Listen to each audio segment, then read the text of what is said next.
Hunter's POV. I needed to see her. The first day of the Alpha gathering was too fucking long and too fucking boring. I couldn't stop thinking about her. I kept thinking about kissing her again. I kept thinking about holding her in my arms again. I couldn't focus on any conversation I had with other alphas, and I was sure that they thought I was a complete idiot.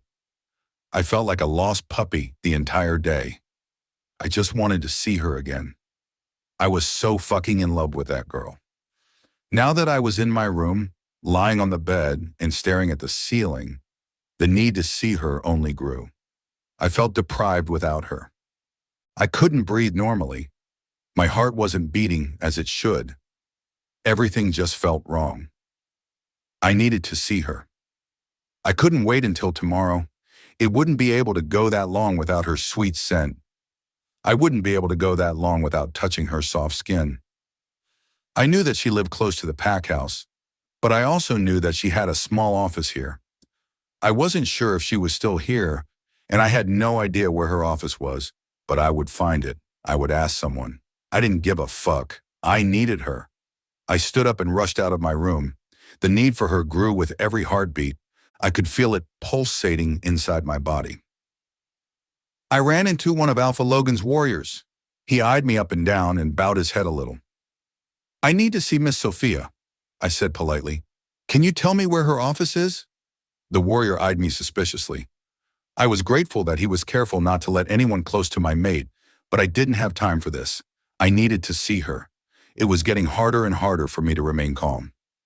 "I am her mate," I said, trying to keep the nervousness out of my voice. "I need to talk to her." I could tell that he mind-linked someone, and I was hoping it was Sophia.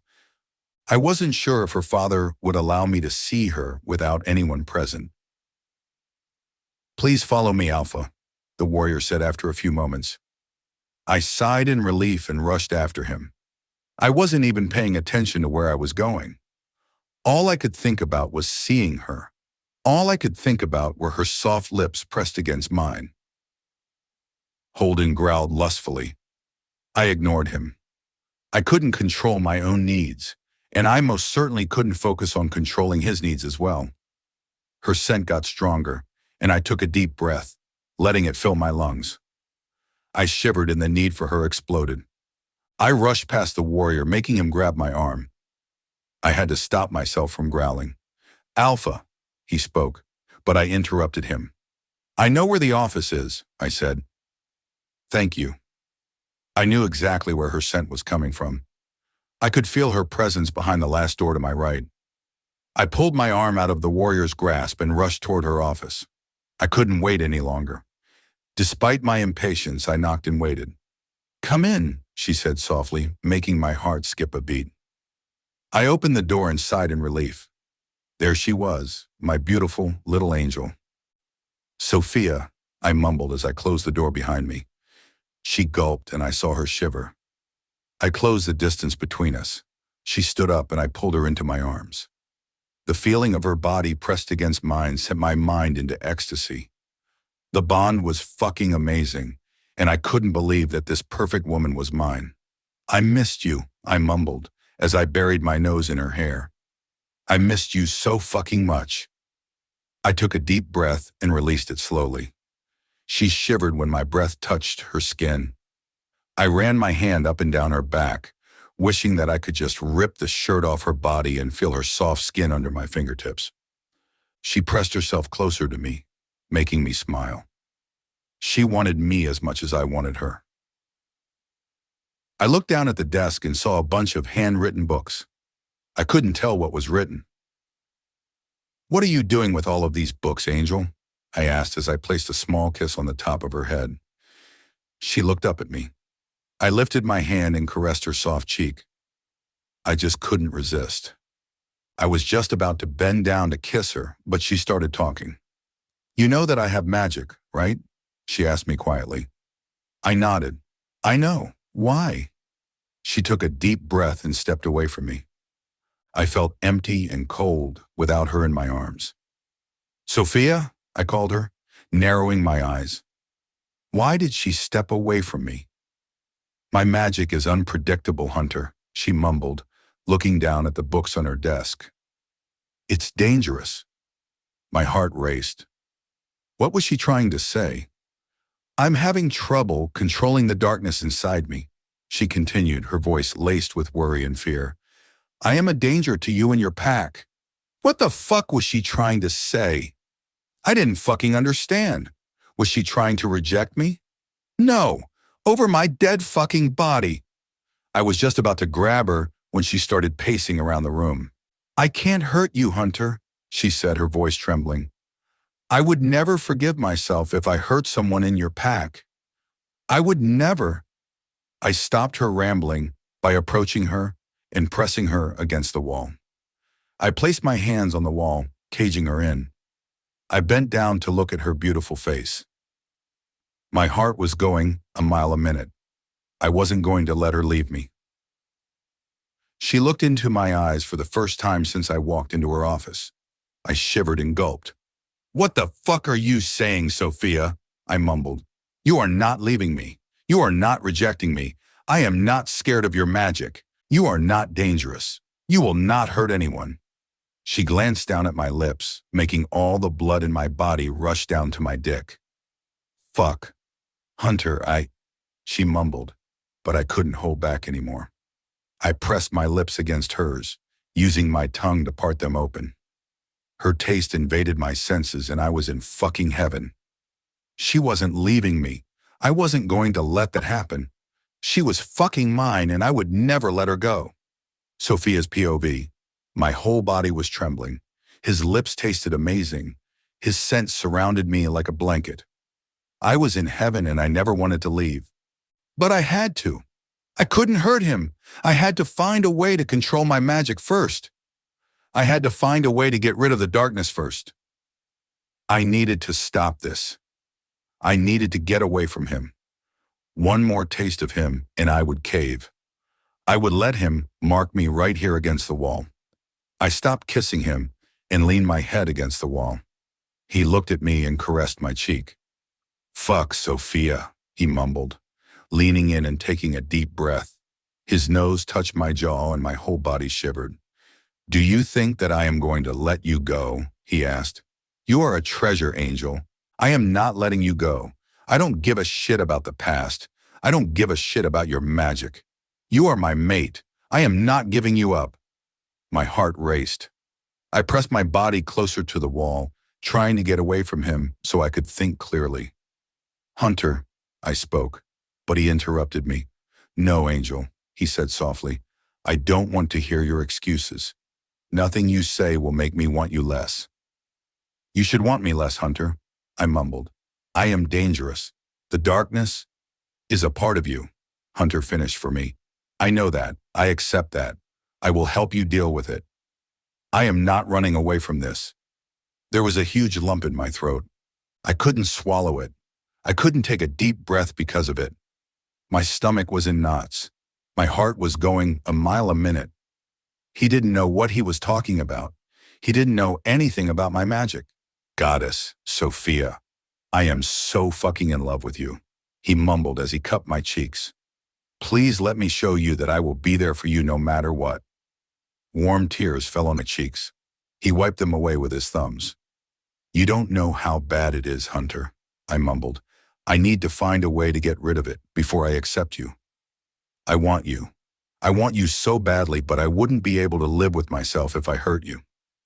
A small smile spread across his face, making me furrow my eyebrows. I was confused. Why was he smiling? All I heard is that you want me too, he said. That's enough, Sophia. We will do everything else together. Our parents and your magic aren't an issue. We will deal with it together. I studied his face for a moment. Didn't he hear me when I said that my magic was dangerous? He kissed me again before I could argue. His soft lips touched mine and I forgot what we were even talking about. He tangled his fingers into my hair and pulled my head back gently. He started kissing my jaw and my neck, making me moan quietly. His lips touched my marking spot and I gasped. A funny feeling made my lower belly clench. I will mark you soon, my love, he mumbled against my neck. I can't wait to do it. I can't wait to make you mine. I can't wait to show the world that this wonderful woman belongs to me. I shivered and gulped. He started sucking on my marking spot gently, making me grab the back of his shirt. My eyes rolled to the back of my head, and I pressed my body closer to his. His hands traveled down my body, making every part of my skin tingle. He picked me up into his arms and wrapped my legs around his waist. He stepped closer, pressing me harder against the wall. "Don't ever try to leave me again," he said softly. My heart almost gave out. His lips pressed against mine again. I tightened my arms and legs around him. I could feel every muscle on his body. I could feel how hard he was. It made blood rush to my cheeks. It made my skin burn. He pressed his lower body against mine and groaned. "Soon," he mumbled. "Soon you will be completely mine, Angel." My mind was completely blank. I felt like I was on a cloud. All I could feel were his hands on my body. All I wanted was to feel his lips on my skin. "Hunter," I moaned quietly, making him tighten his arms around me. "Yes, Angel," he mumbled as he started biting my earlobe gently. Oh shit. His deep voice made the need for him explode inside of me. His warm breath on my neck made every hair on my body stand up. "We need to talk," I mumbled, but I had no idea what we needed to talk about. "About what, my love?" he asked as he pressed his lips to mine again. I reached up and tangled my fingers into his hair, pulling on it gently. He groaned and deepened our kiss. I tried to focus. I tried to clear the haze around my brain. I needed to talk to him. I had so much to tell him. I ran my hand up and down his muscular back. I was only making things worse for myself. "Talk, Angel," he mumbled as he bit my lower lip gently. Was he crazy? I couldn't even remember my name while he was touching me and kissing me like that. I stopped kissing him and pulled back a little. I needed a little bit of space so I could think clearly. He looked at me and chuckled. "You can't talk and kiss me at the same time?" I frowned at him, making him grin widely. If I was standing up, my knees would buckle. He was beautiful. "I need you to know everything before you make your decision," I managed to mumble. "I will tell you everything about me and my magic. You deserve to know everything before you accept me."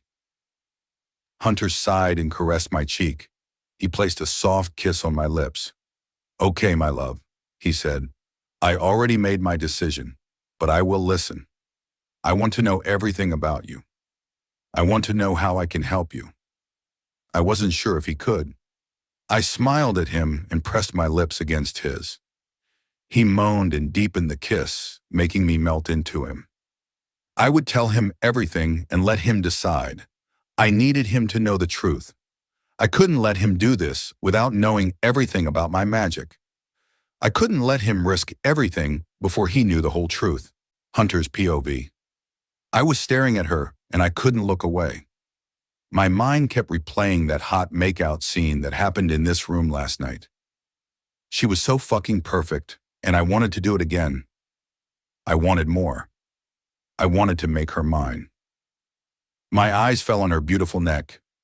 I remembered how I sucked and kissed it. I remembered the taste of her skin. I couldn't wait to see my mark on her neck. I couldn't wait for the rest of the world to see that she was mine. "Stop staring at me like that," she mumbled, making me look up at her beautiful face. "Like what?" I asked, faking innocence. She raised an eyebrow at me, making me smirk. "I can't help it," I said. "I need to repeat that makeout session from last night." She blushed and glanced at the wall behind me. "We could use the wall again," I said, chuckling. "Or maybe even a bed this time." Her eyes widened, and I saw her gulp. I wanted to tease her some more, but I heard footsteps approaching the office. I smiled at her, and she took a deep breath. Goddess, she was fucking perfect. The office door opened, and I saw her brother walk inside. He glared at me before he approached Sophia.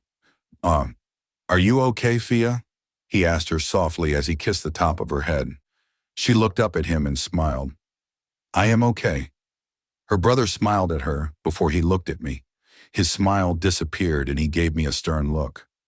"Hello, Alexander," I said, giving him a small smile. Alpha Hunter, he mumbled quietly.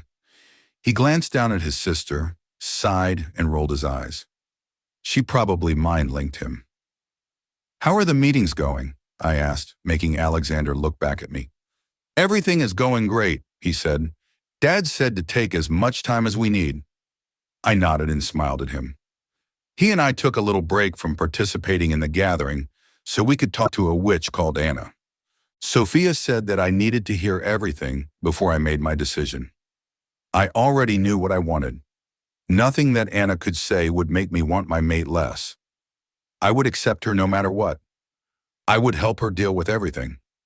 Alexander looked back at Sophia. She smiled at him and he squeezed her shoulders lightly. I knew how important he was to Sophia, and I wanted to have a good relationship with him. I was glad to see that he was protective of her. It only meant that she had people around her who cared and wanted her safe. Are you sure about this, Fia? Alexander asked her. You don't have to do this. I told her the same thing, I answered instead of her, making them both look at me. I told her that I want her no matter what. Alexander tightened his jaw. You deserve to know everything, Hunter, Sophia said softly. I don't want you to regret anything. I looked at her and my heart clenched painfully. Did she think that I would ever regret this? I would never regret you, Sophia, I said. Nothing will make me want you less. I already told you that. She gulped and looked up at Alexander. He had a stern look on his face and he was staring at me. I am in love with your sister, Alexander, I said. I want her. I don't care about our parents or her magic. I will help her with it all. I am not giving up on her. Alexander took a deep breath and narrowed his eyes a little. Your dad is a whole other issue I won't be discussing right now, he said. Let's just focus on dealing with this first. I clenched my fists tightly. Would they ever trust that my dad had changed? The office door opened, and Luna Emma walked inside, followed by an older lady who had a small smile on her face. Luna Emma approached Alexander and Sophia. She smiled and hugged them both. Hello, Alpha Hunter, the older woman said politely. My name is Anna. It is nice to finally meet you. Her smile relaxed me. She was the first one who wasn't careful around me, or who didn't look at me like I was responsible for what happened 18 years ago. Hi, Anna, I said, smiling back at her. It is nice to meet you too. She smiled at me and looked at my mate. Hi, Soph, she said softly. How are you today? She sat down beside me and patted my knee gently. Kind of nervous, Sophia mumbled, making my heart clench. I looked at her and gave her a soft smile. I wanted to take her into my arms, but I knew that her brother wouldn't like that very much. There is no need to be nervous, Sophia, I said softly. Nothing will make me want you less. I said that to her 1,000,000 times, and I would repeat it 1,000,000 more. I would repeat it until she believed me. If she was the darkest creature on this planet, she would be my darkest creature, and I wouldn't let her go. What do you know about her magic? Anna asked, making me look back at her. I know that she is powerful, I said. I know that she has both light and dark magic. Anna nodded. Anything else? I know that it's unpredictable, I said. Anna glanced at Sophia and nodded again. It is, she said quietly. It is unpredictable, and it is powerful. We've been trying to contain it, but it always finds a way to come out. I took a deep breath and released it slowly. Can she get rid of it? I asked. I've never tried, Sophia said, making me look back at her. Every time I let just a small part of it out, it kills a part of my light magic. My eyes widened. What are you saying? I mumbled. She is saying that the darkness would take over her completely if she let it out, Alexander said, making my heart stop beating. Alexander's POV. I didn't want to do this. I didn't want him to know anything. He could use it against her. He could hurt her. He could tell the others, and they could come for her. We never told anyone the truth about Fia's magic. We never told anyone how dangerous her darkness really was. We were afraid that others would come for her. We were afraid that they would want to destroy her and her magic. Just the thought of someone hurting her made me see red. I would fucking kill everyone who dared to touch her. I wasn't sure about Hunter. He seemed like he really wanted her, but he didn't know the truth. He didn't know how dangerous she was. Well, not her, but her magic. Fia's darkness was draining the light out of her. Each time it surfaced or Fia tried to destroy it, it would kill a part of her light magic. It would completely drain out Fia's energy. Fia would have to rest for days after it. One time when we were around 15 years old, the darkness almost killed her. I hated remembering that. I hated remembering how it felt to almost lose her. Are you completely sure about this, Fia? I mind-linked her again. We can still end this conversation. I am sure, Lex, she said softly. He deserves to know. If he rejects you and tells someone. I spoke, but she interrupted me. I will beg him not to, Fia said. I will find a way, Lex. Don't worry. I furrowed my eyebrows and squeezed her shoulders. Was she serious? Are you crazy? I sighed. You are my twin.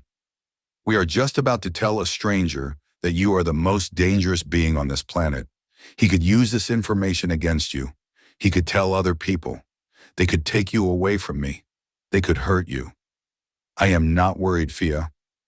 I am fucking terrified. I could feel her tense up. She glanced up at me. I know, Lex, she mumbled. I am scared too, but I have a feeling that he won't do that. Even if he decides to reject me, he won't tell anyone about me. How can you be so sure? I asked, frowning at her. We don't know him. He is a stranger, Fia. Fia sighed. This is a bad idea, Fia, I said. We shouldn't do this. We should. Alex? My mom's voice interrupted our mind link. I looked at her. I am so sorry, Alpha Hunter, my mom sighed. They always do this. I looked at Hunter, who was staring at Fia and me with a worried look on his face. Fia and I would sometimes get so focused on our conversation that we would tune out everything and everyone around us. I am sorry, Hunter, Fia said softly. Lex and I sometimes get lost in our conversation. Hunter smiled at her. That's okay, my love. I understand. Fia glanced up at me. I don't like him. I mind-linked her.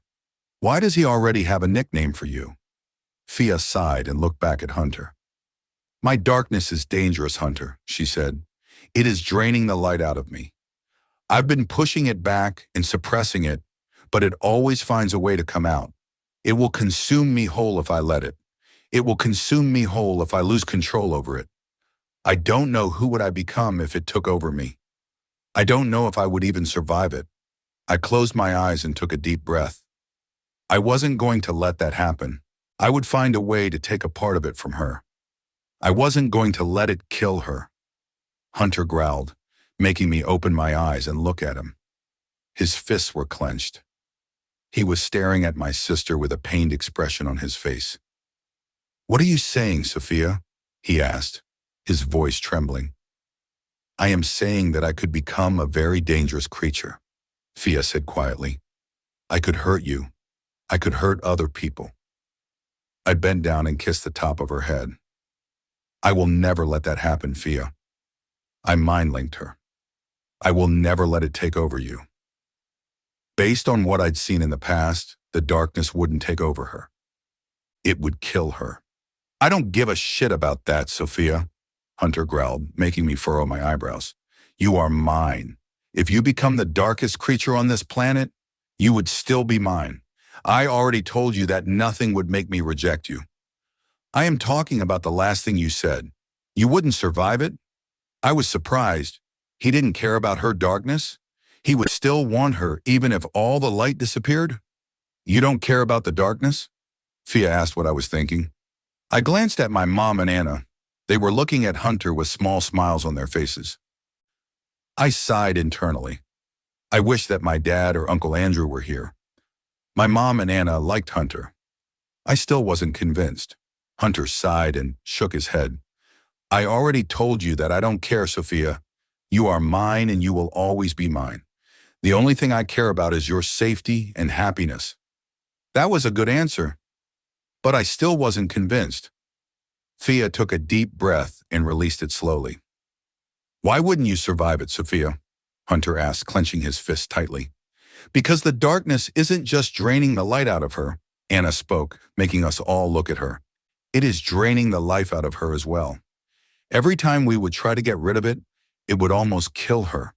Every time the darkness would come out, Sophia would get sick, and it would take her a long time to recover. We don't know what would happen if the darkness came out completely. Hunter moved before any of us could react.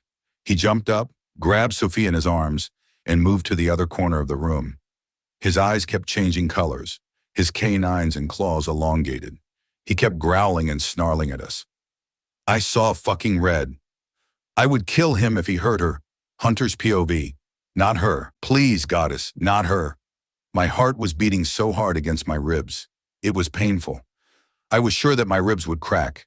My whole body was shaking. My canines and claws were out, and I couldn't stop growling and snarling.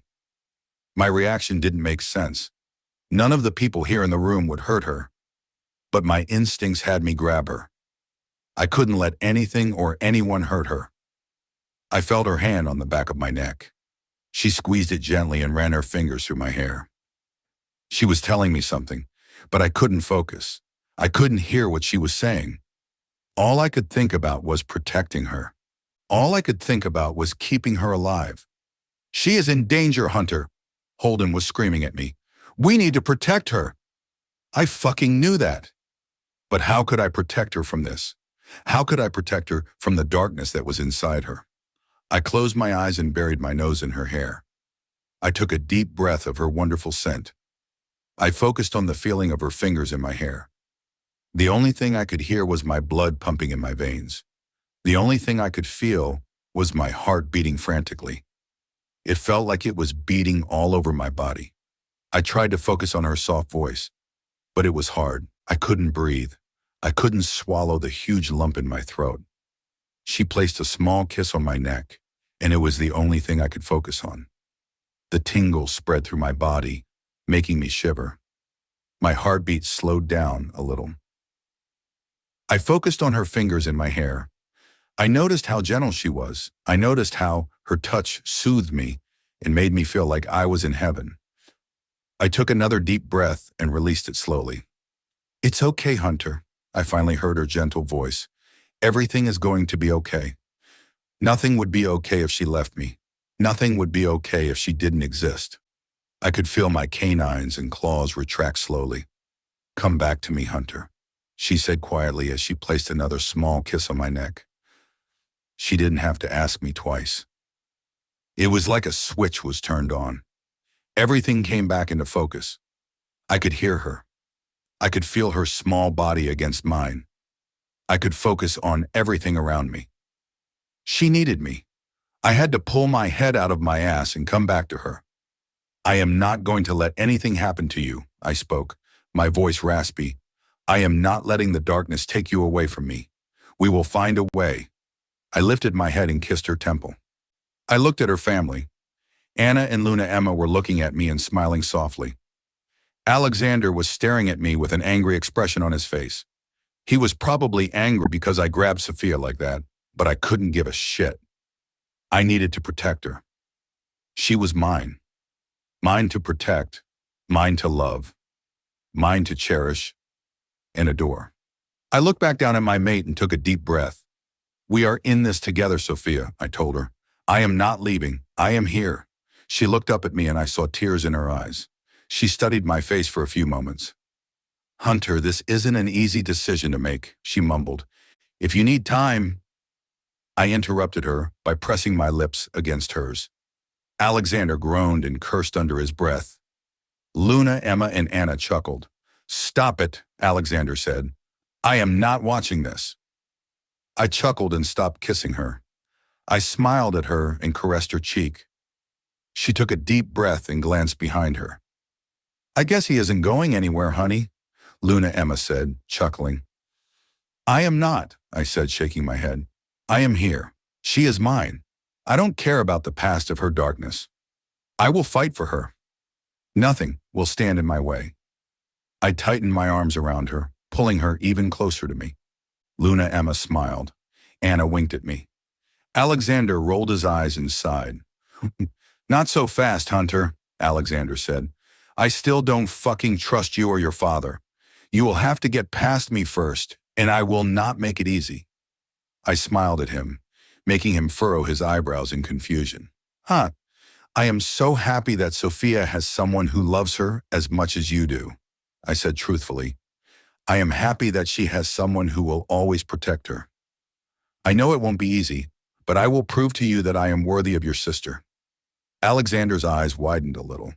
I could tell that I left him speechless. You are the first person who managed to do this, Sophia mumbled, making me look back down at her. Do what? I asked, confused. You are the first one who managed to leave Lex speechless, Sophia said, smirking a little. He usually never shuts up. I snorted. Luna, Emma, and Anna laughed. Fia, Alexander growled warningly. Sophia turned around to look at him. She smiled at him, making my heart skip a beat. Goddess, she was beautiful. I leaned in to place a soft kiss on her cheek. She looked back at me and smiled.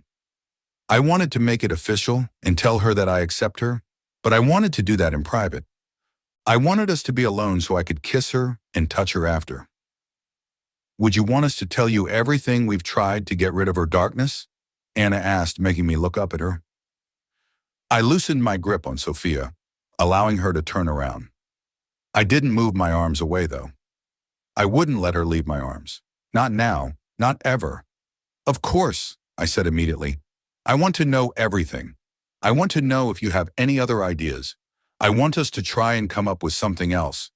We are going to deal with it, and we are going to find a way to destroy it. I wouldn't let anything hurt my mate. I would find a way to destroy the darkness. I wouldn't let it take my mate away from me.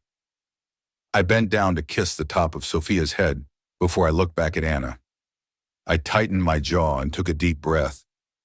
Tell me everything, I said with determination in my voice. Sophia's POV. I wasn't sure what to feel. I was excited. I was so freaking happy. I was trembling from top to bottom. My mate wanted me. He wanted me despite everything he just found out about me. He held me, he kissed me, and he was there for me. I was ecstatic, but I was also terrified. What if I hurt him? What if he regretted accepting me? What if he changed his mind once he saw the real darkness inside me? So many emotions were flowing through my body. I was exhausted and so confused. I didn't know what to focus on. Fia? Lex mind-linked me, making me look at him. Do you want to stop? We can end this. We can continue tomorrow. I knew that he was overwhelmed by everything. I could feel his emotions. I could feel his fear and anger. I knew that he didn't want to do this, but we had to. Hunter deserved to know everything. I am okay. I mind-linked him back. Are you okay? You can leave the room if it's getting too much. And leave you alone? Lex scoffed. Not a fucking chance, Fia. I watched him narrow his eyes at Hunter before I even realized that Hunter was kissing my cheek softly. I looked at my mate and my heart skipped a beat. He was smiling at me. Did you and Alexander got lost in one of your conversations again? He asked, chuckling. Yeah, I mumbled. Sorry. What did you ask me? Nothing, Angel, Hunter said softly. Anna was telling me about the first time you tried to contain your darkness. I looked at Anna and took a deep breath. The first time I tried to contain my darkness, I ended up in a hospital for a week. Everyone got so freaked out. Lex refused to leave my side for the entire time. I tried releasing it and ended up blasting myself a couple of feet in the air. I landed on my left arm and broke it. Thankfully, werewolf bones healed quickly. It still hurt like hell, and I still had to lay in the hospital bed for a week with my brother snoring in my ear the entire time. As I was saying, Anna continued, she ended up in a hospital for a week. It was a powerful blast, and that's when we knew that we were dealing with something powerful. I felt Hunter tense up. He bent his head and kissed my shoulder. What else have you tried? He asked, looking back up at Anna. Emma and I tried to use our magic to pull the darkness out of her. Anna sighed. That didn't work. It almost killed her. Hunter growled, tightening his arms around me. I've tried using my light magic to erase the darkness, but it always won, and the only thing it did was exhaust me, I sighed, making Hunter look down at me. He took a deep breath and leaned his forehead against mine. I am so sorry, Angel, he mumbled. We will find a way. I promise. His soft, reassuring voice made me believe that it would be possible. I've tried potions and spells, but everything we tried just made it worse, Anna sighed. It would either cause an eruption of her darkness, or it would exhaust her to the point of having to go to the hospital. Fuck, Hunter mumbled, as he ran his fingers through his hair. What did you do to contain it then? I found a way to suppress it, I said, making him look down at me. I found a way to fight against it. I'm still not sure how, but I've been doing it for years now.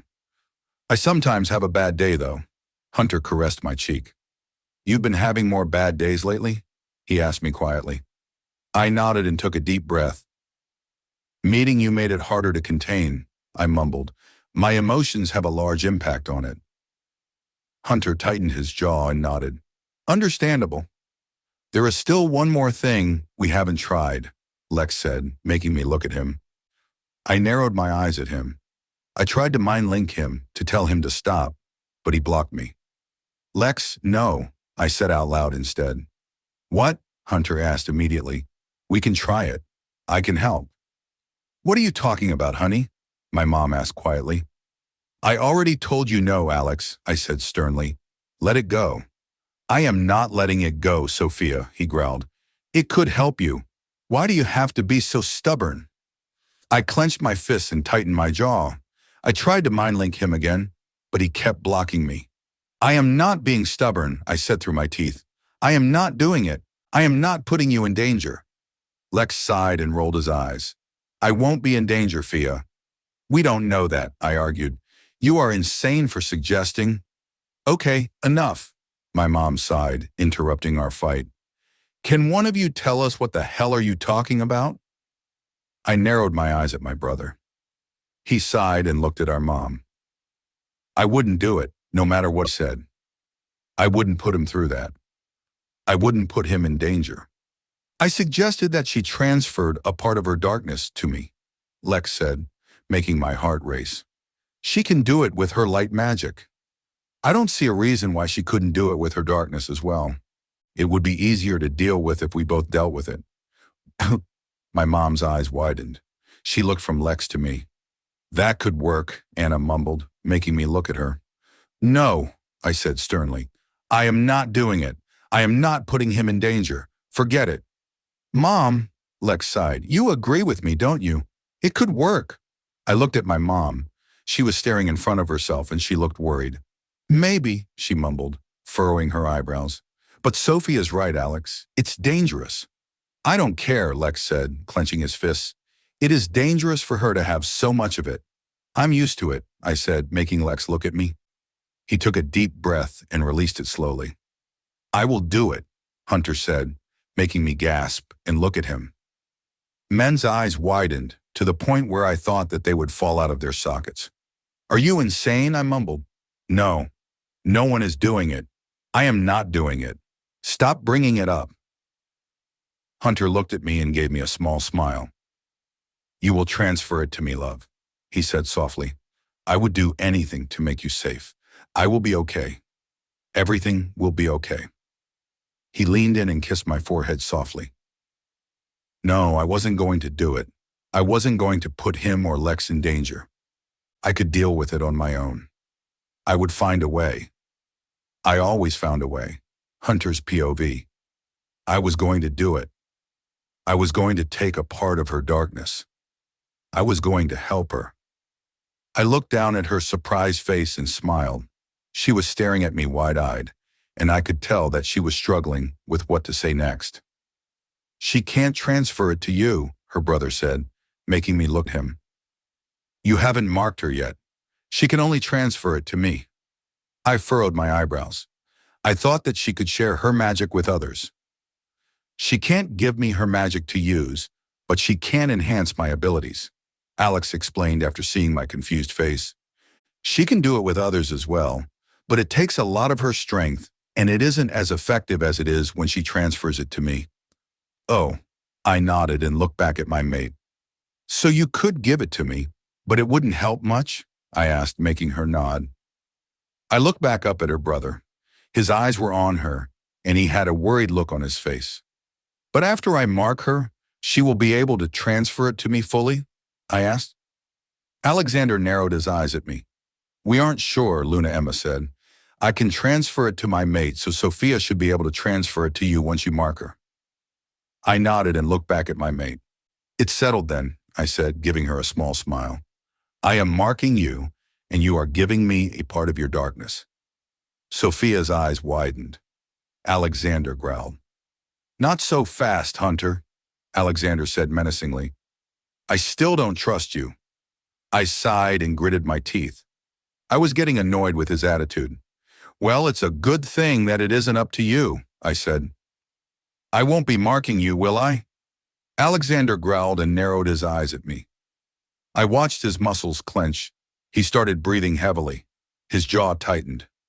At that moment, I realized why everyone feared him. He looked terrifying. It was very clear that he was more powerful than any other alpha I encountered.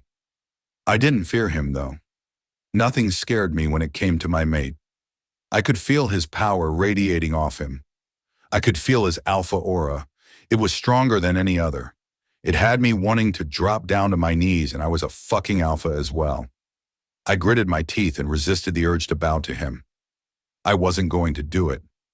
I wasn't going to let his power break me. I kept my eyes on him the entire time. His power was like electricity. I could hear it buzzing in the air. I could feel it on my skin. I wondered how would it look like if he lost it completely. I could tell that he was controlling himself now. I wondered what would it take to calm him down. And then a soft voice answered all of my questions. Lex, Sophia said quietly. Calm down. It's okay. The buzzing stopped instantly. The pressure to bow down to him disappeared. Of course it was her. She could calm him down. He didn't move his eyes away from mine, though. You are moving too fucking fast for my liking, Hunter, Alexander said quietly. Slow it down. I gritted my teeth. I understood his fear, but I wasn't going to let him come between Sophia and me. Alex, honey, it's okay, Luna Emma said. Hunter wants what's best for Sophie. I think we can all agree on that. Alex kept his eyes on mine. Sophia sighed, and Alex glanced down at her. I could tell that she was mind-linking him. He looked back at me, and I could tell that he resisted the urge to roll his eyes. The office door opened, making Alex and me look away from each other. I was so focused on him that I didn't even hear anyone coming. Alpha Logan walked inside and looked around the room. His eyes landed on his son, and he narrowed his eyes a little. "Oh, I can feel your aura," Alpha Logan said. "What the hell happened?" Alex sighed and crossed his arms over his chest. "Nothing," he mumbled, glancing at me. "We were talking about Fia's magic, and I got upset." I furrowed my eyebrows in confusion. Why didn't he tell his father the real reason he got upset? Maybe he didn't want to upset his father. Alpha Logan looked at Sophia and me. He glanced at my arms around her waist. I could see his jaw twitch a little, but he didn't say anything. He looked back up at me and gave me a polite smile. "Alpha Hunter, would your family be willing to come to my pack so we could get to know each other a little bit better?" Alpha Logan asked, making my eyes widen. Was he really offering to talk to my dad? What? That's a very nice offer, Alexander and Anna said at the same time. Alpha Logan glanced at Anna and gave her a small smile. He looked back at me and took a deep breath. "I talked to Andrew, and we agreed that it was best for everyone if we accepted this bond," Alpha Logan said. "We don't want to hurt Sophia. We don't want to lose Sophia. I think that our fear is understandable, but we don't want our fear to stop Sophia from being happy." Sophia walked away from me and approached her dad. She wrapped her arms around her dad's waist. He hugged her back tightly and kissed the top of her head. "Thank you, Dad," she mumbled quietly. "There is no need to thank me, Princess," Alpha Logan said. "We love you so much, and we want you to be happy." I smiled and glanced at Luna Emma. She had a huge smile on her face. Alpha Logan looked up at me and took a deep breath. "Will you talk to your father and ask him to come?" he asked. I nodded. "Of course." "Alpha." Logan gave me a small smile and bent down to kiss the top of Sophia's head again. "Huh? I have to go back," Alpha Logan said, looking at Alexander and me. "Join me downstairs when you finish this conversation." Both of us nodded. I watched Alpha Logan walking away. He opened the door and looked at me with a small smirk on his face. "I heard that pizza and beer is a great way to win Mason and Alexander over," he said before walking out and closing the door behind him. Luna, Emma, Anna, and Sophia snorted. I looked at Alexander. He sighed and rolled his eyes. I stifled back a laugh. "Well, I would have to take them out for pizza and beer, won't I?" Alexander's POV. "Do we really have to do this?" Mason complained as I was tying my shoes. "Yes," Mike said. "We are doing this for Sophie. Suck it up and stop complaining." Mason rolled his eyes and sat down on my bed. "Are Hayden and Danny coming as well?" he asked, making me look up at him. "Yes," I said. "Hunter said that he wanted to meet everyone." Mason mumbled something under his breath. He was annoying the fuck out of me. I didn't want to do this either, and I didn't need his annoying attitude. "Stop acting like that, Mason," I said. "This is hard on all of us. We don't need to put up with your attitude as well." Mason sighed and ran his fingers through his hair. "I am sorry, okay?" he mumbled. "I am scared. I don't have anything against Hunter, but I am terrified of what his father might do." I gritted my teeth. "Hunter said that his father had changed. But did he? Do you think that he could hurt Soph?" Mike asked quietly. I felt a spark of anger inside me. Just thinking about Fia getting hurt had me ready to unleash all the power I possessed. "I don't know," Mason sighed. "He could want revenge. He could use her to get back to our parents. We don't know the man. All we know is that he fucking threatened to kill my mom and kidnap my aunt." I gulped and stood up. "He won't be able to hurt her," I said as I grabbed my hoodie and pulled it over my head. "Number one, I would fucking kill him before he tried. Number two, Fia can use her magic to defend herself. Number three, I think that Hunter cares about her. He wouldn't let his father hurt her." "Just keep an open mind, Mason," Mike said. "I know it's hard, but we have to do it for Soph." I smirked and looked at Mason. "How the hell is your younger brother wiser than you are?" Mason looked at me and rolled his eyes. Mike laughed.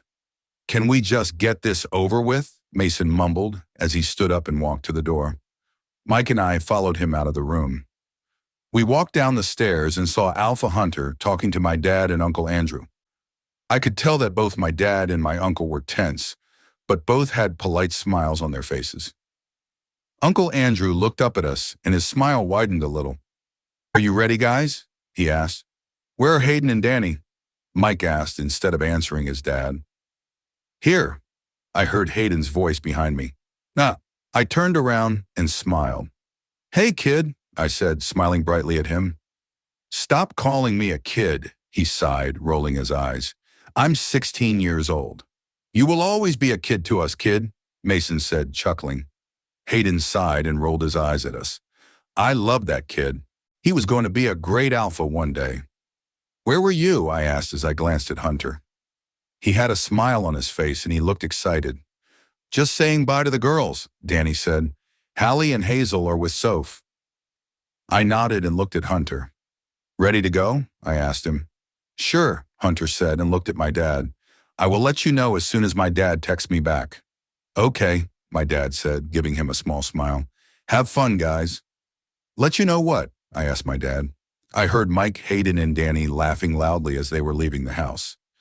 Mason waited for Hunter and me. "My family is coming tomorrow," Hunter said. "My dad will let me know when they arrive at the border." I tightened my jaw and nodded. "Be nice." My dad mind-linked me. "I will," I said. "I don't think he is that bad. We will see about his father, though." "We will see."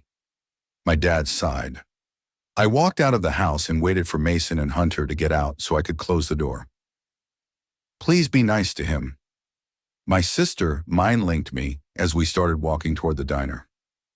I resisted the urge to roll my eyes. Why did everyone think that I wouldn't be nice to him? I will be nice. I mind-linked her back. Maybe you should have that conversation with Mason.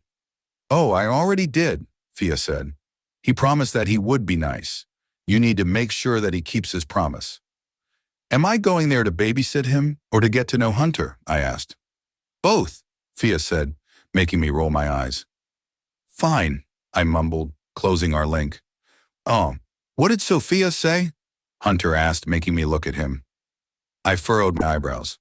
How the hell did he know that I was mind-linking her? How do you know that he was mind-linking Sophia? Mason asked what I was thinking. He has this look in his eyes when he is talking to her, Hunter said, giving me a small smile. I don't know how to describe it, but I know that he was mind-linking her. I nodded and looked at my younger cousins. She said that we should be nice to you, I answered his question. She told me to keep an eye on Mason. Hunter snorted.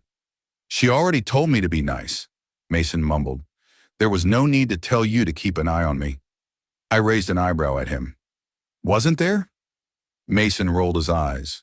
Hunter chuckled and shook his head. I am worried, okay? Mason sighed. She is my cousin and I want her safe.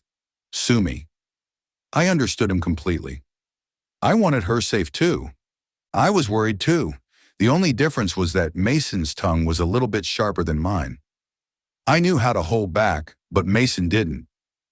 I know that you are worried, Hunter said. I can't even begin to explain how happy I am that she has so many people who love her and want her safe. I want her safe too. I promise that neither I nor my family are a threat. Well, we would have to see about that, Hunter's POV. I miss her, Holden sighed as I took another sip of my beer. We will see her soon, I told him. Stop whining and focus. It's hard, Holden mumbled. I miss her. I rolled my eyes and ignored him. I didn't need him to tell me how much he missed her. I knew that, and I needed to focus on something else before I ran back to her. I looked up at Alexander and Mason. Both of them were sipping their beers and glancing around the diner. Hayden, Danny, and Mike left about half an hour ago. I was a little bit nervous when they left. The conversation was easy when they were here. They asked about taking over the pack, and we talked about video games and sports. It was easy to talk to them, and I was glad I got to get to know them a little bit better. Mike was a goofy guy, and I knew that we would get along great. Hayden was going to be a great alpha. He was kind, smart, and calm. Danny was a smart young man who would be a great warrior one day. What did Soph decide? Mason asked, breaking the silence. Will she try to transfer the magic to you? I looked up at Alexander. He sighed and rolled his eyes. No, he mumbled. She said that she doesn't want to put me in danger. She is stubborn. I wasn't happy with her decision. I wanted her to share it with someone. I knew that Alexander could handle it. I knew that I could handle it. Was she always this stubborn? I asked, making them look at me. Mason scoffed. Alexander nodded. Good luck, man, Mason said, smirking at me. I chuckled and shook my head. I understand that she doesn't want to put us in danger. I sighed and looked down at the bottle in my hand. I just wish that she would let us help her. I heard Alexander sigh. She will let us help, Alexander said, making me look back up at him. But she will find a way to do it without putting us in danger. But it won't be as effective, I said, making Alexander nod. He took a sip of his beer and glanced at Mason. I looked at him. His eyebrows were furrowed, and he was staring at the table. I would never hurt her, I said quietly, making both Mason and Alexander look at me. I needed to tell them that. I needed them to know that she meant everything to me. I knew that neither Mason nor Alexander found their mates yet, but they would understand once they did. She was everything to me. From the moment I saw her, I knew that I had to protect her, no matter what. She became a part of my heart and soul instantly. She twisted my whole world around and became the center of it. I couldn't hurt her because it would be like tearing my chest apart and ripping my heart out. I was in love with her from the moment I saw her. I knew it was because of the mate bond, But I also knew that the mate bond wouldn't have anything to do with it soon. I was falling in love with her, and I wouldn't even need the mate bond to make me want her. She was beautiful. She was brave, kind, and loving. She was all I ever wanted. Mason's jaw twitched. He looked at the bottle in his hands. Our parents raised us to cherish our family and our mates, Alexander said. They always told us that family is the most important thing. Once you become Sophia's family, she will give you her endless trust. Don't break it. I gulped and nodded. I would never do that, I said. I know it's hard to believe, but I already love her so fucking much, and it isn't just because of the mate bond. She is amazing, and I am lucky to have her. She is, Alexander said as a small smile spread across his face. I wonder what the goddess was thinking when she bonded you to Soph, Mason mumbled, making me narrow my eyes at him. Alexander jammed his elbow into Mason's ribs, making Mason look up at me. I didn't mean anything bad, Mason said, his eyes widening. You are a cool dude, I like you. But it is messed up when you think about it.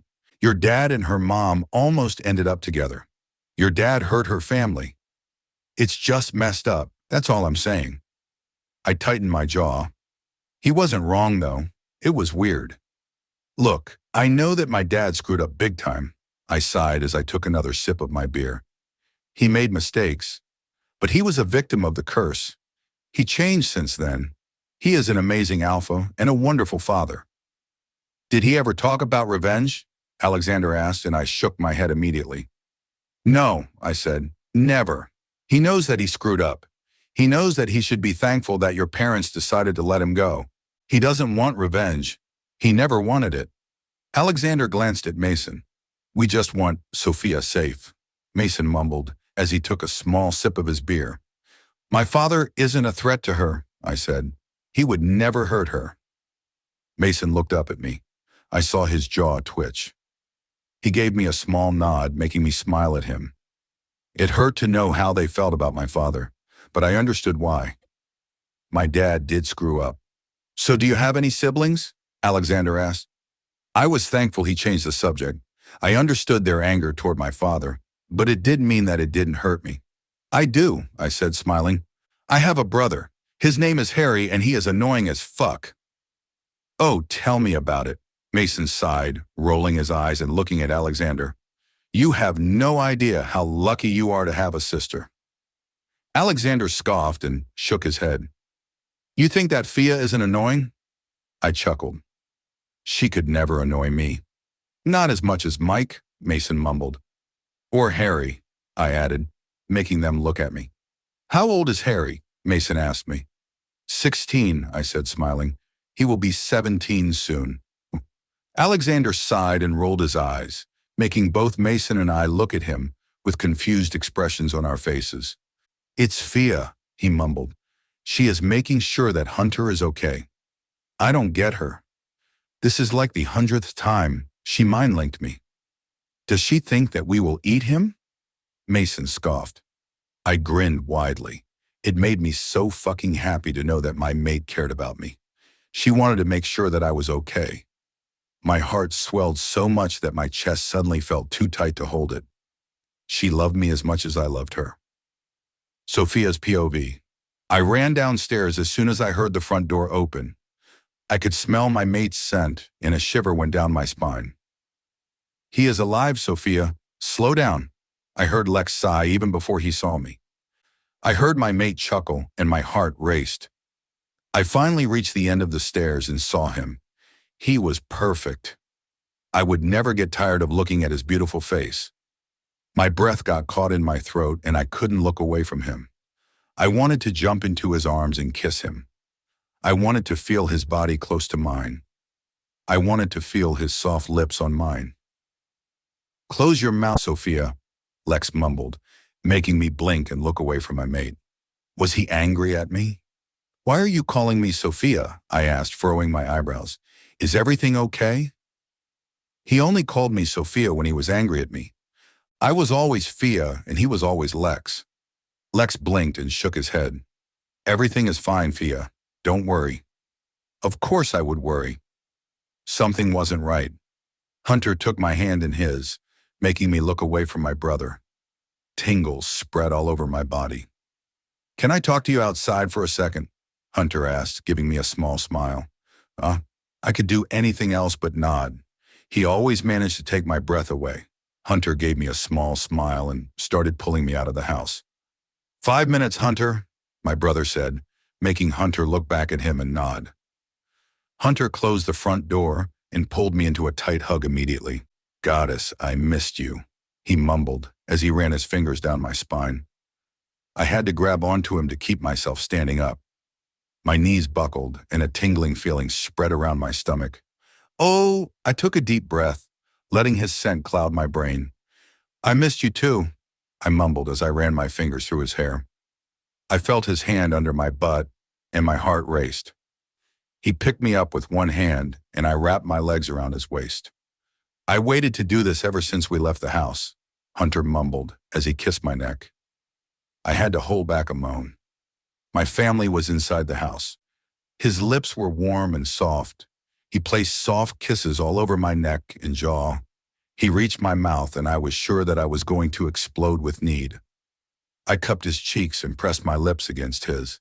He squeezed my butt, making me shiver. I bit his lower lip gently. "Fuck, Sophia, fuck," he mumbled as he ran his tongue over mine. My heart was racing. My whole body was tingling. All I could feel was him and I was in heaven. I lowered my lips to his neck and sucked on his marking spot. He growled and pressed me closer to him. "Fuck," he mumbled as he grabbed a fistful of my hair and pulled my head back. He was panting hard. I was having trouble taking a deep breath. The lust I saw in his eyes made my lower belly ache with need. It was an unfamiliar feeling, but I liked it and I wanted more of it. "We need to stop, or I am going to fuck you right here and right now," Hunter growled, tightening his grip on my hair. My breath got caught in my throat. I would complain much if he did that. He brought my lips back to his as I almost melted into a puddle under his feet. I kissed him hard, grabbing the back of this hoodie and pressing my body closer to his.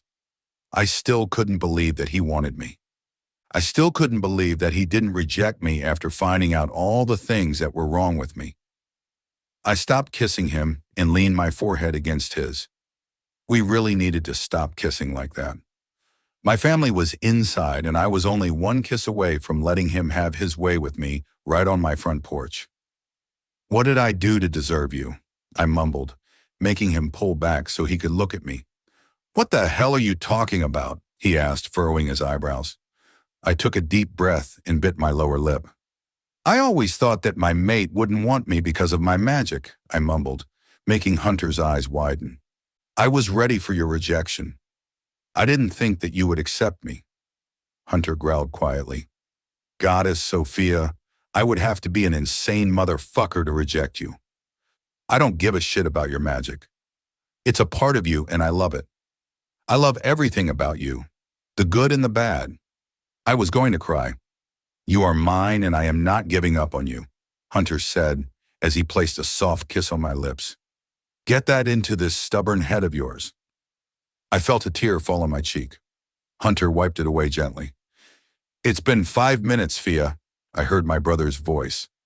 I sighed and rolled my eyes. Hunter chuckled. "Let's not anger him, shall we?" Hunter said as he put me down gently. "I think he likes me. I don't want to ruin that."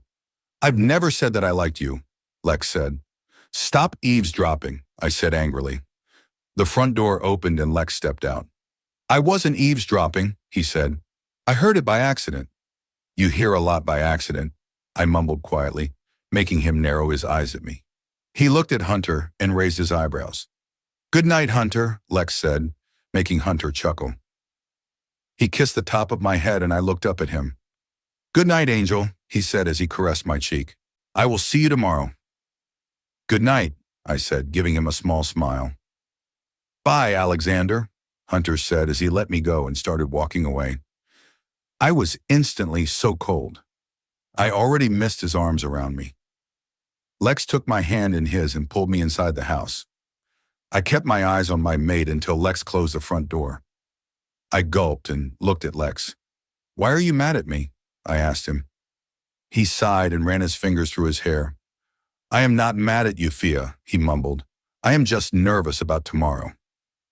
I sighed and approached him. I wrapped my arms around his waist and hugged him tightly. Don't be, I said quietly. His dad will be nice. I am sure of it. Lex hugged me back and leaned his head on mine. We will see, he mumbled quietly. I do like Hunter. I'm hoping that he is telling the truth about his dad. I smiled. Lex was the most important person in my life, and hearing that he liked Hunter made me so happy. I closed my eyes and took a deep breath. Lex rubbed my back gently. Everything would be okay. I would find a way to deal with the darkness, and my and Hunter's families would be okay with our bond. Everything would be okay. Everything had to be okay. I was sure of it. Logan's POV. I ran my fingers through Emma's hair and kissed her forehead. She stirred a little. I smiled and kissed the tip of her nose. She sighed and turned her head the other way. Come on, baby, wake up, I mumbled as I pulled her closer to me. 5 more minutes, she mumbled, making me chuckle. We don't have 5 more minutes, I told her. I want to make love to you before we get up. Emma pressed her butt against my already hard dick, and I groaned. Scratch that, I said as I kissed my mark on her neck. I need to make love to you before we get up. Emma chuckled and turned around. She wrapped her arms around my neck and kissed me. I moaned, tangling my fingers into her hair and pressing her even closer to me. No matter how much time passed, I would always want her and need her. She was fucking perfect, and I adored every part of her body and soul. I loved her so fucking much. I ran my hand down her back and grabbed her perfect little butt. I was as hard as a rock, and I needed to get inside her right now. She stopped hissing me and lowered her head. She started sucking on her mark on my neck, making my eyes roll to the back of my head. I was just about to pull her pajama pants down when I heard someone approaching our bedroom. I recognized my son's scent immediately. I growled just as he knocked on our bedroom door. Get up, Alexander said. Hunter's family will be here in 2 hours. I turned to lie on my back and I ran my fingers through my hair. I thought that our sex life was supposed to get better after they grow up, I mumbled, making Emma laugh. I heard that and it's gross, Alexander mumbled as he walked away. Emma snorted and started getting up. I pulled her back and pressed her closer to me. We have time, I mumbled as I placed a small kiss on her shoulder. Emma chuckled and ran her fingers through my hair. He will come back, Emma said. He is probably very nervous. I had to hold back a whine. I will be all yours tonight, Emma said, making me smile. Do you promise? I asked. I promise, she said as she pressed her lips against mine. I had to hold back a moan. I really wanted to stay in bed with her a little bit longer. I needed her today. I needed to feel her and reassure myself that she was really mine. I didn't know why I was this needy today. Maybe it was because Nathan was coming and everything that happened just came back to the surface. I remembered how scared I was. I remembered how angry I was. I thought that I was going to lose her. I thought that she would leave me. I thought that he would take her away from me. Everything that happened with Nathan was hard for me. Just remembering that part of our lives brought that pain back to the surface. I needed to feel Emma so that the pain would go away. She stopped kissing me way too soon. She looked at me and caressed my cheek. I can feel your emotions, Logan, she mumbled. I know this will be hard, but I want you to know that I love you so much. I am incredibly proud of you, and I am incredibly proud to be your mate. I smiled at her. I love you. I love you too, she said, smiling. She stood up and stretched out. Come on, she said as she walked toward the bathroom. Our kids need us. I stood up with a huff and followed her to the bathroom.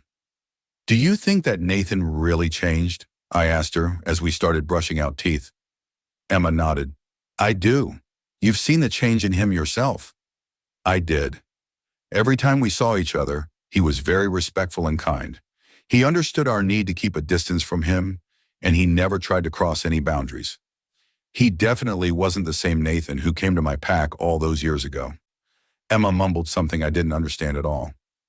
I furrowed my eyebrows. Oh, I can't understand you if you talk with a toothbrush in your mouth, I said. She took the toothbrush out of her mouth and spit out the toothpaste. I said that we needed to give him a second chance, Emma said, making me sigh. I know, I said. I would do anything for my princess. My kids were the light of my life. I was so freaking proud of them both. Alexander was a wonderful young man, and he was going to be a great alpha soon. I knew that I was going to leave my pack in the hands of a kind and powerful alpha. My Sophie was my princess. She was my joy. She was my little girl, and my love for her was endless. There was nothing I wouldn't do to keep her safe. There was nothing I wouldn't do to make her happy. Emma finished brushing her teeth. She smiled at me and wrapped her arms around my waist. I caressed her cheek. I am going to get dressed, she said softly as she placed a small kiss on my naked chest. My whole body burned with need, and I had to take a deep breath to calm down. I watched Emma walk back into our bedroom when I got a mind link from Andrew. Is he here? He asked me. Not yet, I said. He will be here in about 2 hours. I rinsed my mouth and spit out the toothpaste. Are you nervous? Andrew asked. As fuck, I mumbled. I splashed my face with cold water and took a deep breath. Everything will be okay. Andrew sighed. We are doing this for Soph. I looked at myself in the mirror. I watched my jaw twitch. I know, I said. There is nothing I wouldn't do for her. I just hope that Nathan did change. I hope that he would treat my daughter with respect. If he didn't, nothing would fucking stop me from killing him this time. Sophia's POV. I was nervous as hell. I kept pacing around the living room and biting the skin around my nails. Would his parents like me? Would they approve of me? What if they told him to reject me because of my darkness?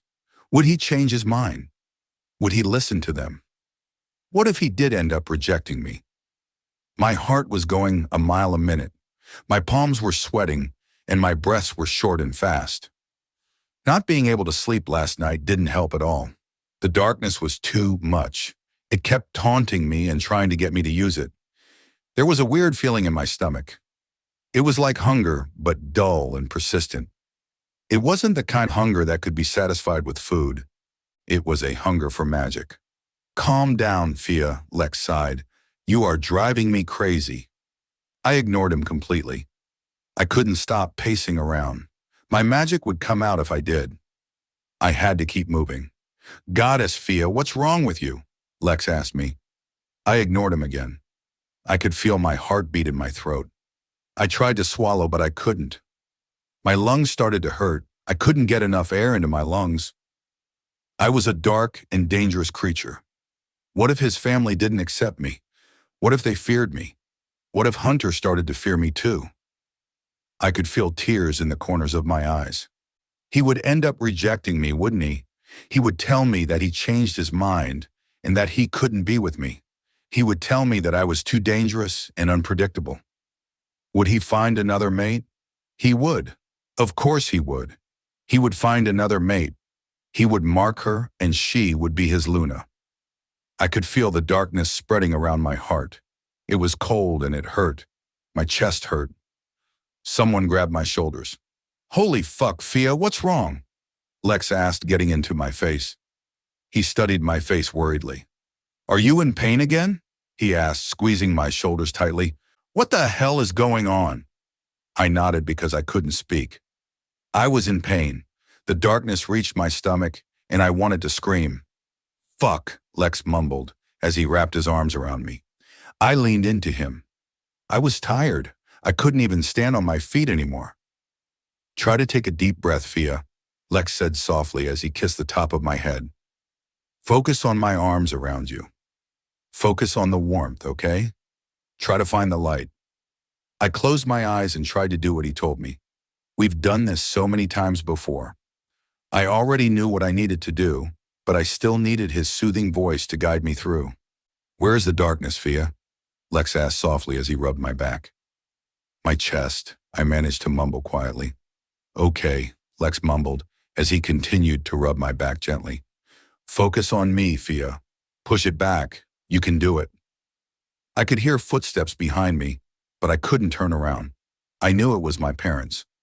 I forced myself to stop thinking about how cold my chest felt. I forced myself to focus on my brother. I focused on his arms around me. I focused on his steady breathing. I could hear his heartbeat as well. It was much steadier than mine. It was much slower than mine. I gritted my teeth and counted his heartbeats. 1.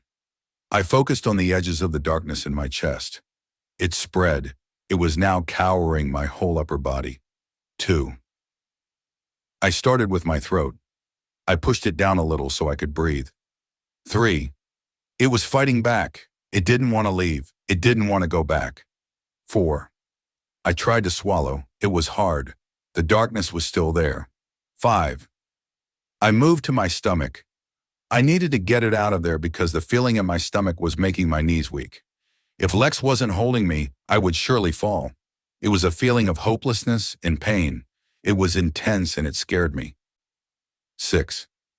The darkness was fighting back. It tried to spread again. 7. I couldn't let it do that. I couldn't let it win. I pushed back harder. 8. You are doing great, Fia, Lex said softly. Just a little bit more. 9. I pushed back. I had to push back. Hunter would be here soon. I couldn't let him see me in that state. 10. Take a deep breath, Lex said. You can do it now, Fia. I can feel it. 11. I listened to him. I inhaled slowly. It was still hard, but it was easier than before. 12. There we go, Lex said. It will be okay. Take another deep breath. 13. I focused on the edges again. The darkness was only around my chest now. I could feel a little spark of my light magic.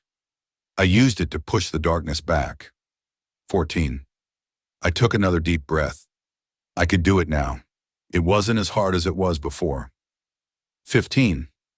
I could feel my heart rate slow down. The warmth from Lex's skin transferred to mine. I wasn't as cold anymore. 16. There we go, Lex mumbled as he kissed my temple. You did it. I am so proud of you. 17. I gripped the back of his hoodie with my frozen fingers. I could still feel a spot of darkness in my chest. 18. I heard footsteps approaching us. I felt my parents' arms wrap around me and Lex. 19. Oh, my princess, my dad mumbled as he kissed the top of my head. We are here. Your family is here. You are not alone. 20. I opened my eyes and looked up at my brother. He smiled at me, but I could see the worry in his eyes. I felt my mom's fingers in my hair. What happened, honey? My mom asked. Where did your mind go before it happened? I looked at her and gulped. I couldn't even say it out loud. Was it something about Hunter? My mom asked as she kissed my cheek. I nodded. Oh, princess, my dad mumbled as he tightened his arms around me. I was completely wrapped up in their arms, and I was so grateful for that. I couldn't do this alone. You will always have us, Fia, Lex mumbled quietly. No matter what happens with Hunter, we will always be here. I looked up at him and smiled. Thank you, I said. I love you all so much. We love you too, honey, Mom said as she caressed my cheek. My dad placed another kiss on the top of my head, and Lex smiled at me. I heard footsteps approaching the house. I could feel the faint scent of my mate. My heart raced again. Hunter's POV. I knocked on the door and took a deep breath. I talked to my dad a few minutes ago. They were about half an hour away. I was nervous but excited. I knew that everything would go well. My parents and Harry were so excited to meet Sophia.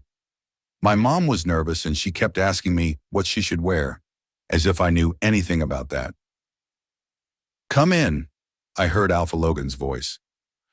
I opened the door and smiled as soon as my eyes landed on Sophia. But something was wrong. Something was terribly wrong. My smile dropped instantly, and I rushed to her. What happened? I exclaimed as I pulled her from Alexander. She was pale and there were small beads of sweat on her forehead. She was so freaking cold and I could tell that she was exhausted. My heart was going a mile a minute. What the hell happened to her?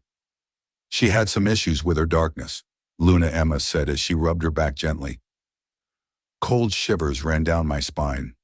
I looked her up and down. Was it always this bad? Oh, my angel, I mumbled as I pulled her into a tight hug. Is there something I could do? I am better now, she mumbled. Thank you. I looked at Alexander. He had a worried look on his face. He looked exhausted too. Are you okay? I asked him. He tightened his jaw and nodded. He kept his eyes on Sophia the entire time. I am okay now that she is better, he mumbled. I tried to take a deep breath, but it was so freaking hard. I was so scared. Why did she have issues with it again? How did it look? Would I know how to help her if it happened while I was around? Would she let me help her? I kissed the top of her head and breathed in her scent. It soothed me a little. You should eat something, Fia, Alexander said. I am not hungry, she mumbled. Her voice came out all muffled because her head was buried into my chest. I know, but you still need to eat, Alexander sighed. Come on, Angel, I said as I placed another kiss on the top of her head. You need to eat, something small at least. She tightened her arms around me and took a deep breath.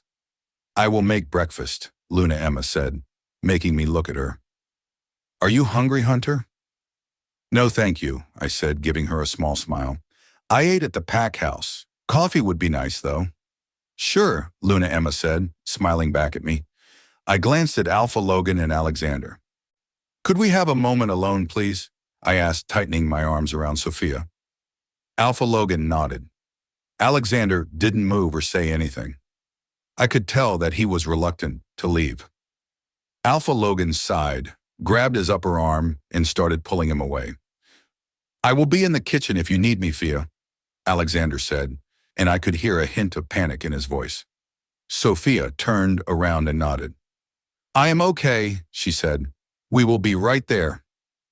As soon as Alpha Logan and Alexander left the living room, I pulled Sophia to the couch. I sat down and pulled her onto my lap. What the hell happened, my love? I asked her as I cupped her cheeks. She was still so pale and so cold. My heart was breaking inside my chest. She furrowed her eyebrows and bit her lower lip. I caressed her cheeks with my thumbs. Her skin was so soft and I enjoyed how it felt against my fingertips. It happens sometimes, she said quietly. The darkness tries to take control, but I always manage to push it back. I looked at her perfect lips. I wanted to kiss her. Does it always get this bad? I mumbled as I leaned in and brushed my lips against hers. She shivered in my arms and a small smile spread across my face. I loved seeing the effect my touch had on her. Sometimes, she mumbled as she leaned in and kissed me. I smiled against her lips. I loved kissing her. I loved that she was the one who kissed me. It meant that she wanted me. I still couldn't believe it. She pulled back and ran my nose up and down her jaw. Did Alexander help you? I asked her as I placed a small kiss on her neck. He always does, she said. He is the only one who can help me. He is the only one who knows how to. I looked up at her and caressed her cheek again. He will have to teach me how to do it, I said softly. I needed to know how to help her once she moved to my pack. I needed to know what to do and how to handle the situation. I needed to talk to Alexander about it. Sophia gulped and hugged me tightly. Will your family be here soon? She asked quietly. I hugged her back tightly. I placed a hand on the back of her head, holding her close to me. They are close to the border, I said as I buried my nose into her hair. Okay, Sophia mumbled. I will freshen up. I mumbled, not moving an inch. I didn't want to let her go. I wanted to stay like this forever. I can't go if you don't let me go, Sophia said with amusement in her voice. I really don't want to, I sighed as I tightened my arm around her waist. She rubbed my back gently. Tingles ran down my spine and into my legs. It was such a pleasurable feeling. I will be right back, she said as he placed a small kiss on my neck. I grunted and lifted my head. You are not helping. Now I just want you to stay here and continue kissing me like that. Sophia chuckled and shook her head. There will be time for that, she said, making me grin. Oh yes, There would be time for everything. I would caress and kiss every fucking part of her perfect little body. I couldn't wait to do that. I couldn't wait to make her mine in every way possible. My phone rang, making my heart skip a beat. My family had arrived at the border. Amy's, Emma's POV. My parents crossed the border, Hunter said as he entered the kitchen. My heart sped up a little. I could feel Logan's nervousness growing. Where is Fia? Alex asked worriedly. She wanted to freshen up, Hunter said as he approached me. Do you need any help? I smiled at him. He was a well-raised young man. He would be an amazing mate to my daughter. I was completely sure of it. I knew that the goddess had her reasons why she decided to bond him to my daughter. It's okay, Hunter, I said. Please sit down. Logan will get you a cup of coffee. He nodded and smiled back at me. I looked at my son. He was staring at the kitchen door with a worried look on his face. She is okay, Alex. I mind-linked him. This one was bad, Mom, my son said. It was worse than the others. I don't know how she came back from it. She did because she has you, Alex, I said softly.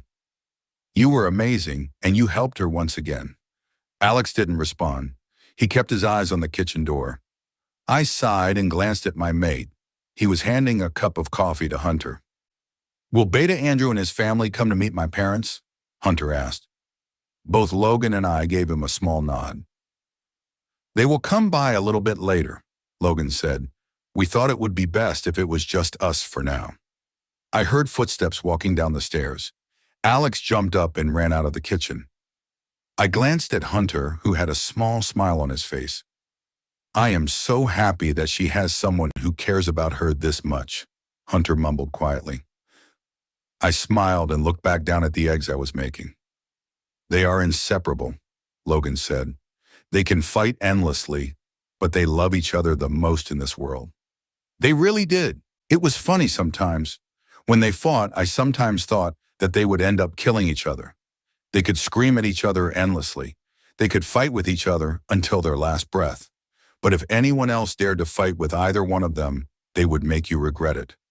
No one else was allowed to scream at Sophie, and no one else was allowed to fight with Alex.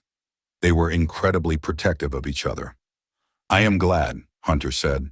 I know that I will always be able to count on him to keep her safe. You will, Logan said. Not just on him. You can count on everyone in this family and in this pack to keep her safe. I heard a car pull up in our driveway. My heart raced a little. Nathan and his family were here. I could feel Logan's nervousness grow. Everything is going to be okay. I mind-linked him. He didn't respond, but I heard him approaching me. I turned the stove off and took a deep breath. I felt Logan's hand in mine. I turned around to look at him. Everything is going to be okay, I said, smiling at him. He nodded and pressed his lips against mine. I heard the front door opening. I looked behind Logan and saw that Hunter wasn't in the kitchen with us anymore. Logan and I walked out of the kitchen. He was holding my hand tightly in his. I saw my kids in the hallway. Both of them looked very nervous. Alex was like a coiled spring waiting to go off. Let's go, guys, I said softly, smiling at them. I needed to relax them. I needed to make sure that my kids were okay. Was the trip okay? I heard Hunter's voice as we approached the door. Yes, honey, Luna Janet said. Are you okay? I am perfect, Mom, Hunter said. She is amazing. I can't wait for you to meet her. I smiled and looked at my daughter.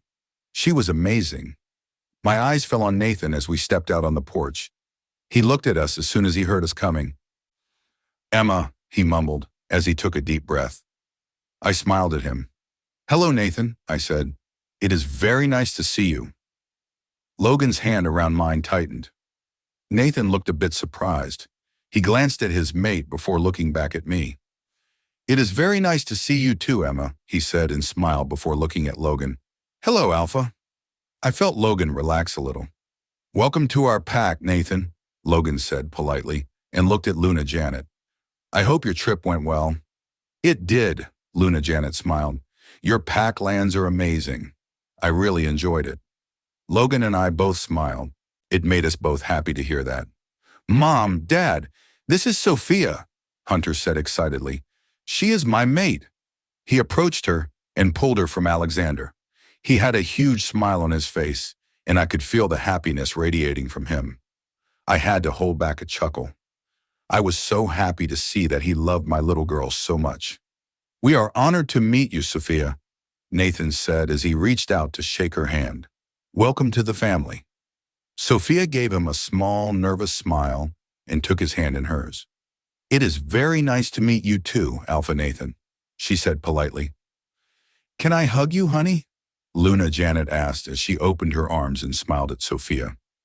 Sophia gave her a small nod and walked into her open arms. I am so happy to meet you, Luna Janet said. You are beautiful, honey. Thank you, Luna, Sophia said quietly. Oh, please, sweetie, call me Janet, Luna Janet said as she let Sophia go. There is no need to be formal. Sophia gave her a small smile. Hunter took her hand in his and pointed at the boy behind his parents. That's my brother, Harry, Hunter said, smiling brightly. Hi, Sophia, Harry said, reaching out to shake Sophia's hand. You are hot. I had to hold back a chuckle. Sophia smiled and took Harry's hand in hers. Back off, Hunter growled at his brother. Harry smirked and shook Sophia's hand. Oh, I love to annoy him, Harry said. I will teach you everything, and we can do it together. Sophia chuckled. Hunter growled again. This is my brother, Sophie said, turning around and pointing at Alex. Alex was staring at Hunter's family with a stern expression on his face. As soon as Nathan looked at him, Alex let out his alpha aura. Nathan flinched a little but smiled. It is very nice to meet you, Alpha Alexander, Nathan said. I've heard wonderful things about you. Alex tightened his jaw. He glanced at Sophia, and I could tell that she mind-linked him. She probably told him to be nice. It is nice to meet you too, Alpha Nathan, Alex said. Okay, I said, making everyone look at me. Let's go inside. I made breakfast. I started walking back inside the house, not waiting for anyone's response. I took a deep breath. The first meeting went well. You are lucky she didn't make pancakes, Logan mumbled, making me roll my eyes. She can't make them. I heard Nathan and Janet chuckle, making me smile. I knew that everything would be okay. Nathan's POV. To say that I was nervous would be an understatement. My insides were shaking, and I felt like I was going to throw up. Emma and Logan were polite, and seeing them again wasn't as bad as I thought it was going to be. Alexander, on the other hand, wanted to bite my head off. I understood why, but I needed to show him that I wasn't a threat to him or his family. I looked at Sophia. She reminded me so much of Emma when I first met her. She was beautiful, and I could tell that she was very kind and loving. I enjoyed seeing my buddy happy. He was so in love, and it made my heart grow double. I looked up from my plate and saw my son caressing Sophia's cheek. She had a small smile on her face. Hunter was whispering something to her. I smiled and looked at Alexander. I could feel his power, and I had to admit that it was a little bit intimidating. I didn't want to get on his bad side. When are you taking over the pack, Alexander? I asked, making him look up from his plate. In a couple of months, he answered. I already started taking on some duties. I can't wait to hand over my pack to him, Logan said. I'm ready to retire and spend a month in my cabin with my mate. It will be wonderful, believe me, Jenny said, chuckling. Nathan and I did that as soon as Hunter took over. I looked at my mate and took her hand in mine. I love you, honey. I mind-linked her. I love you too, Nate, she said. Are you okay? A little bit nervous, but better, I said. She glanced at me and gave me a small smile. I am looking forward to it, Emma said, making me look at her.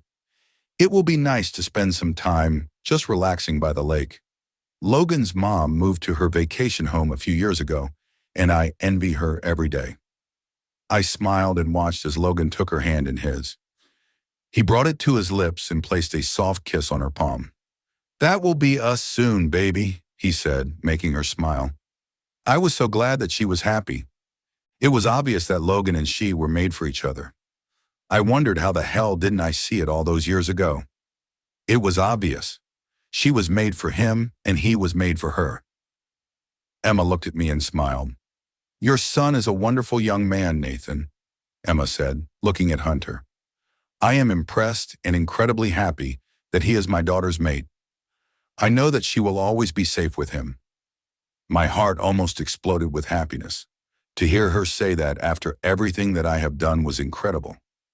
It almost made me cry. I glanced at my buddy and smiled. "He is," I agreed. "Sophia will always be safe and loved, not just by him, but by our family as well. We are honored to welcome such an amazing young woman into our pack and our family." Sophia's eyes widened a little. Was she surprised by my statement? Why? "Thank you, Alpha Nathan," she said quietly. "You are welcome, Sophia," I said, smiling at her. I meant every word I said. The doorbell rang and the atmosphere in the room suddenly got tense. "Excuse me," Emma said as she stood up.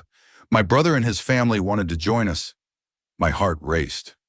Jenny took my hand in hers and squeezed it. "It's okay, honey." She mind-linked me. "You are not alone. Your kids and I are here for you." I squeezed her hand and took a deep breath. I heard footsteps approaching, and I looked up. The first one who entered the dining room was Andrew. His jaw twitched when he saw me, but he reached out his hand to shake mine. I stood up and gave him a small smile.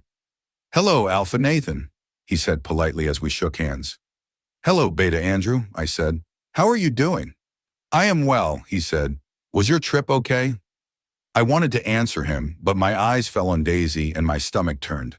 Guilt washed over me like never before. I hadn't seen her since the day I threatened to kill her. How the fuck could I have done that? I gulped and looked down, trying to take a little breath. My mate's hand tightened around mine. "Hello, Alpha Nathan," Daisy said, making me look up at her. "I hope that your trip went well." She was smiling at me. I didn't deserve it. "It did," Jenny said instead of me. "I was just telling Emma and Logan that your pack lands are incredible." "They are," Daisy agreed. "I am glad you like our territory." "These are my sons," Andrew said, making me look up. "Mason and Mike." I looked at two young boys. The younger one was standing next to his mom. He had a polite smile on his face. The older boy was standing behind Sophia. His hands were placed on her shoulders, and he was glaring at me. "He was the one I tried to kill." Another wave of guilt and shame washed over me. "It's nice to meet you, boys," Jenny said, smiling at them. "This is our younger son, Harry." I kept my eyes on Mason. He didn't stop glaring at me until someone mind-linked him. He sighed and looked down at Sophia. "Come on, sit down," Emma said. "Are you hungry?" "I made breakfast." "Not pancakes, right, Auntie?" Andrew's younger son asked as he sat down next to Harry. Emma chuckled and shook her head. "I didn't make pancakes," she said as she opened the cupboard and took out a few more plates. "I would love some then." Her nephew grinned widely. "Are you okay, Dad?" My son mind-linked me, making me look at him. "I am, buddy," I said. "I am incredibly happy for you. She is amazing." "She really is," he said, grinning widely. "I am so in love." "I can tell," I said, smiling back at him. "She is in love with you too." She was. I could tell by the way she smiled at him. I could tell by the way she accepted his touch. They were destined for each other. Someone sat next to me, making me look to my right. My heart stopped. It was Daisy. Why did she sit next to me? Wasn't she repulsed by me? She looked at me and smiled. "It is nice to have you here with us," Daisy said. "We are all really happy that our Sophie found such a wonderful mate." My eyes widened. I could barely muster up a small smile. She was glad that I was here? I couldn't believe it. I couldn't believe that this amazing woman moved past what I had done.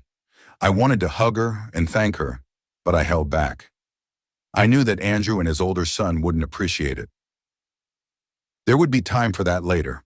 There would be time for me to apologize to her and her son, and Hunter's POV.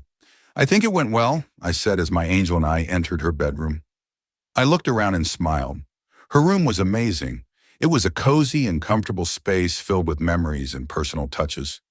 The walls were painted a soft shade of pink, and the room was flooded with natural light, thanks to the large windows. There were framed photos of her and Alex all over the room. I smiled and looked at one where they were about 10 years old. "You were a cute kid," I said, making her chuckle. I looked at another photo on the wall. It was a photo from the hospital. Luna Emma was holding newborn Alex and Sophia in her arms. She was smiling brightly. Alpha Logan was sitting next to her with his arm around her shoulders. One of the babies was holding his finger in their tiny arms. He had a huge smile on his face. The photo was beautiful, and I could feel their happiness. I also couldn't wait to take the same picture with my mate. I imagined her pregnant, and everything inside me stirred. I couldn't wait to have cute kids with her. I couldn't wait to start our lives together. I noticed how much Sophia and Luna Emma looked alike. It was almost like looking at Sophia in the photo. "You look so much like your mom," I mumbled. "Everyone says that," Sophia said, making me turn around and look at her. It suddenly got very hot in the room. She was sitting on her desk chair and smiling at me. She was so fucking beautiful, and I almost melted into a puddle. She didn't need to do much to make my whole body tremble with need.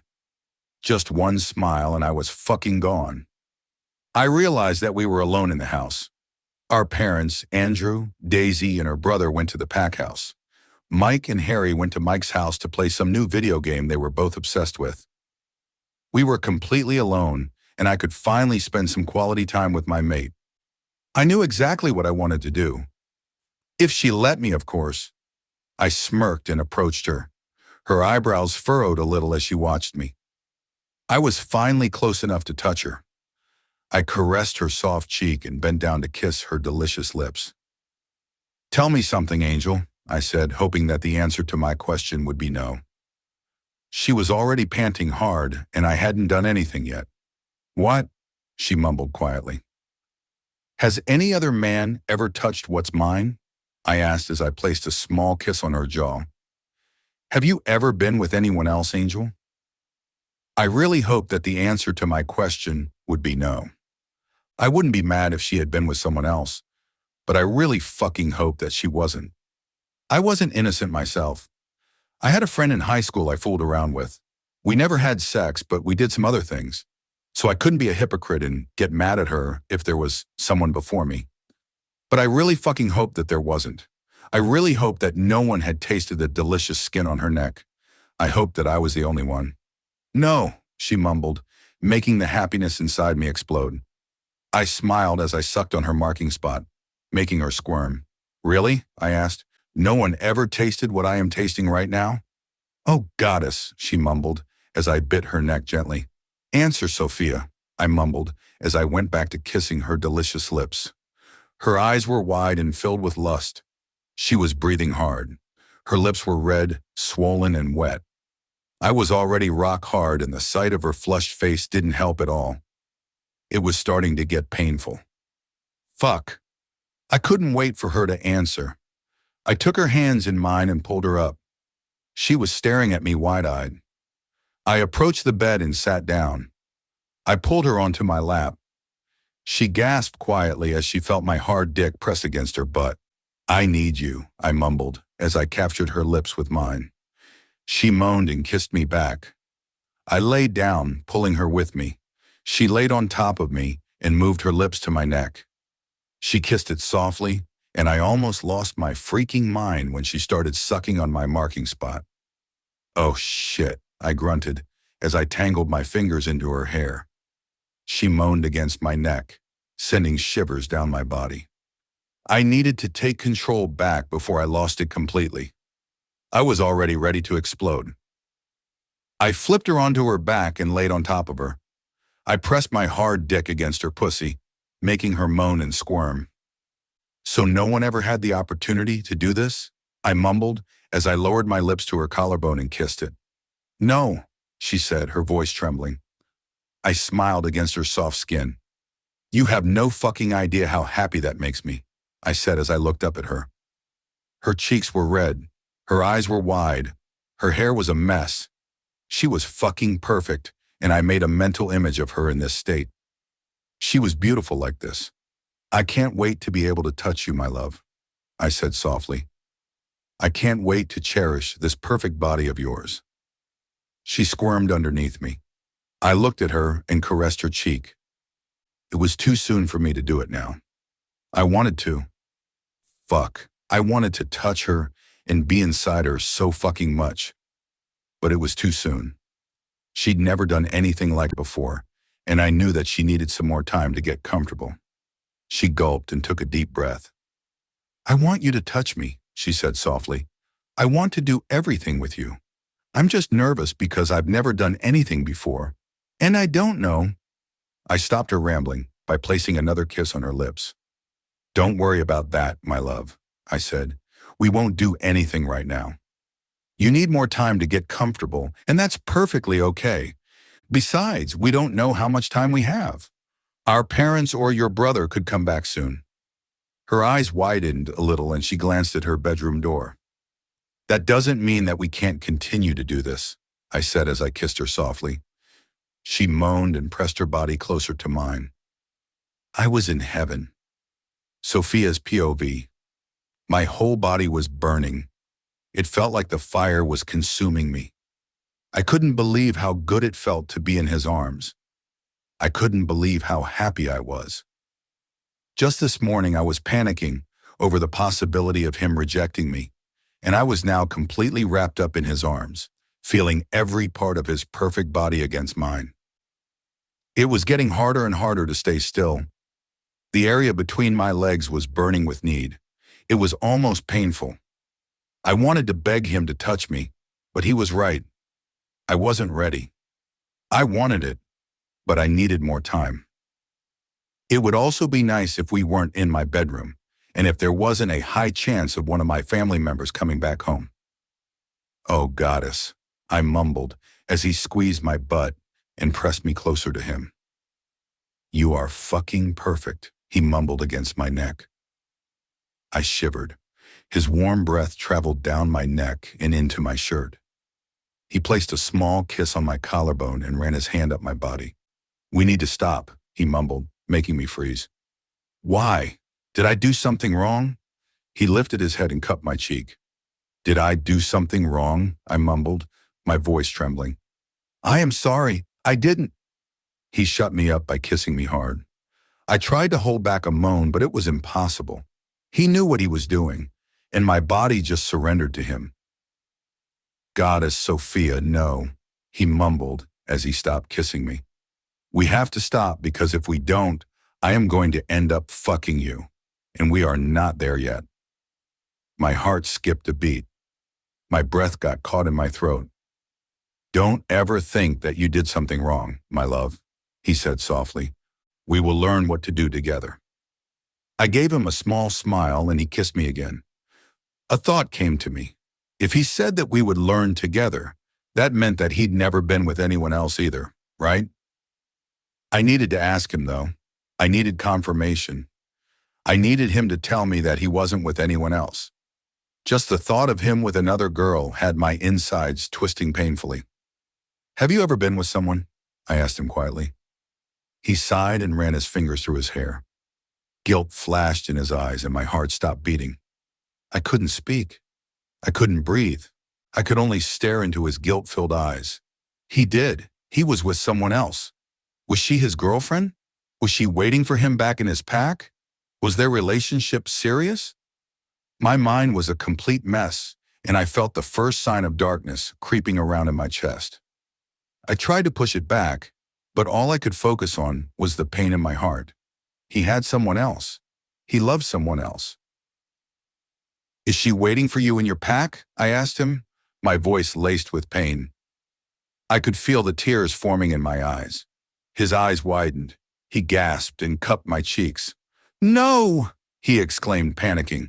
We were never in a relationship. I've never had sex with her. We were two stupid teenagers who fooled around a little. We did some oral stuff, but that was it. She is nothing, Sophia. She found her mate and she is happy with him. I am happy for her. He is a nice man and she deserves a nice man. She is a very nice person. That's all she ever was to me. A nice person, a good friend. He was rambling now. I could hear the panic in his voice. Fuck, my dad told me that I was going to regret it, he mumbled as he closed his eyes and shook his head. He opened his eyes and took a deep breath. I am sorry, Angel, he said as he leaned his forehead against mine. If I could take it back, I would. I made a mistake and I am so fucking sorry. You are everything that I want and need. I took a deep breath and ran my fingers through his hair. It hurt to know that another girl had him before me, but there was nothing I could have done. I could only accept it. It's okay, I said, trying to keep the pain out of my voice. It's in the past. Hunter lifted his head and I could see tears in his eyes. Really? He asked, his voice trembling. I nodded and gave him a small smile. Oh, goddess, he mumbled as he pulled me into a tight hug. I already imagined you leaving me. I had this vision in my head of you rejecting me and telling me to get out. I almost had a heart attack. I turned my head and placed a soft kiss on his neck. I couldn't do that, I said quietly. Just thinking about saying the word reject was painful. I simply couldn't do it. He buried his nose into my hair and took a deep breath. I am so fucking in love with you, Angel, he said quietly. I can't believe how lucky I am to have you. I smiled and kissed his neck again. I am so fucking in love with you too, I mumbled, making him lift his head. He smiled at me and pressed his lips against mine. He ran his hand down my body, making me squirm and press myself closer to him. He was just about to grab my butt again when the front door opened. Fia, my brother called me, making Hunter sigh. I can't wait for us to be alone, he said as he stopped kissing me. The first thing I am going to do when we go back to our pack is take you on a vacation. I will sink my canines into your perfect little neck, and I will make you mine in every way possible. Most importantly, there will be no one there to disturb us. I chuckled and nodded. I can't wait, I said, making him grin widely. He pecked my lips again before he unwrapped his hands from me and stood up. I had to hold back a whine. I already missed him. Alexander's POV. I was nervous. I didn't want to leave Fia alone, but I had to go to the pack house. Fia! I called her again when she didn't answer me. Coming, she said quietly, and I was relieved. I didn't like leaving her alone after she had one of her episodes. The darkness could always come back, and I didn't know how she would handle it without me here. I saw her walking down the stairs, and I breathed out in relief. Are you okay? I asked as I pulled her closer so I could see her face better. Did it happen again? I was scared as fuck. It was never as bad as it was this morning. I always knew that she would be able to push the darkness back. This morning was the first time I wasn't sure of it. I studied her face carefully. I needed to know if she was okay. I needed to know that she was telling the truth. It didn't, she said, giving me a small smile. You have to teach me how to help her if it happens again, I heard Hunter's voice. I was so focused on Fia that I didn't even hear him come. I gulped and glanced down at her. It would definitely happen again, and I wondered how bad it would be the next time. I need to know what to do when we go back to our pack, Hunter said, making my heart stop. I need to know how to help her when you aren't around. Right. I wouldn't be around when she left.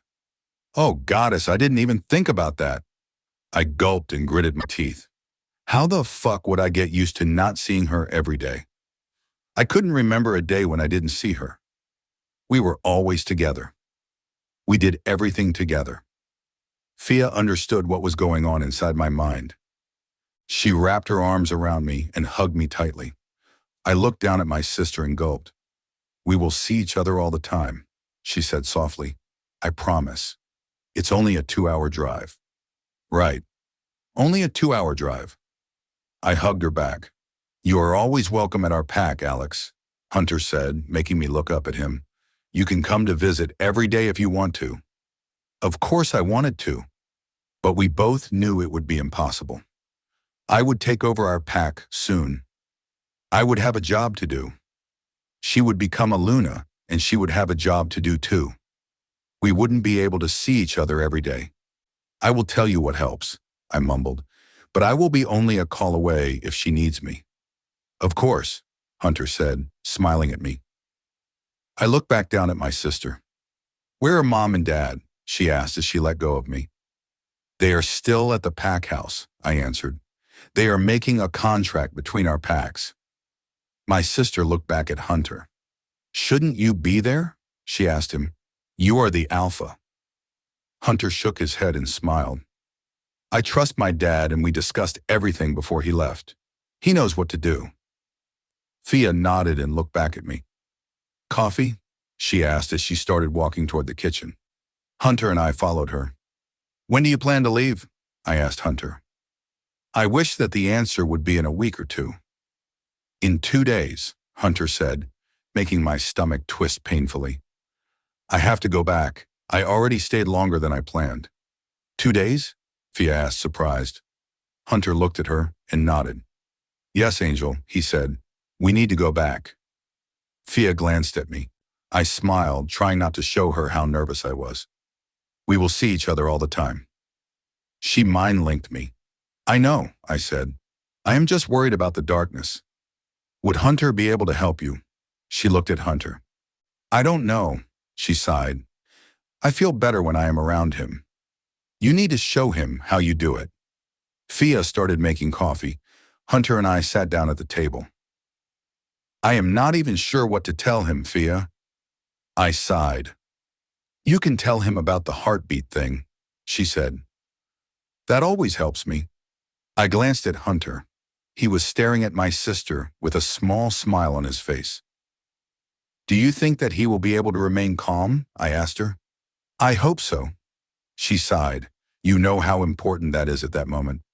I did know that, but it took me years to learn how to remain calm in that situation. I still felt the need to freak the fuck out every time it happened, but I learned how to control it.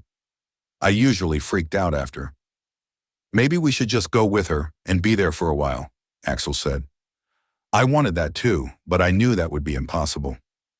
You know we can't do that, Axel, I sighed. Alex grunted and retreated. He was scared. I understood him. I was scared too. Are you two done talking? Hunter chuckled, looking from Fia to me. I am sorry, Fia apologized immediately. We were just talking about... It's okay, Sophia, Hunter interrupted her. I understand. It's a twin thing, right? He looked at me and smiled. It is, I said as I took the coffee mug out of Fia's hand. She handed one to Hunter and sat down opposite us. So what is the most important thing I need to know if something like that happens to her again? Hunter asked as he took a small sip of his coffee. The most important thing is to stay calm, I said. She needs you to be there for her, not to freak out. Hunter nodded and glanced at Fia. I will also need you to call me immediately, I said sternly. I will try to calm her down over the phone. I had a feeling it wouldn't work, but I would never forgive myself if I wasn't there for her when she needed me. Of course, Hunter nodded. I took a sip of my coffee and looked at Fia.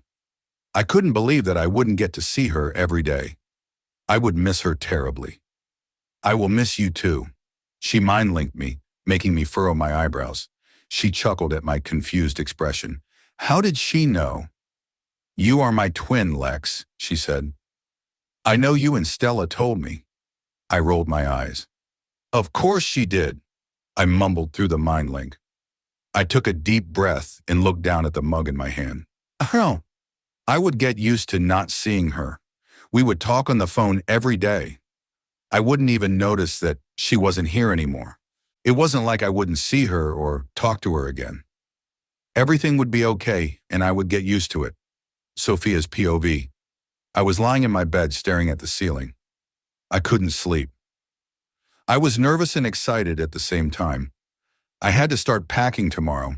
I would go back to Hunter's pack with him and his family in 2 days. I was excited to start my life with my mate, but I was nervous to leave my family. I would miss my mom and my dad.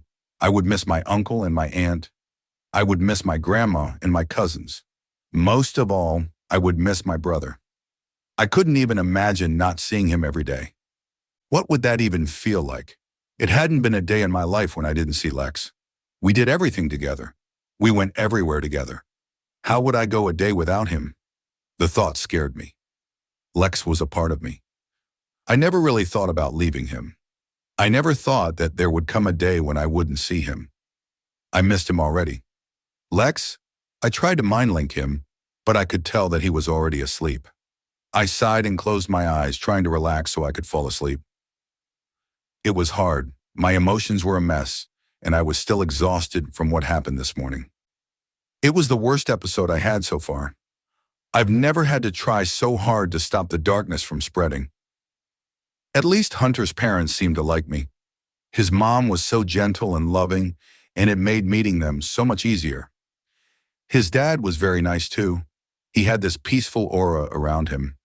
I liked him from the moment I saw him, and I couldn't believe that was the man who hurt my family. It was very obvious that he had changed so much. "Sophia," I heard my brother's quiet voice. I opened my eyes and furrowed my eyebrows. "Lex?" I called his name as I lifted myself on my elbows. How the hell did he get inside my room? I didn't hear him come in. I thought that he was asleep. And why the hell did he call me by my full name again? "Sophia," he called me again, making me reach out and turn on the lamp on my nightstand. I couldn't see him. "What the hell, Lex?" I mumbled as I turned around and searched for him. I still couldn't see him. My room was empty. "Alex?" I called him, my voice trembling. "Help me, Sophia," he said, his voice laced with pain. My heart stopped beating. Was Lex hurt? I jumped out of bed, but I didn't know where to go or what to do. It didn't seem like his voice was coming from his bedroom. It seemed like it was coming from the outside. I rushed to the window and opened it. "Lex?" I called him.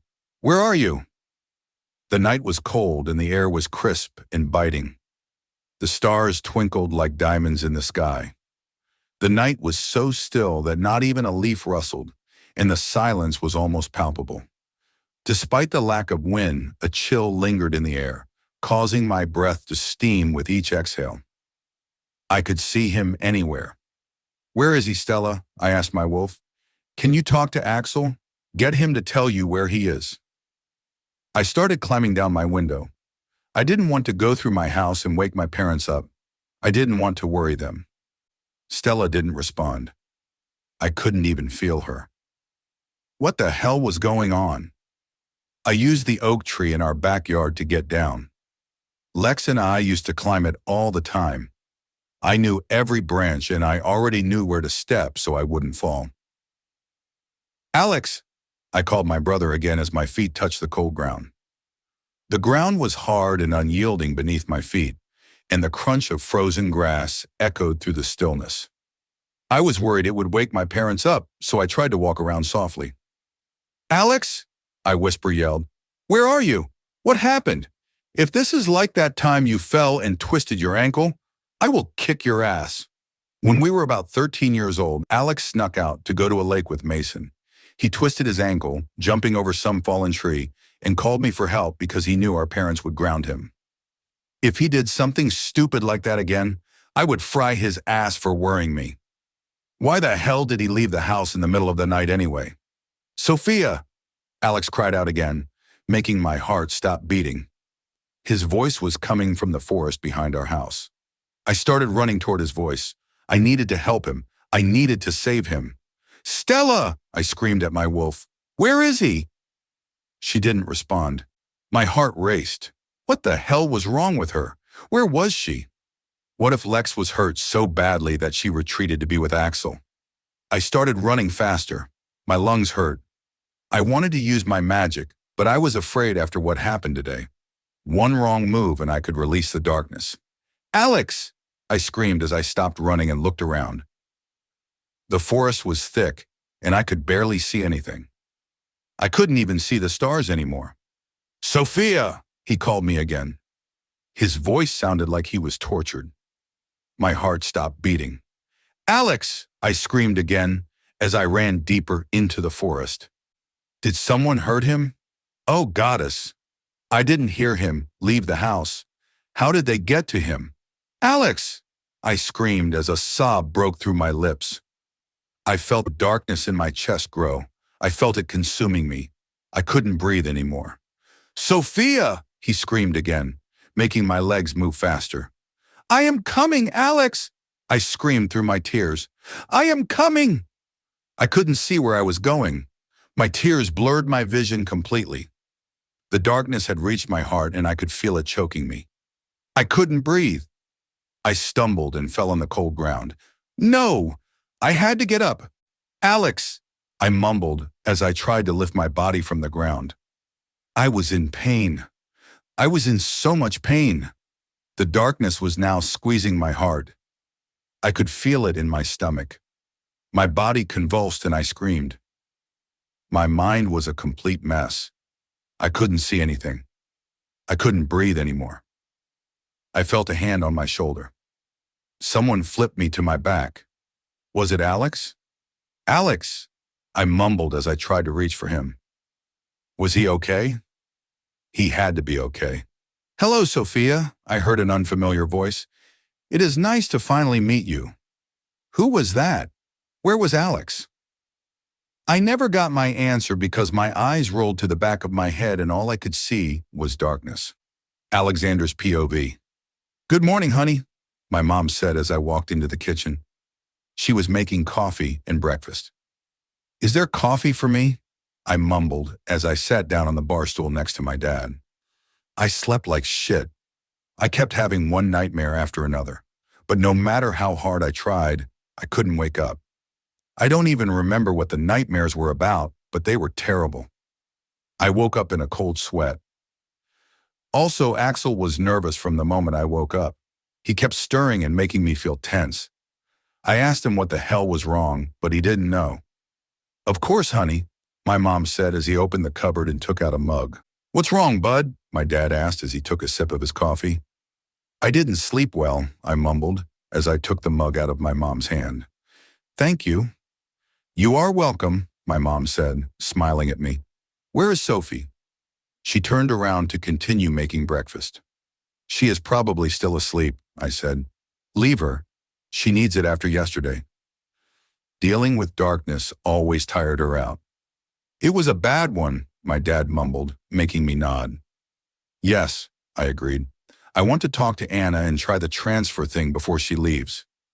I'm afraid that Hunter won't know what to do if it gets bad again." I thought about it a lot last night. I wanted to talk to Hunter and ask him to stay a few more days so we could try to transfer it to me. I was afraid to let her go to his pack without me. "I am not sure about that, honey." My mom sighed as she turned around and leaned on the counter. "I don't want you to get hurt." I gritted my teeth. "She will get hurt if we don't do something, Mom." My mom glanced at my dad and took a deep breath. "I know," she said. "That's why I thought about taking it. I know my way around magic and I could deal with it better." My eyes widened. "No," my dad said sternly. "We don't know what that could do to you, Emma. You could get hurt." "Better me than our children," my mom sighed, making my dad growl quietly. "Then I am doing it instead of you," my dad said. "I am not letting you or my children get hurt. She can transfer it all to me." My mom wanted to argue, but the doorbell interrupted our discussion. I could tell by the scent that it was Hunter. "I'll get it," I said as I stood up and walked to the front door. I opened it to see Hunter standing on my porch with a small smile on his face. "Good morning," he said. I stepped aside so he could enter the house. "Where is Sophia?" he asked, looking around. "She is still sleeping," I said. "My mom and dad are in the kitchen." "Go join them. I will go check on Fia." "Don't wake her up," he told me. "Let her sleep." "I will," I said as I started climbing the stairs. "I will just go check on her. I will tell her that you are here if she is awake." Hunter nodded and I saw him walk away. I felt his urge to go check on Fia. It was mostly because of Axel. Maybe seeing her would calm him down a little. "Maybe you should talk to Stella," I told him. "She has a way to calm you down." Axel didn't respond. I knocked on Fia's door and waited. I couldn't hear anything, so I opened the door slowly. I didn't want to wake her up if she was still asleep. My eyes fell on her bed, and I furrowed my eyebrows. It was empty. Fia? I called her as I entered her room. She was probably in the bathroom. It was freezing in her room. My eyes fell on the open window. Why the hell did she open that? I walked to the bathroom door. I wanted to knock, but I noticed that the door was open. I grabbed the doorknob and opened the door fully. The bathroom was empty. What the fuck? My heart started racing. Sophia! I called her as I turned back around. Where the fuck was she? My eyes fell on a piece of paper on her nightstand. My heart raced. I rushed to the nightstand and grabbed the paper. My hands were shaking. Don't search for her because you won't find her. She will come back, but when she does, she will be the greatest weapon on this planet. She will be my greatest weapon. She was gone. My vision blackened. My hands started shaking. I didn't even realize that I was snarling and growling. No! Axel was screaming as he pushed to get out. We have to find her. I heard footsteps rushing toward the room. I couldn't move. All I could do was stare at the piece of paper in my hands.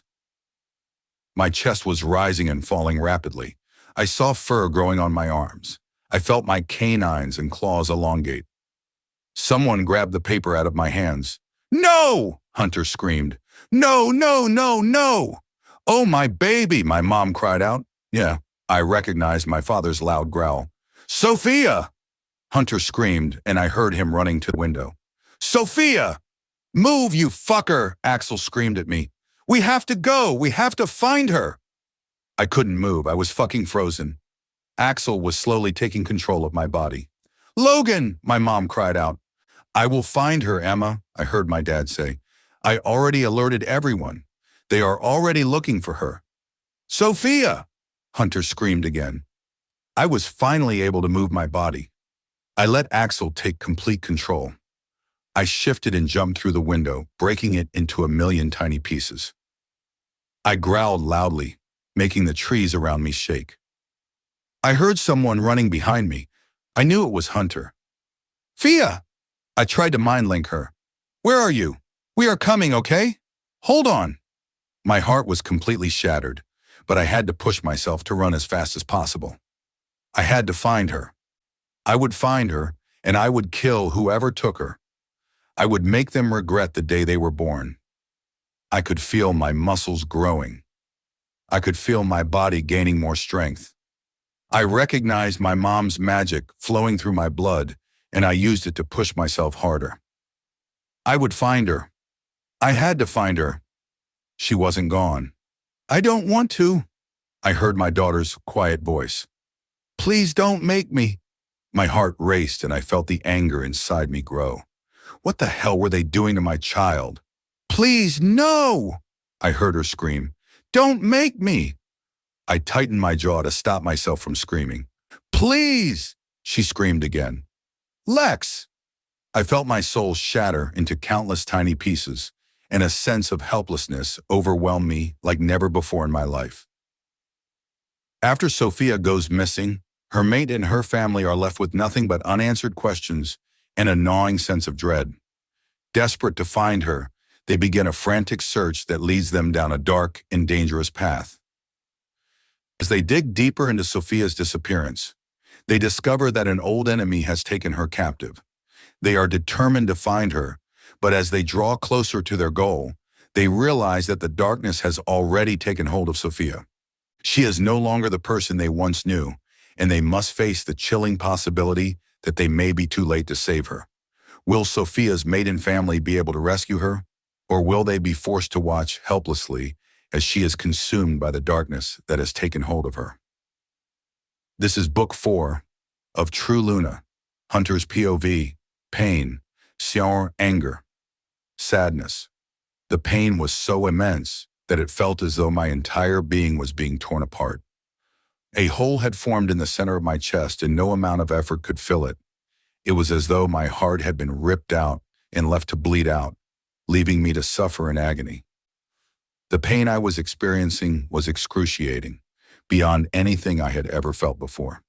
I was drowning in a sea of despair, desperately trying to keep my head above water, but with no hope in sight. The anger that simmered inside me was a coping mechanism, a shield to protect me from the intense pain that threatened to overwhelm me. It was easier to be angry than to confront the depth of my despair, easier to lash out than to feel the crushing weight of my grief. But even as I clung to my anger, I knew deep down that it was just a temporary solution. The pain would not go away, and eventually I would have to face it head on. "Maybe we should go home, Hunter," my mom mumbled. "There isn't much we can do here." I gritted my teeth, the muscles in my arms clenched. "I am not leaving," I said, my voice unrecognizable. "I am staying here." I couldn't leave. What if she came back? What if Alex found her before I did? "Hunter," my father spoke, but I interrupted him. "I am not leaving," I said as I turned around abruptly. "I have the best chance of finding her right here." Mom, Dad, and Harry were looking at me, with worry written all over their faces. Harry was quiet ever since she went missing, and that was unusual. He always had something to say. He never shut up, but now he did. "Our trackers are the best," my dad said. "They will find her and bring her to you." I tightened my jaw. "They've been searching for 8 days now, and they still haven't found her," I mumbled, my voice breaking. I buried my face into my hands and sobbed. The depth of my longing for her was almost unbearable, a throbbing ache that consumed me completely. Every fiber of my being yearned for her, from the tips of my fingers to the depths of my soul. I longed for the familiar comfort of her scent, the way it wrapped around me like a warm blanket and made me feel safe and loved. Her smile was etched in my memory, a beacon of light that had the power to lift me out of even the darkest moments. I missed the way her laughter filled the room and her eyes sparkled with joy. The mere thought of her voice made my heart skip a beat. Each word was like a melody that I couldn't get enough of. Every moment spent apart from her felt like an eternity, a never-ending void that I could never fill. I missed the way her presence made everything feel right, like a missing piece of a puzzle that I had finally found. Without her, everything felt dull and lifeless. I missed everything about her. I missed her smile, her voice, her scent, and her presence. She was the missing piece of my heart that I couldn't live without, and every moment spent away from her was a moment too long. "Oh, my baby," my mom mumbled as she approached me and wrapped me up in a hug. "I am so sorry, honey. We will find her, I promise." I was thankful to my mom for hugging me, but I didn't want her hands wrapped around me. I wanted Sophia's. My dad huffed and started pacing around. "It would be so much easier if we had any idea who took her," my dad said angrily. "Who the fuck is crazy enough to go against Logan and his family? Who the fuck thinks they could defeat them?" My mom sighed and rubbed my back gently. "Alex and Logan are raiding every pack," my mom said. "We should know something soon." It had to be now. It just had to be. I couldn't be without her anymore. Every second felt like an hour. Every minute felt like a day. Every fucking hour felt like a week. I couldn't stand it anymore. I couldn't stand not knowing where she was. I knew that she was alive. I was sure of it. Holden would know if she had died. Alex and Axel would know if she had died. She was alive. But how was she? Was she hurt? Was she hungry or thirsty? Was she warm? It was cold outside. Winter was coming. Was she cold? Would she get sick? I didn't know the answer to any of these questions, and it was killing me. I barely spoke to Holden. He retracted completely, and all I could feel were his overwhelming emotions. "What about Anna?" My father sighed. "Did she ask around?" "She did," my mom answered for me. "She is still waiting on some responses. But she didn't find anything useful for now." "Fuck," my dad mumbled. I moved my hands from my face and looked up. My eyes fell on my brother. "We will find her, Hunter," Harry said. "I promise that to Mike, and I promise that to you. We will find her." I tried to gulp down the lump in my throat, but it was so fucking hard too. I couldn't do it, no matter how hard I tried. I didn't get a chance to get to know her well, but I can tell that she is very brave and very strong, Harry continued. "She will be okay. I am sure of it. I gritted my teeth and nodded. My mom let me go and caressed my cheek. I wish there was something I could do, my baby, my mom mumbled. I wish that too, but there wasn't anything my mom could have done. She couldn't bring Sophia back to me. I kissed my mom's cheek and started walking out of the room. Where are you going? My dad asked me. To see Alex, I mumbled as I opened the door. I need to talk to him.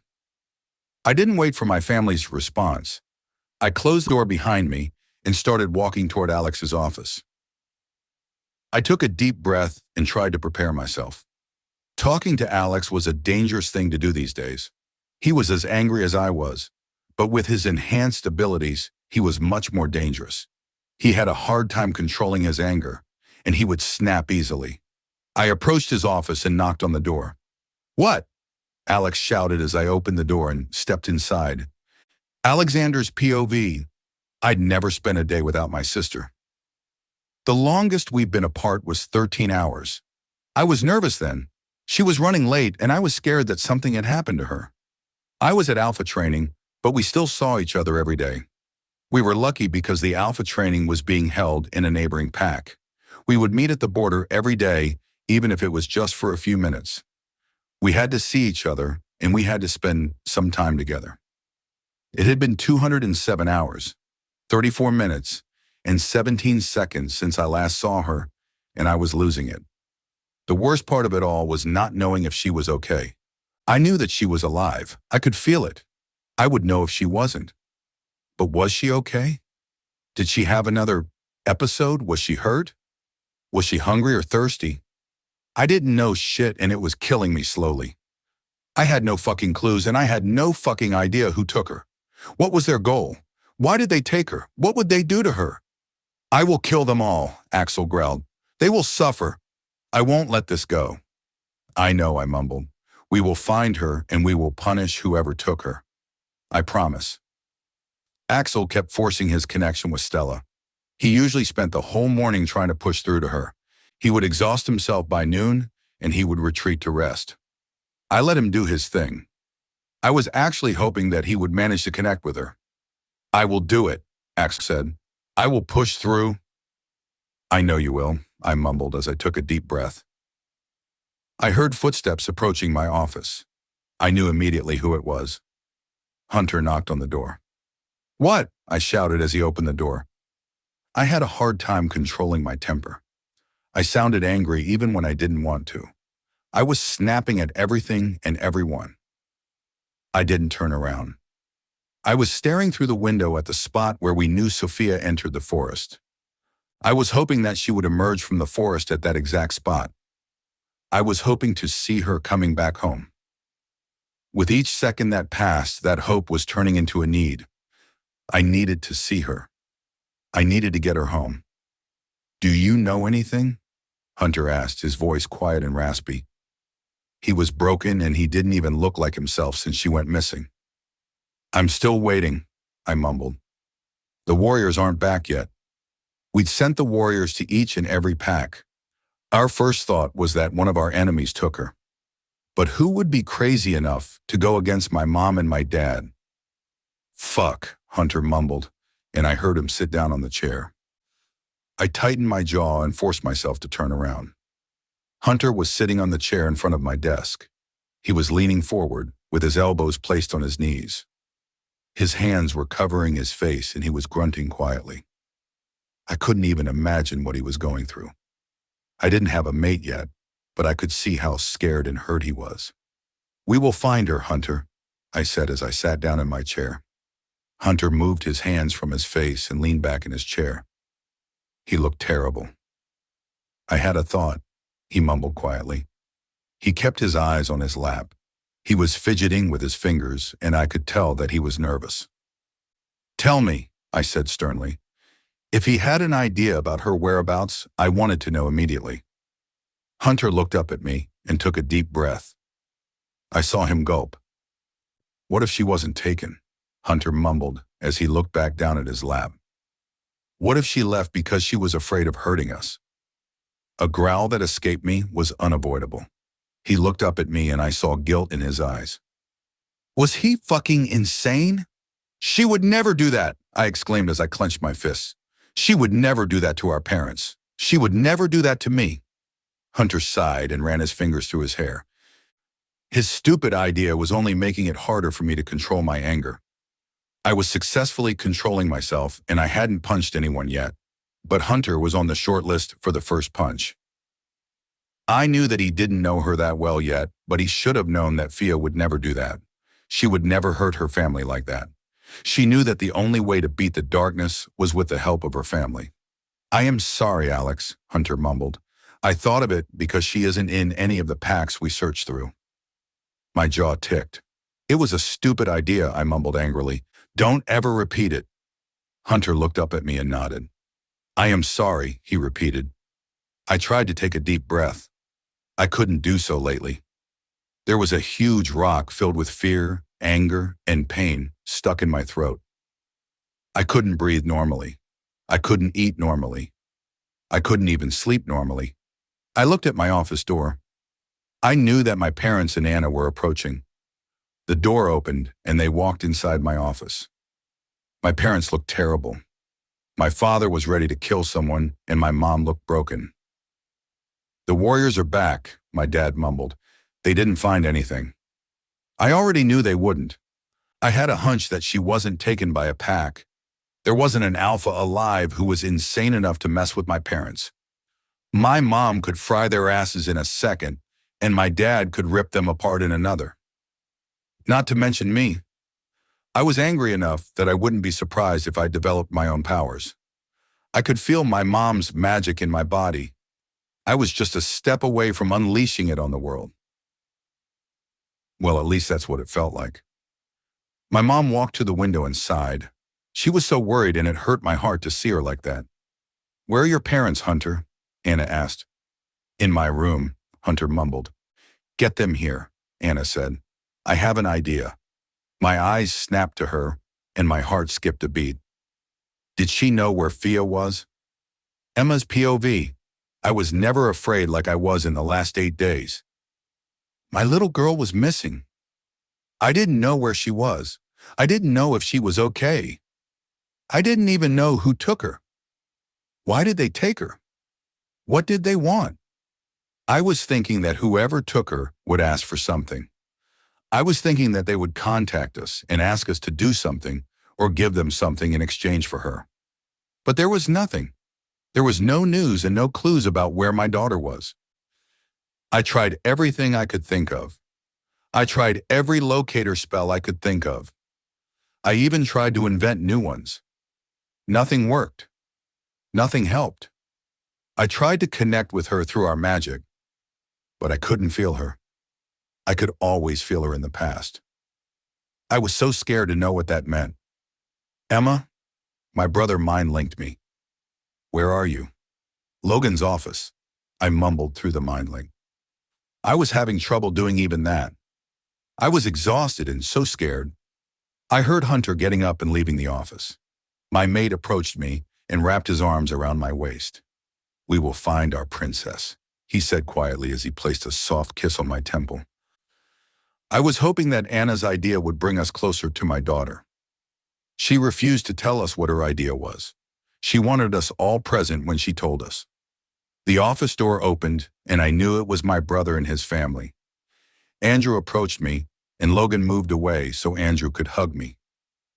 Oh, Andrew mumbled as he kissed the top of my head. We will find her, I promise. Everyone kept telling me that, but we still hadn't found her. When would we find her? When would I have my baby back in my arms? I turned around and wrapped my arms around my brother's waist. He rubbed my back gently and leaned his head on mine. For a single second, I felt like everything would be okay.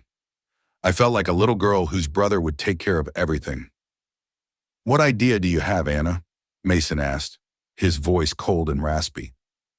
I will tell you when Hunter and his family get here, Anna said, making Mason sigh. Andrew let me go and cupped my cheeks. He placed a soft kiss on my forehead and wrapped his arm around my shoulders. I looked at Daisy. I could tell that she was crying. Mason and Mike looked pissed off, Mason adored Sophie. There was nothing that he wouldn't do for her. This was hard for him. The room was quiet. Every one of us was lost in our own thoughts. I couldn't even look at my son. His pain made me want to scream and cry. This was hard on all of us, but my son lost his twin. It was heartbreaking to even look at him and the pain on his face. I leaned more into my brother, and he tightened his hold on me. I heard footsteps approaching the office, and my heart sped up. A few moments later, Hunter and his family walked inside. Nathan looked at me, and I saw how sad he was. Janet looked worried. Harry rushed to Mike and pulled him into a hug. They bonded immediately, and it was nice to see the growing friendship between them. "Sit down, please," Anna said quietly. Nathan and Janet sat on the couch next to Daisy. Logan was standing behind Alex. His hands were placed on Alex's shoulders, and he kept kissing the top of Alex's head. Hunter sat down in the chair opposite Alex's desk. He turned it around so he could see everybody. Mike and Harry were standing next to Andrew and me. I ran my fingers through Mike's hair and kissed his temple. He looked at me and gave me a smile that didn't reach his eyes. "As you know, I've been reaching out to all the witches I know," Anna said quietly. She was leaning against the wall with a worried look on her face. "Did you find anything?" Hunter asked, his voice laced with pain. I couldn't even imagine what he was going through. Anna looked at him and took a deep breath. "Maybe," Anna mumbled, making us all tense up. My heart raced. "Where is she?" Alex asked as he stood up abruptly. Anna looked at him and sighed. "Sit down, Alex. I will tell you everything if you give me a chance." I looked at my son, and my heart clenched painfully. I needed to hold him. I needed to hold my child. I moved away from Andrew and approached my son and my mate. Alex sat back down, and I stood behind him. I wrapped my arms around his neck and kissed his temple. I needed to hold my child. Alex turned around to look at me. The pain I saw in his eyes made me cry. I felt a tear fall down my cheek. There was nothing I could say to him. I caressed his cheek, and he leaned into my touch. "One of the witches informed me that there are rumors about dark witches gathering in some sort of a cult," Anna said, making us look at her. "Apparently they have a leader who is a werewolf." I furrowed my eyebrows. Alex cursed loudly. "A werewolf?" Logan asked, confused. "Who would be crazy enough to conspire with a bunch of dark witches?" "We've combed through every pack there is," Alex said. "There was no trace of her anywhere. Every alpha cooperated with us. Who the fuck is working with them?" Anna sighed and glanced at Nathan. He was staring in front of himself with a worried look on his face. I could tell that he was trying to figure this out. Why did Anna look at him? "Alpha Nathan?" Anna called him, making Nathan look up at her. I could feel Alex tense up. "Yes, Anna?" Nathan asked her. Anna took another deep breath and glanced back at Logan and me. I could tell that she was reluctant to say what she wanted to say. She looked back at Nathan. "What happened to your father, Alpha Nathan?" Anna asked. "Do you know where he is?" My heart stopped beating. The room was completely silent. I wasn't even sure if anyone was breathing. Hunter's POV. I watched as my father's eyes widened. He was staring at Anna with his mouth hanging open. The tension in the room was palpable. It could have been cut with a knife. "My father?" My dad spoke after a few moments of complete silence. Anna nodded slowly. My dad gulped and took a deep breath. My mom took his hand in hers. "You think that my father is their leader?" My dad asked, his voice quiet and raspy. "You think that he took Sophia?" My heart clenched when he mentioned her name. Holden whined and his pain washed over me. I was scared to look at Sophia's family. I could feel the anger radiating off them. "I can't be sure," Anna said. "But the witch that I talked to said that their leader was an older werewolf who was exiled from his pack. Your father came to mind. I saw fucking red. If he took her, I would find him and I would rip his head off. He has a motive," Anna added. "You exiled him. Emma and Logan motivated you to do so. He has a motive for revenge against both families." Sophia is perfect for that. The room was silent again. The tension in the air was growing. You are saying that Nathan's father took my little girl? Alpha Logan mumbled after a while. His voice was quiet and raspy. I could hear the pain and desperation in his voice. I looked at him and my stomach twisted. He didn't even look angry. He looked broken. I couldn't even imagine what he was going through. I didn't have kids yet, but just thinking about someone hurting or taking my child away had me ready to wreak havoc on the world. I can't be sure, Logan. Anna sighed. I had that thought when my friend mentioned an older werewolf who was exiled from his pack. It could be someone else, but Nathan's father came to mind. As I said, he has a motive. Anna was right. He did have a motive, and he decided to use my angel to get his revenge. I had to hold back a growl. Have you heard from your father after you exiled him? Luna Emma asked, making my dad look at her. He shook his head and took a deep breath. No, my dad mumbled. I don't know what happened to him after I exiled him. He could be dead for all I know. He obviously isn't, Alex said, growling quietly. His voice was cold and raspy. It made me shiver, and it made Holden tense up. I could feel the power radiating off Alex. As I said, it doesn't have to be him, Anna said. It could be. Oh, of course it's him, Alex interrupted Anna. He stood up and started pacing around. He ran his fingers through his hair and pulled on it. Who else could it be? Alex exclaimed as he looked up at us. That sick fucker has a motive. He wanted to hurt both of our families, and he chose her to do it. Alex was right. It had to be my grandfather. As I closed my eyes and bent my head, I could feel the weight of my sadness weighing upon my chest. My heart felt as though it had been shattered into a million tiny pieces, and it was only Sophia who had the power to put it back together again. Her touch and her scent were the cure for even the deepest wounds in my heart and soul. At that moment, I longed for her more than ever before. I could picture her standing before me, her gentle eyes filled with warmth and understanding. And I knew that if I could just feel her touch, just breathe in her scent, then everything would be okay again. She was the only one who could make me feel whole again, and without her, I was lost. So I imagined her beside me. I imagined her hands on my cheeks, her lips pressed softly against mine. And at that moment, even though she was not physically there, I felt her presence all around me. We need to find him, Beta Andrew's angry voice broke the image I created. I opened my eyes and looked at him. He looked like he was about to shift. Where do we even look? My mom mumbled quietly. I can put out the word that Nathan is looking for his father, Alpha Logan said. If the fucker really did this for revenge, he will want to talk to Nathan. I am surprised that he didn't contact us already, my mom said. What is he waiting for? That was an excellent question. What the fuck did my grandfather want, and why didn't he ask for it already? I would give him everything to get Sophia back. There was nothing I wouldn't do or give to have her in my arms again. I don't think he is waiting for anything, Anna mumbled. I think he is using her for something.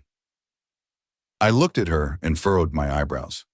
Using her for what? Alex asked angrily. Luna Emma gasped, making us all look at her. She was staring at Anna with a terrified look on her face. Mom? Alex asked worriedly.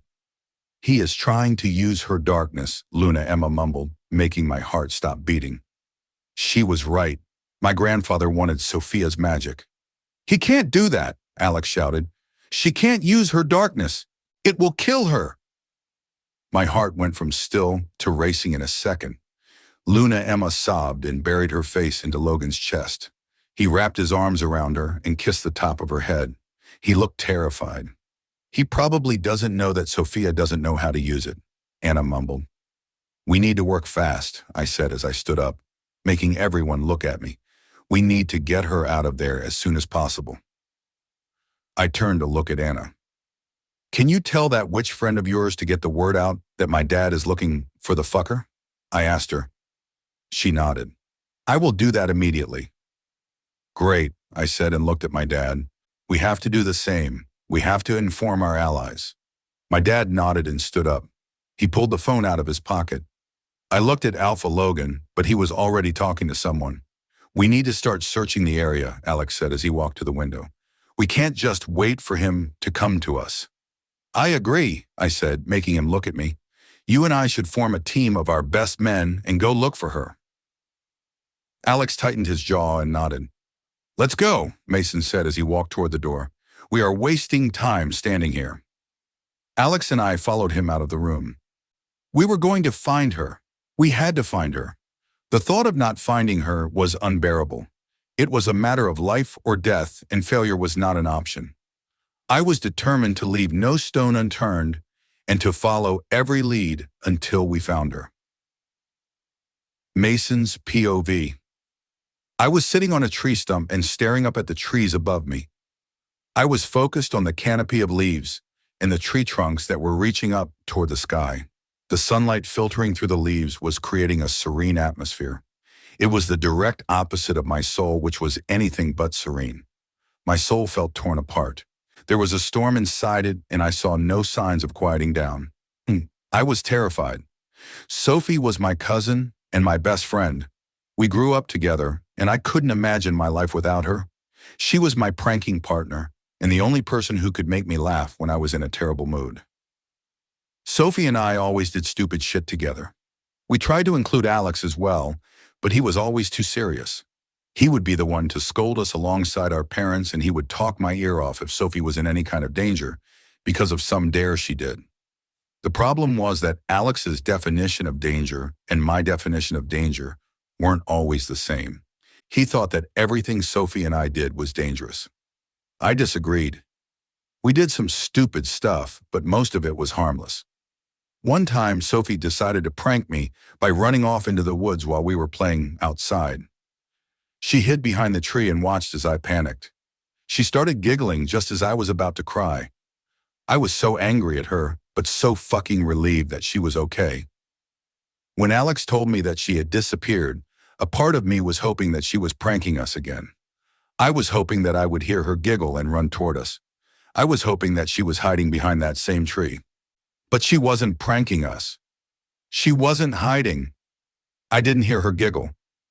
I don't care if it's dangerous, Alex said angrily, making me look away from the canopy of leaves.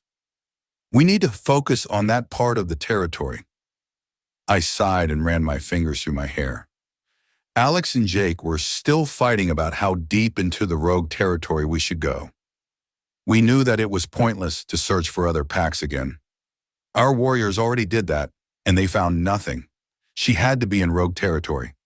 We can't help her if we get ourselves killed, Alex, Jake sighed, making Alex growl. I glanced at Hunter. I could tell that he was on Alex's side. I understood where Jake was coming from, but the rescue mission we were on didn't make any sense if we were just going to search the outskirts of the territory. I promised your parents that I would bring you back alive, Jake mumbled, making Alex roll his eyes. We will be fine, Jake, Alex sighed. We need to search this part too. Alex pointed at the map, making Jake sigh worriedly for what felt like 100th time.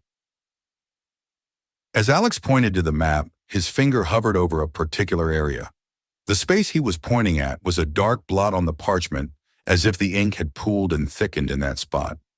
It was the most dangerous rogue area, a place where Alex, Hunter, and I wanted to go, and a place Jake wanted to avoid. The Howling Woods. The name of the territory came from the haunting howls that could be heard echoing through the trees at night.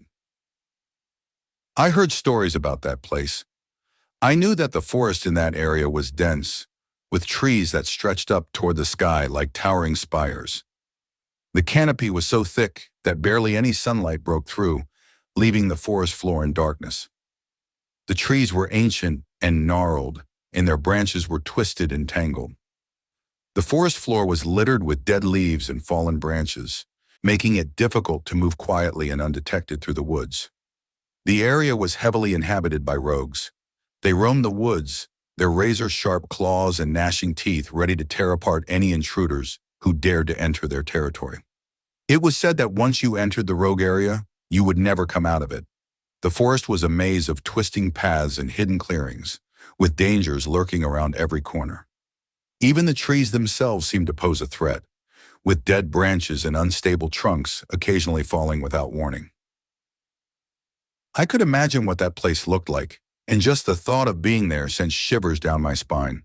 Was my Sophie really there? Was she afraid? Was she hurt? The mere thought of Sophia being trapped in that place, surrounded by the most dangerous rogues in the land, filled me with a seething rage. The idea of her being held captive by rogues and witches was almost too much to bear. I agree with Alex, Hunter spoke, his voice quiet and raspy. We have to go there, Jake. She could be there. My angel could be there. I am sure that she is there, Alex mumbled, keeping his eyes on the map. It makes sense. If they wanted to hide her, what better place to do so than the Howling Woods? He was right. It was the perfect place to hide her. The rogues would never let the witches inside their territory, Jake said. Anna said that the witches took her, not the rogues. Who knows what kind of deal that fucker Richard made with rogues? Alex said angrily. She is there, Jake. Jake sighed again. He closed his eyes and ran his fingers through his hair. Fine, Jake mumbled as he opened his eyes and looked at Alex. But we are getting out of there if it gets too dangerous. Am I clear? Sure, Alex mumbled as he started putting away the map. He wouldn't leave until he found her. None of us would, and Jake knew that. Come on, Hunter said as he stood up. We are wasting time. He shifted into his wolf form and started running. Jake followed right behind him. Alex shoved the map into his backpack and shifted into his wolf form. We agreed that one of us would stay in our human form so we could communicate with Hunter, who couldn't mind link us. Axel looked at me and laid down so I could climb on his back. We are coming for you, Soph, I mumbled, as Axel stood up and started running behind Hunter and Jake. We will find you. Yes, we will. Alex mind-linked me. We aren't coming home without her. Logan POV. Daddy! I heard my daughter's adorable voice behind me. I turned around and a huge grin spread across my face. My little girl was running toward me, with her little arms reaching up in the air. She was like a little penguin, and I wasn't sure if she could be more adorable than she already was. Oh, my princess, I said as I picked her up in my arms. She wrapped her tiny arms and legs around me as hard as she could. I buried my nose into her hair and breathed in her baby scent. I would surely miss it once it was gone. I don't want to wash my hair, Daddy, my little girl complained, making me chuckle. She was scared to wash her hair, and trying to bathe her was an ongoing war between us and her. Come on, princess, I said as I kissed the tip of her nose. Daddy will braid it for you once it is nice and clean. She pouted, making me chuckle again. I had to stop myself from grinning. I would do anything for my little girl. I would let her walk around with dirty hair if that would have made her happy, but I knew I couldn't do that. I want 2 braids, Daddy, she said, lifting her little hand and showing me 3 fingers instead of 2. I chuckled and nodded. Okay, my baby, I said as I kissed her cheek. You will get 2 braids after Mommy and I wash your hair. Sophia, I heard Emma's voice just as I finished talking. She is with me. I mind-linked her. I looked back at my daughter and smiled at her. She was adorable, and I loved her so much it hurt. I kissed her cheek again and placed my hand on the top of her head, pressing her closer to me. She leaned her head on my shoulder and snuggled closer to me. My heart exploded with all the love I had for her. My mate walked in and smiled when she saw us. Sophie, Emma called her as he approached us. Are you hiding? Sophia chuckled and buried her head into my neck. Emma and I both grinned. I will tickle you, little miss, Emma said, making Sophia scream excitedly. She turned around and looked at Emma with a huge smile on her face. No, Mommy, Sophia said, laughing hard. Emma and I both loved how she would laugh even without us actually tickling her. All we had to do was tell her that we would tickle her and it would send her into a fit of laughter. Emma smiled and took her from my arms, making Sophia laugh even harder. Come on, you little munchkin, Emma said as she kissed Sophia's cheek. Your brother is waiting for us. Are you going to braid Lexi's hair too, Daddy? Sophia asked as she looked at me over Emma's shoulder. His hair is a bit too short, Princess, I said, smiling at her. She smiled back at me, making my heart skip a beat. I would never get used to the amount of love I felt for my kids and my mate. It was overwhelming and so freaking beautiful. Daddy, my buddy exclaimed as we walked into the bathroom. Look! He lifted his new toy and showed it to me excitedly. I smiled and kneeled next to him. What is that, bud? I asked as I ran my fingers through his hair. Uncle got it for me, Alex said. It's a fire truck. I smiled as I picked him up and kissed his cheek. He leaned his little head on my shoulder and continued playing with his toy. Look, Lexi, Sophia exclaimed, making us both look at her. She had a rubber duck in her hand, and she was showing it to us excitedly. I smiled, and Alex tried to get out of my arms to go to her. I let him down, and he ran to his sister. I smiled as I watched them play excitedly. Thank you for giving me this, my love. I mind-linked my mate. I adore our children and you. She was making them a bath. She looked up at me and smiled. We adore you too, does she mind-linked me back, making warmth spread through my body. I felt hands wrap around my waist, pulling me out of my memories. I turned around and saw my mate. I miss my little girl, I mumbled as I looked back through the window. I wish that I could pick her up like I did when she was a kid. I wish that she would call me Daddy and let me braid her hair again. I miss her too, Emma said, her voice laced with fear and pain. I took a deep breath and turned around to pull my mate into my arms. Where is she, Logan? Emma cried out. Where is my child? A sob that escaped her lips broke my heart. I buried my nose into her hair and tried to stop the tears from falling down my cheeks. I don't know, baby, I mumbled, but I will find her. I promise, my love. I will find our little girl. Emma tightened her arms around me, and I kissed the top of her head. I found a new spell in one of Anna's books, Emma mumbled, her voice quiet and raspy. I want to try it and find her. She looked up at me and I caressed her cheek. Goddess, how much I loved her. Is it dangerous? I asked. I don't want you to get hurt, my love. A few of the spells she already did were dangerous. They exhausted her, and she even fainted one time. I thought that my heart would stop when I saw her fall. Nothing that I can't handle, she said, giving me a small smile that didn't reach her eyes. It's not a locator spell. It's a spell that will let me feel if she is okay. I furrowed my eyebrows. I need to know, Logan, she said, her voice breaking. I need to know if my child is okay. I gulped and nodded. I needed to know too. Okay, my love, I said as I placed a small kiss on her lips. But if it gets too dangerous, you need to stop. I can't lose you. It would destroy me. If something happened to Emma, I would be a broken man. I wouldn't survive it. Okay, she said quietly and leaned her head on my chest. I kissed the top of her head again and closed my eyes. When will you do it? I asked as I rubbed her back gently. Now, she mumbled. I wanted to see you first. I needed you. Oh, love, I said as I tightened my arms around her. I am here. I will always be here. I breathed in her scent and let it calm me down a little. I hoped that she would find out if our little girl was okay. I hoped that the spell would work and that we would know something. Not knowing where my daughter was and if she was okay was driving me crazy. I needed to know something. I needed to find my baby. Emma's POV. Be careful, Emma, please, Anna mumbled as she watched me light the candles. I glanced at the book, checking the spell once again. I had to be careful and do this right. Not because I could get hurt, but because I needed to find out if my daughter was okay.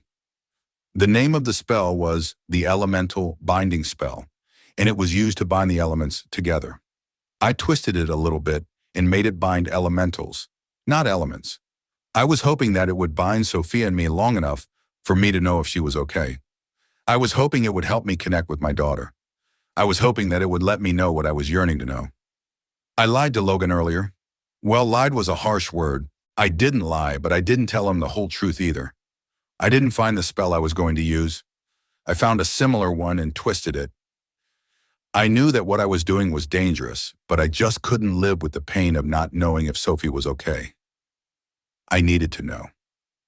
I lit the last candle and looked up at Anna. "Are you sure about this, Emma?" she asked worriedly. "Yes," I said as I walked into the middle of the circle I made. "I need to know if my daughter is okay." I took a deep breath and closed my eyes. I envisioned my beautiful little girl, and my heart clenched painfully. I missed her so much. I needed to hold my baby in my arms.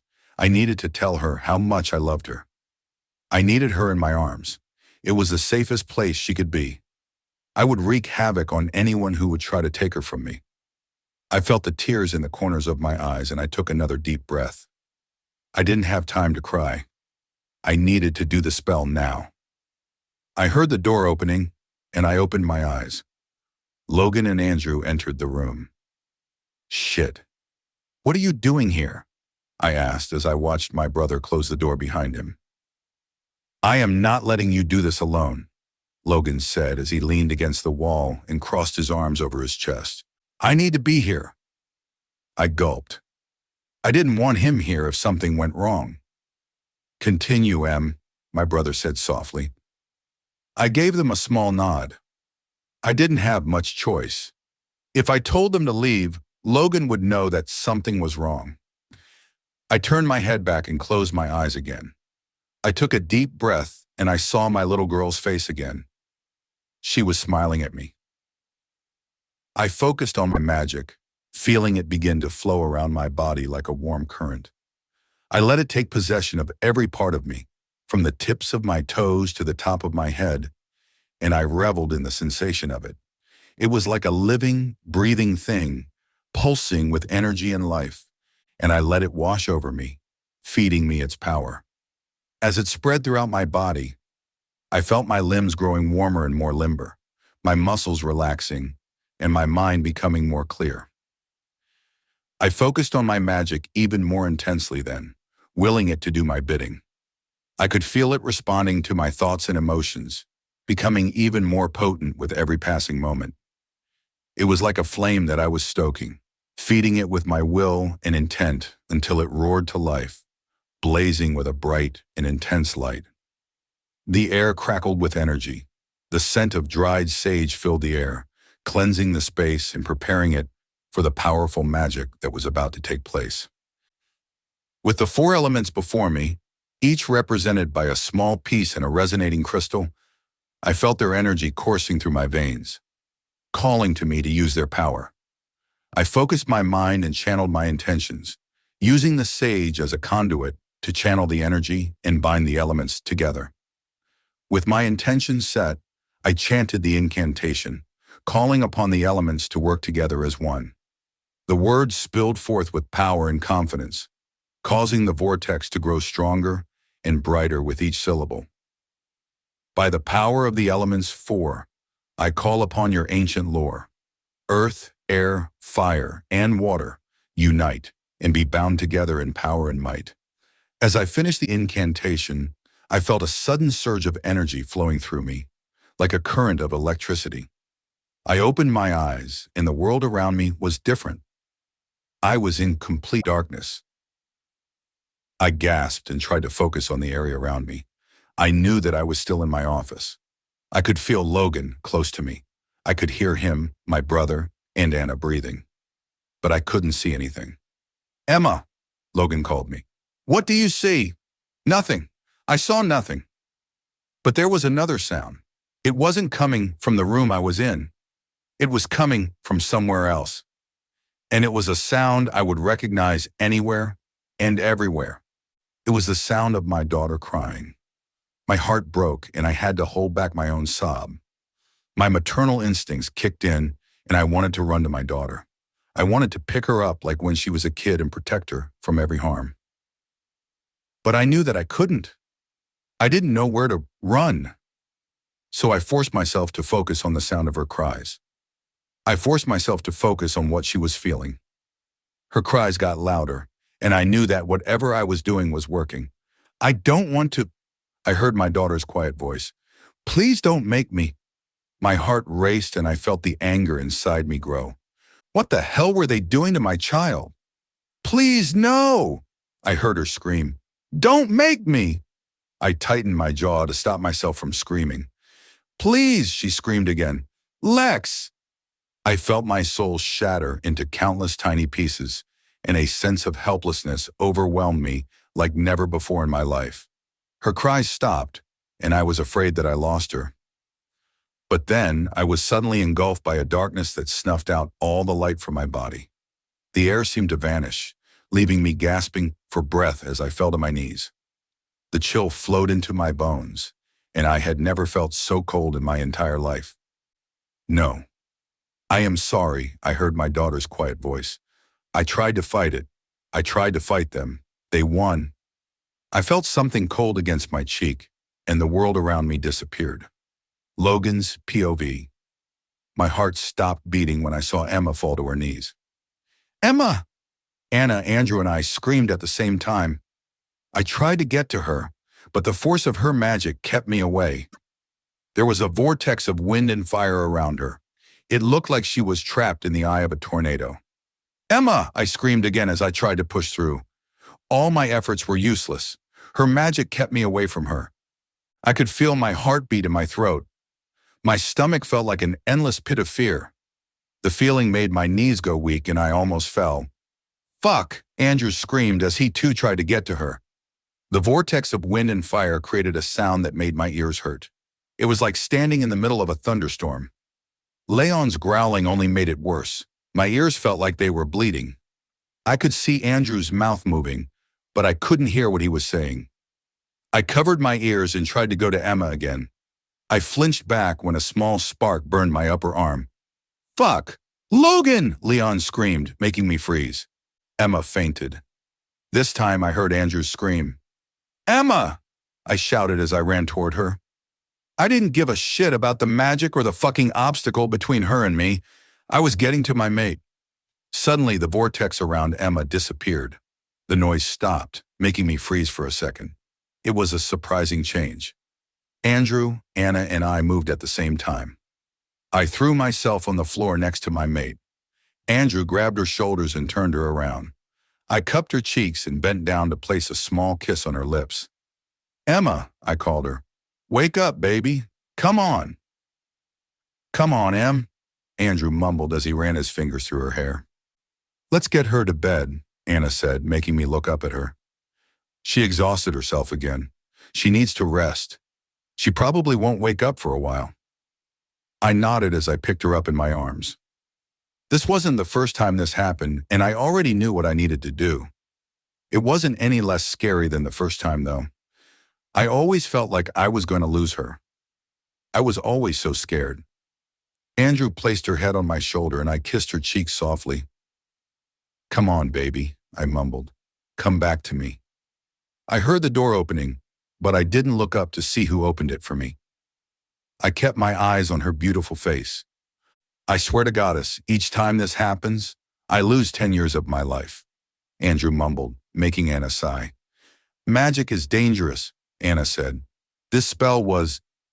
Anna stopped talking, making me look up at her. She was staring at Emma with an unreadable expression on her face. It was what? Andrew asked her. Complicated, Anna mumbled quietly. I felt like Anna wanted to say something else. I was just about to ask her what when I felt Emma stir in my arms. I looked down at her just in time to see her open her beautiful eyes. Emma, I mumbled in relief. We were already entering our house.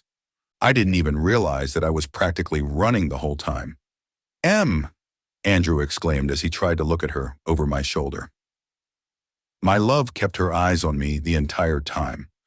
My heart broke when I saw tears forming in those beautiful blue eyes of hers. What's wrong, Emma? I asked as I entered our house. Is our baby okay? Emma sobbed and wrapped her arms around my neck. My heart stopped. Was my little girl okay? What happened to her? I couldn't feel my legs anymore. I couldn't feel my body anymore. I walked to the couch in the living room and sat down. I wouldn't be able to walk upstairs. My knees were buckling and a huge pit opened up in my stomach. I was terrified. What happened to our child, Emma? I asked, my voice trembling. I wasn't aware of anything that was going on around me. I didn't know where Andrew and Anna were. All I could see was my beautiful little girl's face. All I could feel were Emma's arms around my neck. All I could hear were her sobs. What happened to my daughter? Was she? No, I couldn't even think about that. She was okay. She had to be okay. I would find my little girl and I would bring her home. Emma continued sobbing. What happened, Em? I heard Andrew's voice faintly. I couldn't focus on him. All I could think about was my daughter. Emma, baby, please tell me what you see. I mind-linked my mate. I couldn't force myself to speak. My throat was dry and I couldn't swallow. My lungs felt like someone squeezed all the air out of them. Emma lifted her head and looked at me. The fear I saw in her eyes made my stomach turn violently. The darkness, Emma spoke, her voice breaking. I stopped breathing completely. It took over her, Logan. Emma continued quietly. Someone forced her to let it out. I heard Anna gasp. I heard Andrew curse loudly. I heard something break. I kept my eyes on Emma the entire time. My mind was blank. I couldn't understand what she was telling me. Emma wrapped her arms around me again and sobbed. I forced my frozen body to move. I placed my hand on the top of her head and pressed her closer to me. Andrew kneeled in front of Emma and me. He placed a hand on her back and rubbed it gently. The only important thing is that she is alive, Em, Andrew said, his voice laced with fear and pain. Your baby is alive and we will save her. We will save her from those bastards and we will save her from the darkness. He was right. My little girl was alive and that was all that mattered. Emma turned toward her brother and hugged him tightly. Andrew returned the hug immediately. We need to get the boys and Jake back, Andrew said, keeping his eyes on me. If they are controlling her and she is consumed by the darkness, there is no telling what they could make her do. They are walking into a trap. I forced myself to nod. He was right. We needed to stop them. We needed a new plan. My mind went to my son, and I wondered how he would react when we told him. I wished that there was a way to protect him from this. I wished that we didn't have to tell him, but I knew that wouldn't be fair. I knew that it wouldn't be possible. He had to know. He had every right to know. Bring them back, Jason. I mind-linked one of my warriors stationed in the forest. Yes, Alpha. He mind-linked me back immediately. Emma let go of Andrew and turned back toward me. I pulled her into my arms and kissed the top of her head. We will bring her back, my love, I said. We will save her from the darkness. I promise. Alexander's POV. I was trying to break through a tangled mess of overgrown bush when I got a mind link from one of my warriors stationed in the forest. Mind link didn't work long distance, so we had to improvise. Phones weren't an option. There was no signal in the forest, so we stationed a warrior every couple of miles so we could be in constant communication with my parents. Jack was one of the 3 warriors stationed around the forest whose job was to transfer messages between us and my family. He was stationed on the outskirts of the Howling Woods. Your father wants you to come home, Alpha Alexander. Jack mind-linked me. I stopped moving, making everyone look at me. Why? I asked as my heart raced. Did they find her? Oh, goddess, please. There was a moment of silence before Jack responded. No, Alpha, he said, making my heart break even more. But they have relevant information and your father wants you to come home. I growled. We just started. We barely entered the Howling Woods. I wasn't going back just because he had relevant information. Tell him that I am not coming back. I growled through the mind link. He can tell me the information over the mind link. What is going on, Alex? Jake asked, making me look at him. My dad wants us to go back. I mind linked him. He says that he has relevant information. Jake's eyes widened a little. Hunter shifted back into his human form and grabbed the short sweats that were tied around his ankle. What is going on? He asked as he put the shorts on. Why did you stop moving? We are not going back. Mason growled, making me glance at him. Good. He was all caught up. Logan wants us to retreat, Jake answered Hunter's question. He says that he has some new information. Unless he knows where she is and wants us to go there instead, I am not going home. I said through the mind link with Jake, Mason, and Jack. Agreed, Mason added. Does he know where she is? Hunter asked, his eyes widening a little. Your father doesn't know her whereabouts. Jack mind linked us. No, Jake answered. He didn't tell us what they found out. Hunter furrowed his eyebrows and clenched his fists. I am not going back then, Hunter said angrily.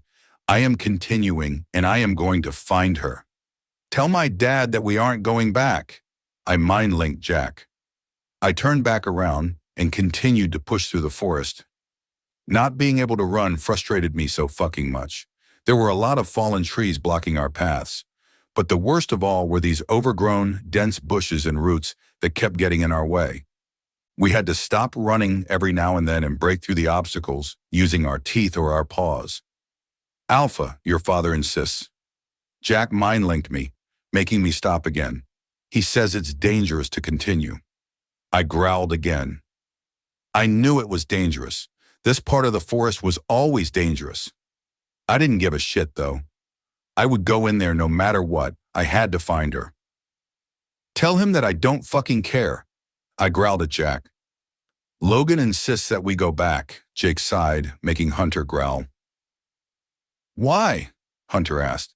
He needs to tell us what the fuck happened if he wants us to go back. I turned around and started pulling on the roots with my teeth.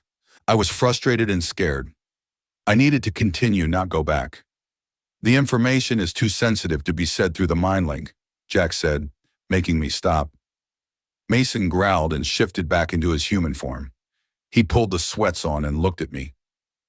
We are not going back, Mason said angrily. No, I answered through the mind link. I wasn't going to shift back. I needed to stay in my wolf form in case a rogue attacked us. Tell my uncle that we aren't going back, Mason said through the mind link. Not unless they know where she is. Maybe they found out who took her, Jake said. We already know that, Mason mumbled, glancing at Hunter. Hunter growled and clenched his fists. Don't look at me like that, Mason, Hunter said angrily. I will be the first one to dig my claws into his flesh. He took my mate. Mason sighed and ran his fingers through his hair. I know, Mason mumbled. I am sorry. I am just scared and angry. Hunter tightened his jaw and gave him a small nod. I understand, he mumbled. I am scared as well. I am... Hunter continued talking, but I ignored him because Jack mind-linked me. Alpha, your father says that Sophia lost the battle with darkness, Jack said, and I could hear the worry in his voice.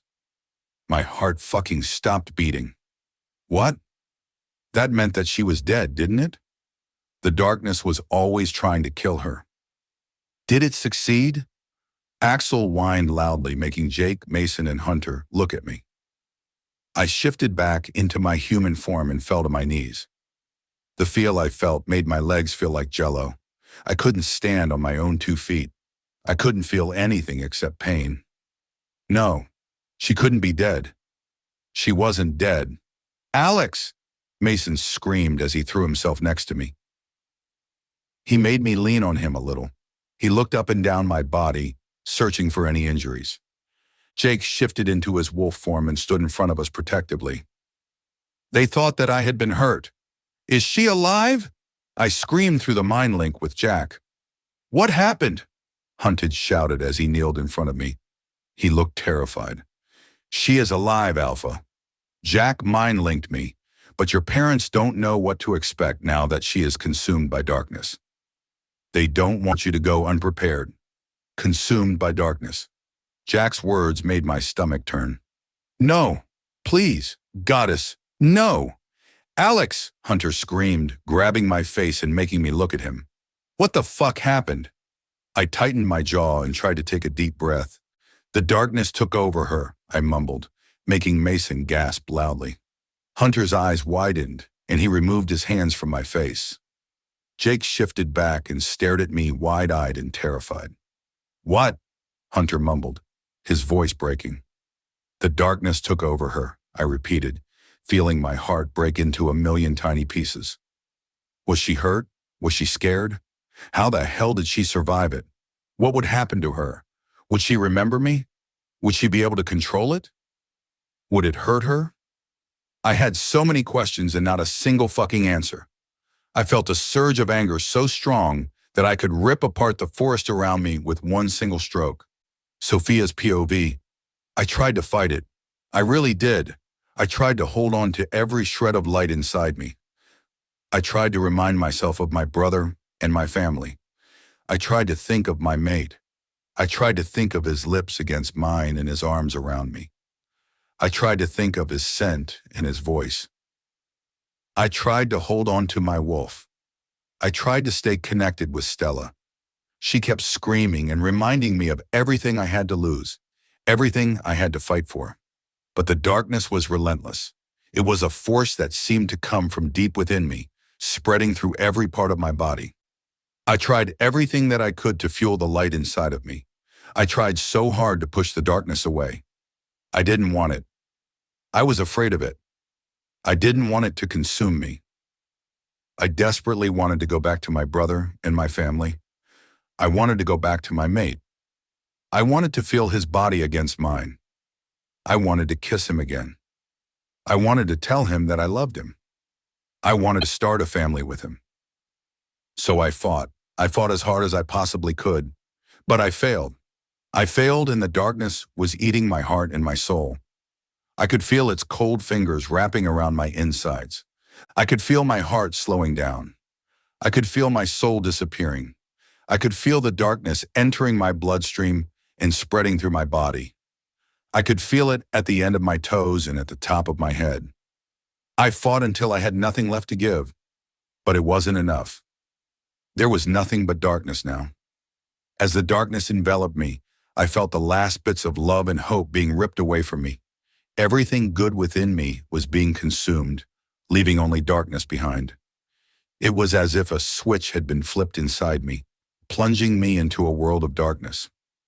Suddenly, I didn't care about my family. I didn't care about my brother. I didn't care about my mate. I didn't love them. I didn't love anyone. I heard Stella's heartbreaking scream that would tear my soul apart if I still had one. I could feel her pain pulsating inside me. I could feel her desperation and fear.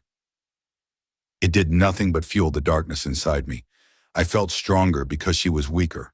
Her pain made me stronger. Her pain made me smile. "They will come for you, Sophia," Stella said through her loud whines. "Your family will save you. I will save you. I promise." I chuckled darkly. I didn't care. I didn't need to be saved. I didn't have a family. "You have a family," Stella screamed at me. "You love them and they love you." Her cries got quieter. I was losing my connection with her. "Good. We will save you, Sophia," she told me. "I will find a way, I promise." Her last words were like a whisper. One more second passed and I couldn't hear her or feel her anymore. I smirked. I was finally free. "I think the transition is complete, sir." I heard a voice that I hated. I heard footsteps approaching me. He placed his hands on each side of my head and bent down to look at me. He had a smirk on his face. I hated him too. I hated everyone. "Hello, Sophia," he said, smirking at me. "How are you feeling?" I clenched my fists and tried to release the magic inside me. He smiled and looked me up and down. "Not so fast, little girl," he said as his eyes lingered on my bound hands. "These chains are blocking your magic. We will remove them once we can trust you." I narrowed my eyes at him and gritted my teeth. He will never be able to trust me. I will kill him the second he removes those fucking things from my hands and my feet. "Are you sure these will hold?" he asked, looking at the witch next to my bed. "She is the strongest being, after all." Was I? I smirked. Nothing would hold me back then, would it? Once I figured out how to use this new magic, I would rip these fucking chains off and I would kill them all. This new magic was a lot stronger than what I was used to. When I needed to use light magic, I would pull it from my heart and the love I felt for my family. The new magic was different. I didn't have a heart anymore. I didn't feel the love anymore. I still needed to figure out how to use it and where the source of it was. "Yes, sir," the witch said, and I had to hold back a chuckle. "It will hold her." "Good. the fucker said as he looked back down at me. He smiled and looked me up and down again. My grandson is a very lucky man, isn't he? The fucker said as he lifted his hand and caressed my cheek gently. I would cut that hand off first. It is such a shame that I took you away from him, he smirked. It is such a shame that he will never have you. His hand traveled down my neck, and the magic inside me exploded. I was going to kill him. The chains around me rattled, making him jump back and growl. He looked at me wide-eyed. I smirked at him. You said it would hold, he screamed at the witch. Fix it! We don't need her killing us. I watched as he stormed out of the room. He slammed the door shut and screamed. I laughed and looked up at the ceiling. The paint was peeling off and the entire ceiling was black because of humidity. Small droplets of water kept falling on my body. The witch approached me and started mumbling incantations. I felt the chains around me tighten. Their stupid belief that this would hold me back was making me smile. Nothing would hold me back. I would break these chains off and I would kill them all. Hunter's POV. I had never run faster in my entire life. My paws were hitting the ground with so much force that I could feel everything around me shake. My fur was stuck to my body due to air resistance. My muscles hurt and my lungs burned, but I wasn't going to stop running. I couldn't stop running. I glanced to my left and saw Axel. He looked like he was about to attack something or someone. He looked ready to fight. He was a few steps ahead of me due to his increased strength. His mother's and his sister's magic was fueling him. I was fueled by the pure need for my mate. I just wanted to feel her in my arms again. I wanted to kiss her soft lips. I wanted to wrap her in my arms where she would be safe from any harm. Mason was to my right, and he was a bit slower than me. Jake was behind us. He was a bit slower than the three of us, but he kept up without any issues. I couldn't mind link them, so I didn't know if anything new had happened. We decided that it would be best if all of us shifted. If some of us had to carry a person on our backs, it would slow us down significantly. The absence of being able to mind link left me with only one option. I pictured my mate's beautiful face. I remembered how soft her lips felt against mine. I remembered how her scent made me shiver. I remembered how her voice made me melt. I miss her, Holden whined. I miss her so much, Hunter. I know, I mumbled, trying to stop my voice from trembling. I miss her too. I tried to swallow the lump in my throat. We will find her and we will bring her home, I said. I promise, Holden. I will bring her back. He whined, making my stomach turn. His pain was my pain, and I wished that I could take it all away. Unfortunately, I couldn't. Only she could. Only Sophia could take our pain away. I wasn't even aware that we crossed the border of Alex's pack. I realized that we were close only when I saw the pack house in the distance. Hunter! I heard my dad's voice in my head. We are close, Dad, I answered. Oh, thank goddess, he exclaimed. You are okay. We have been trying to mind link you for the last hour. I was scared that something had happened to you. They did? I didn't even realize. I am fine, Dad, I mumbled. I was just lost, I thought. We were now only a few minutes away. I forced my body to go faster. I couldn't even feel my paws anymore. As soon as we reached the pack house, Alex, Mason, and Jake shifted. I followed their lead. Someone gave me a pair of sweatpants and I pulled them on. I followed Alex to his dad's office. What the fuck are we going to do? Alex screamed as he burst through the door. His parents were sitting at his dad's desk.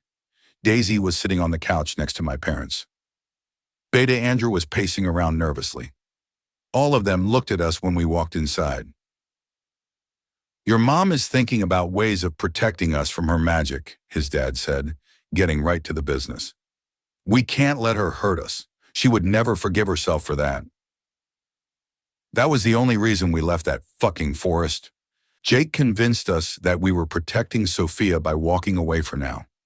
I was furious that he could have suggested such a thing, but after thinking about it for a few minutes, I realized that he was right. If darkness really took over Sophia, she could unintentionally hurt someone. She probably didn't know how to control it, and I knew that she would never forgive herself for hurting someone. As much as I wanted to stay there and find her, I knew it was best to go back and think it through. We needed a plan. We needed to make sure that we got her back safe and unharmed. "How do you even know that the darkness took over her?" Alex asked, clenching his fist tightly. I approached my parents and my mom pulled me into a hug. I closed my eyes and took a deep breath. "I created a spell that allowed me to connect with her," Emma said, making me turn around abruptly. "You spoke to her?" I asked as my heart raced. Emma shook her head. "I didn't speak to her. I just managed to feel her. I needed to know if she was okay." "Is she hurt?" I asked as I gulped down the lump in my throat. Emma sighed and glanced at Alex. I couldn't move my eyes from her. I needed her to tell me that my princess was okay. "I am not sure," Emma mumbled, making the pain explode inside me. She was trying to fight the darkness. She was begging someone not to make her do something. I could feel that she was afraid. I could feel the darkness when it...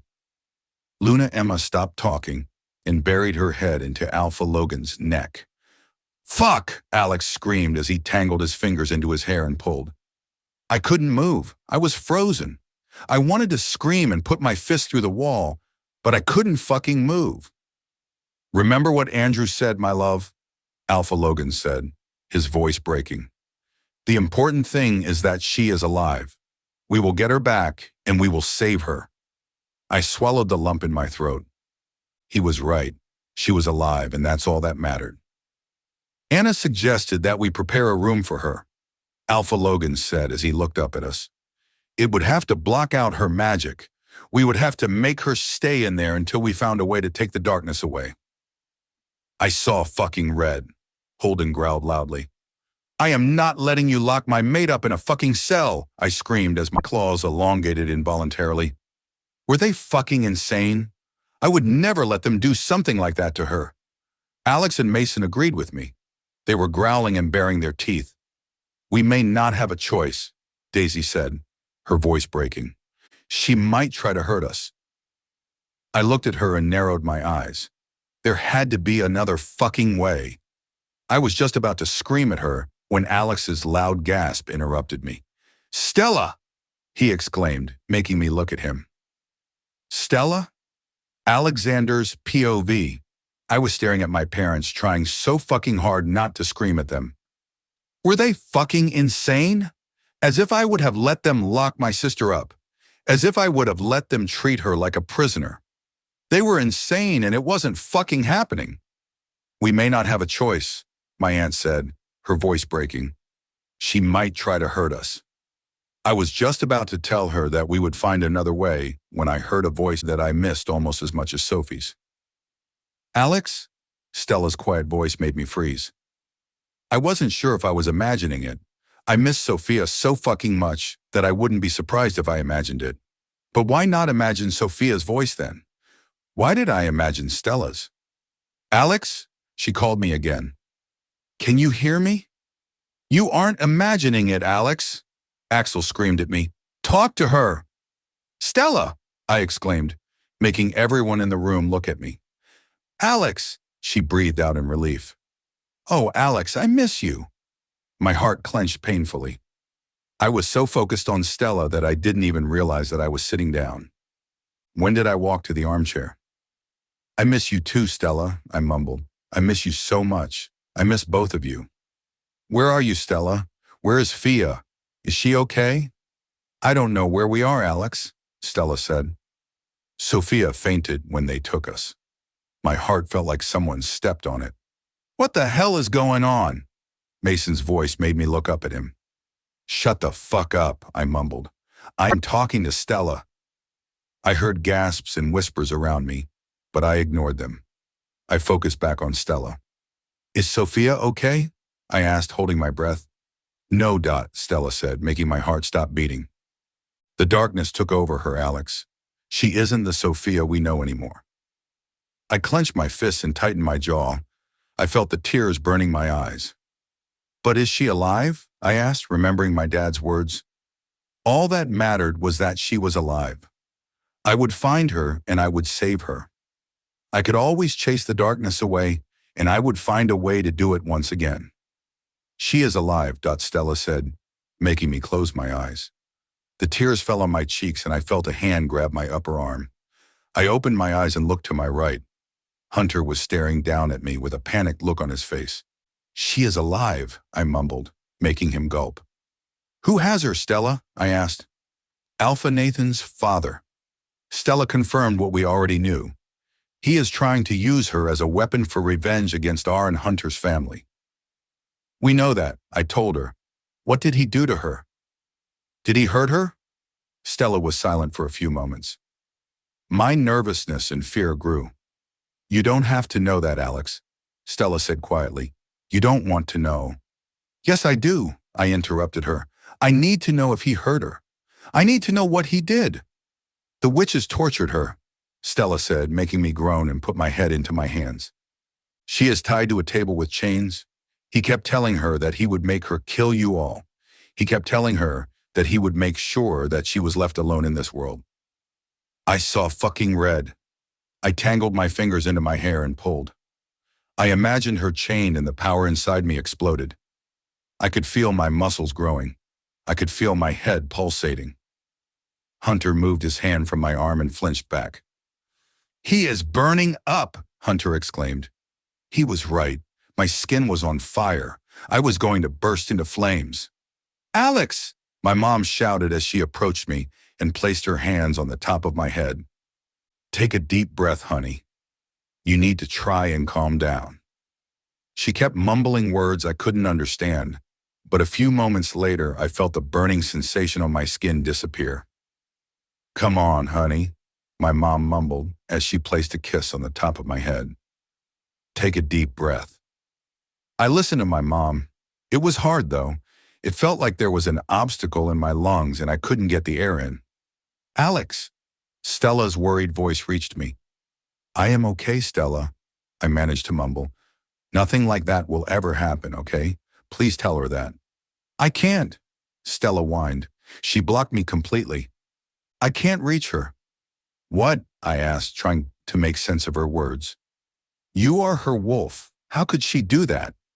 I don't know, Alex, she said. I am not even sure how I managed to talk to you. I used the light magic that she left behind with me. An idea came to me. Can you hear what is going on around Sophia? I asked as I lifted my head abruptly. I know that you can't talk to her, but can you hear or see what is going on around her? I don't know, Stella mumbled. I could try. Try, Stella, please, I said. We need to know what they are planning. We need to find her and bring her home so we could help her. Stella was silent for a few moments. You need to be careful, Alex, Stella said quietly. She isn't the Sophia you know anymore. I clenched my fists and closed my eyes. She would always be my twin, and I would always love her. No matter what. Alex? Stella called me, making me open my eyes. Can you please tell Hunter that I miss him and Holden a lot? I tried mind-linking him, but our connection isn't strong enough since we didn't mark each other yet. I glanced up at him. I will tell him. I mind-linked her. Okay, Stella said. I will try to focus on Sophia. I will let you know if I succeed. I love you, Stella, I told her softly. I love you too, Alex, Stella said, making my heart skip a beat. We both love you so much. Stella ended our mind link and suddenly I felt very cold. I took a deep breath and looked up at my family. They were staring at me with worry in their eyes. Did you really talk to Stella? My mom asked, her voice breaking. I did, I mumbled quietly. What did she say? Hunter asked. Is Sophia okay? I looked at him and gulped. She wasn't okay. She was tortured and chained. She was engulfed by darkness, and she wasn't the Sophia we knew anymore. Hunter's POV. Alex looked like he'd been beaten up and tortured. I could see pain spreading through his body. I could see his facial expressions changing. I could feel his anger in the air. What did Stella tell him? She told me to tell you that she misses you, Alex said, making my heart flutter. She tried to mind link you too. but your connection isn't as strong as it would be if you were marked. I swallowed the lump in my throat. I wish that she was marked by me. I wish that I could talk to Stella. I wish that I could tell Stella how much I missed and loved them both. I miss her too, I mumbled quietly. What else did she say? Alpha Logan asked. Does she know where they are? Alex looked at his dad and shook his head. No, Alex said. Stella said that Sophia was unconscious when they took her. My stomach turned. I stepped away from Alex and started pacing around the room. Sophia blocked her, Alex continued, making me look at him. Stella can't talk to her anymore. I closed my eyes and ran my fingers through my hair. Fuck, I mumbled. How did she manage to talk to you? Beta Andrew asked. She isn't sure, Alex said. She said that she used Sophia's light magic to reach me. I stopped pacing and looked at Alex. I had an idea. You said that she can't talk to Sophia anymore? I asked, making Alex look at me and nod. Can she still see or hear what is going on around her? I asked as my heart raced. If Stella could do that, we had our way in. We would know what was going on around her. We would know their plans. I had the same idea, Alex said. I already told Stella to try. She will let me know as soon as she does. A small smile spread across my face. I ignored the wave of jealousy that washed over me. I was jealous that Alex could talk to her, and I couldn't. We have our way in, I said, making Alex nod. We have our way in, Alex repeated. My heart raced. I just hoped that Stella would be able to do it. I hoped that she would be able to give us something that we could use to get my angel out of there. Did Stella say anything else? Luna Emma asked. Is Sophia hurt? Alex looked at his mom. I saw his jaw twitch, and my world stopped spinning. She was hurt, wasn't she? She will be okay, Mom, Alex mumbled quietly. We will get her out of there. The room was quiet for a few seconds.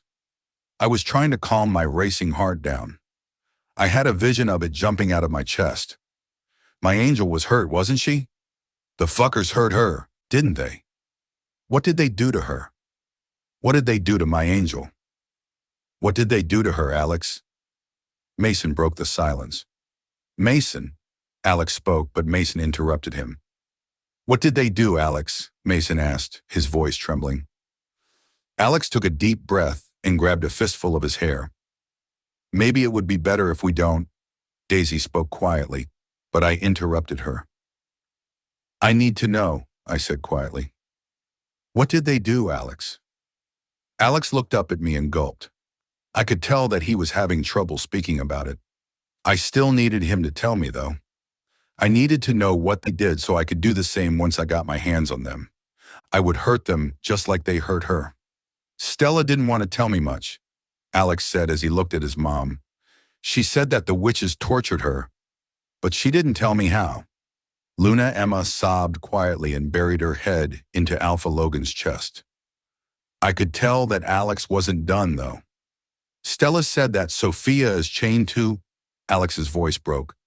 He lowered his head and took a deep breath. I was frozen. Chained?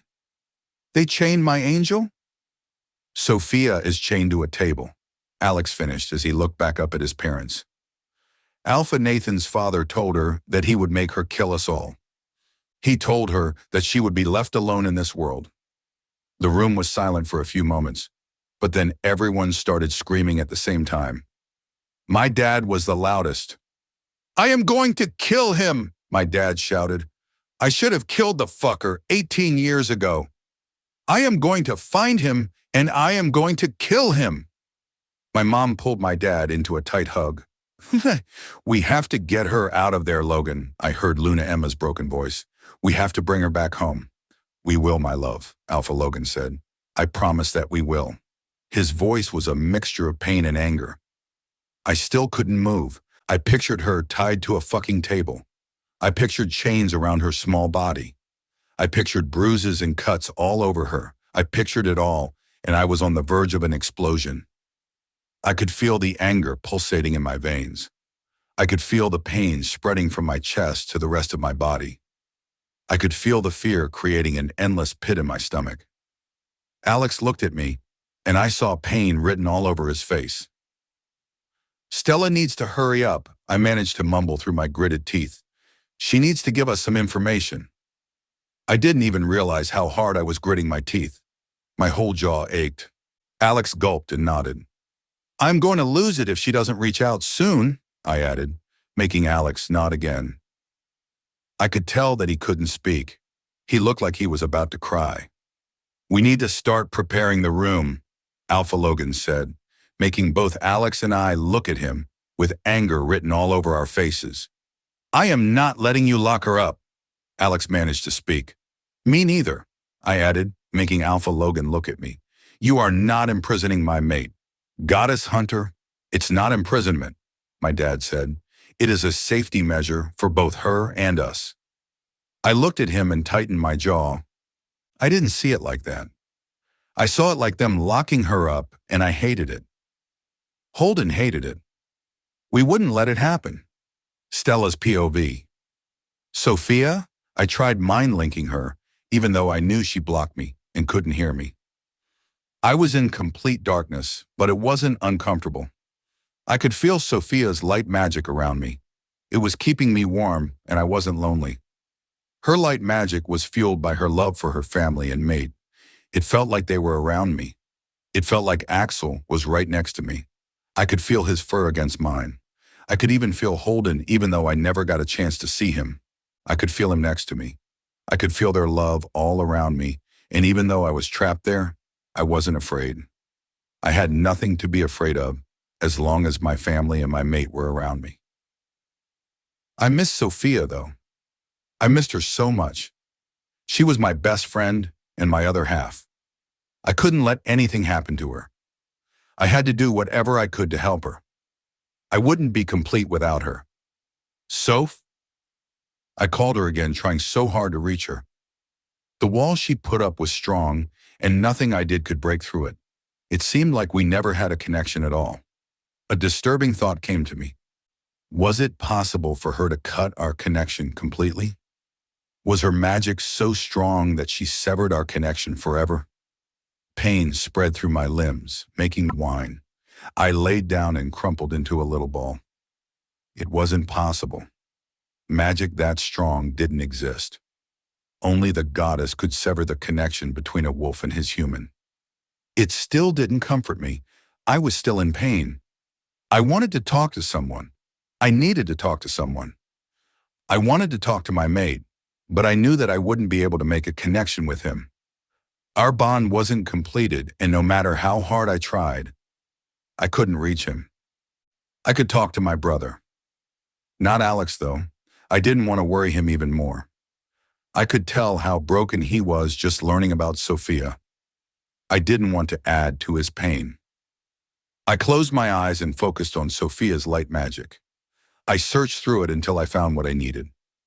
Axel, I called my brother, as I focused on Sophia's love for him. Stella, he answered immediately. His voice was trembling. I miss you, I told him. I miss you too, he whined. I miss you so much. Where are you? I don't know, Axel, I said.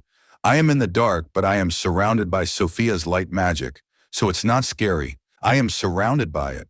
I can feel you and the rest of our family around me. I am not scared. I am, Axel mumbled. I am so scared, Stella. I took a deep breath and leaned my head on my paws. Everything will be okay, Axel, I said softly. I will find a way to bring us home safely. Can you reach Sophia? Axel asked, his voice breaking. No, I mumbled. I tried so hard. I will try to use her magic to hear what is going on around her. I still haven't tried that. I needed to talk to you before I did. Oh, Stella, Axel said quietly. I wish that I could be there with you. I wish that I could do something to help. You are helping, Axel, I said. You are helping just by being here for me. It doesn't feel like it. Axel mumbled. I whined quietly. I wish that I could be there with him. How is Alex? I asked, changing the subject. Angry, Axel said quietly. In pain. Scared. I'm trying to comfort him, but I am as terrified as he is. Our parents are suggesting that we build a room for her. Something where we could hold her until we figure out what to do about the darkness. Something that would block her magic.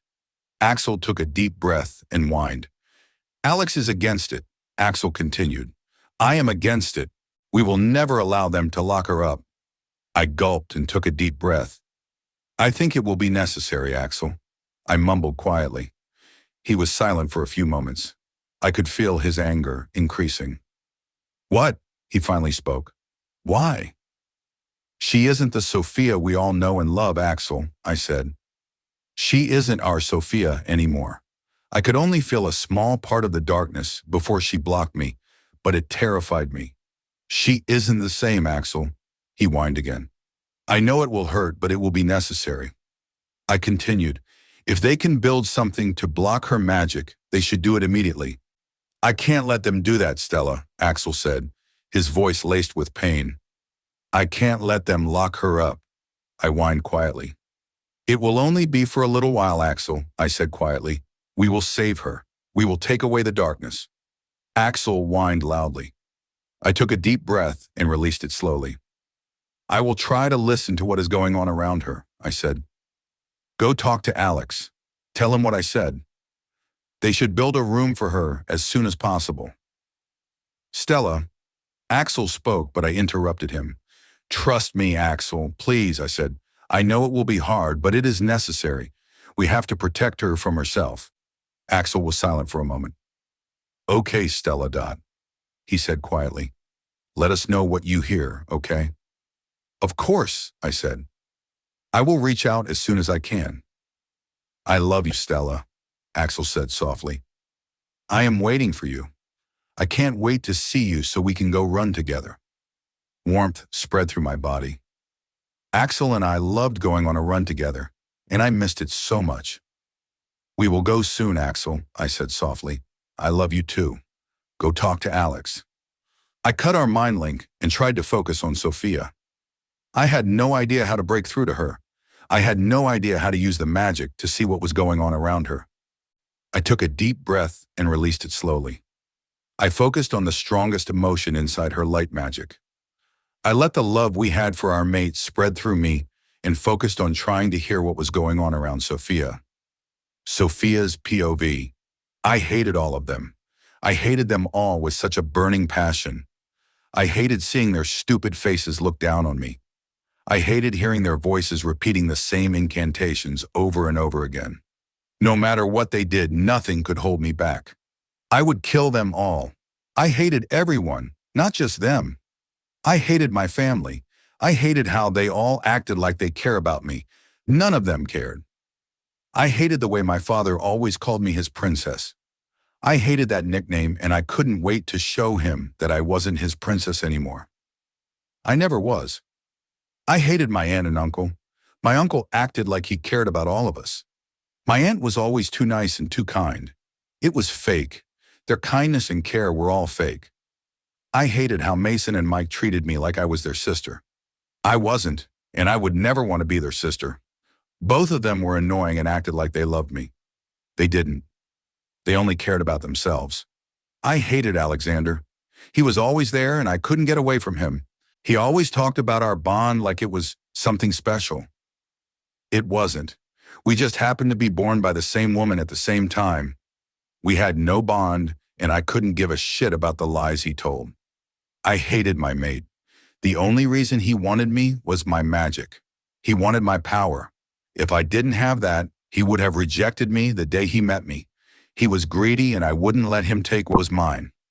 But the one person I hated the most was my mother. I hated how she took the darkness away. I hated how she took the power away. I loved the darkness inside of me, and she deprived me of it. She denied me my own power.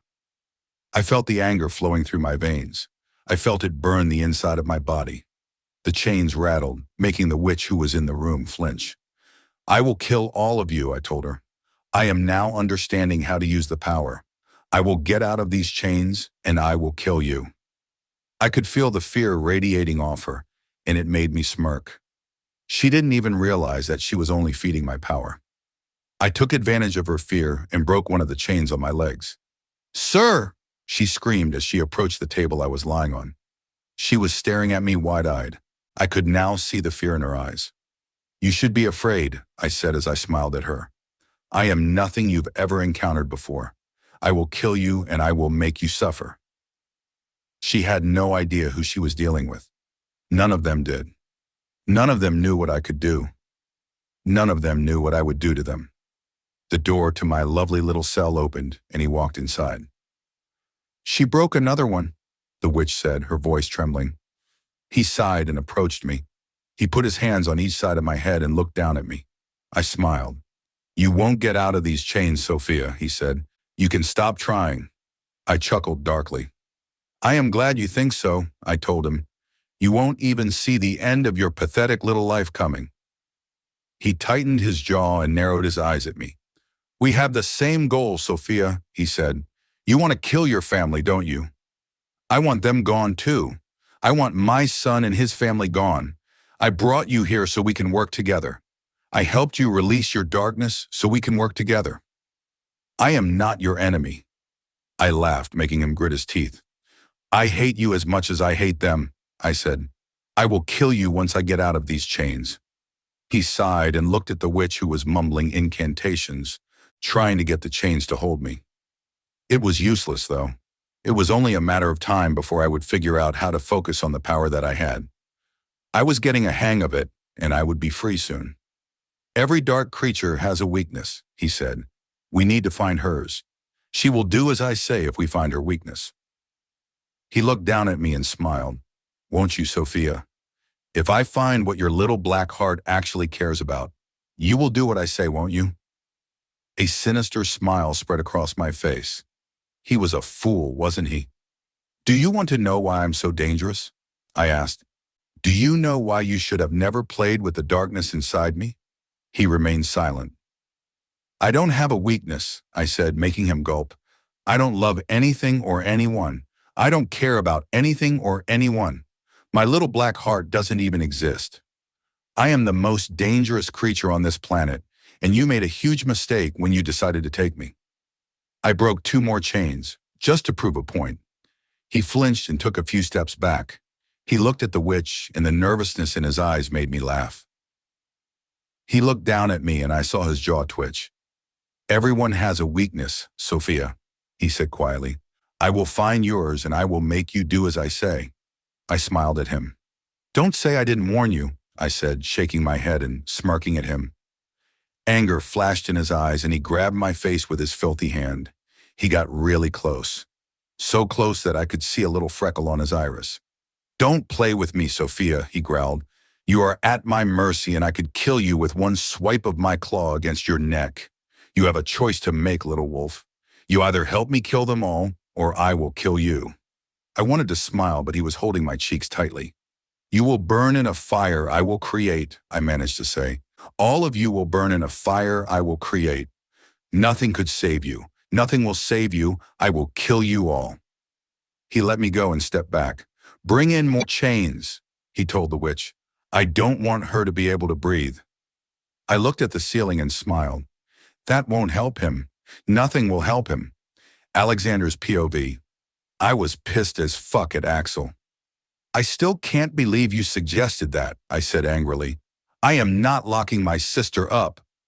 "I told you that I am against it too," Axel sighed. "It will kill me, but Stella said it would be necessary." I disagreed completely. We would find another way. I would find another way. "We need to make sure that she is comfortable." Daisy's voice made me look up at her. "We can't just lock her up in a cell." "Of course not," my dad growled. "She is my daughter. I am not locking her up in a cell." I clenched my fists. "How about not locking her up at all? How about finding another solution?"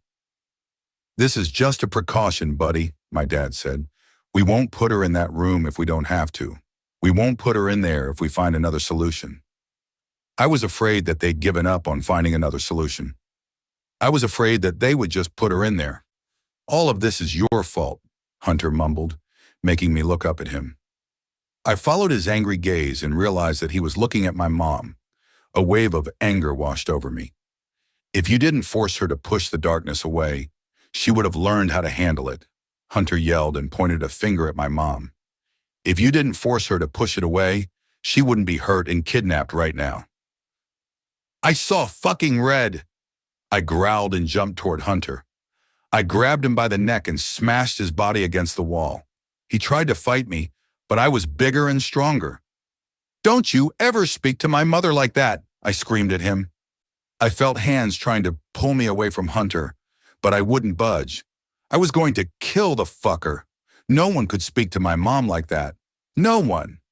Alex, honey, it's okay, I heard my mom's voice. I turned around and realized that she was standing right behind me. She gave me a small smile and I loosened my hold on Hunter's neck. Apologize to my mom right the fuck now, I growled as I looked back at him. He had an angry look on his face. He is right, Alex, my mom said, making me look back at her. My eyes widened. My hold on his neck tightened.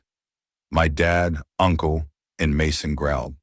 It is not your fault that fucker took her, my uncle said angrily. Emma, my dad spoke, but my mom interrupted him. If we found a way to deal with her darkness instead of pushing it back, she would know what to expect, my mom said as she looked back at Hunter. The darkness wouldn't do this much damage. I tightened my jaw.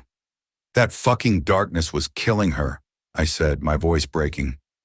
There was nothing we could have done. We did the best we could. I looked at Hunter and narrowed my eyes at him. You have no right to talk to my mom like that, I said quietly. You have no fucking idea how fucking scared we were each and every time the darkness tried to come out. You have no fucking idea how terrified we were watching it take her life slowly. You don't know what we've been through, and you don't know how hard my mom fought to find a solution. Hunter tried to gulp. He looked at my mom and I saw regret in his eyes. Maybe there was something else we could have done, I added, making him look back at me.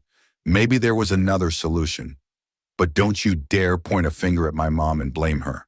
All she's ever done was love us. She did everything to protect us, and I am not going to let you talk to her like that. The room was silent after I finished talking. I am so fucking proud of you, my dad. Mine linked me. I moved my hand from Hunter's neck. He closed his eyes and gulped.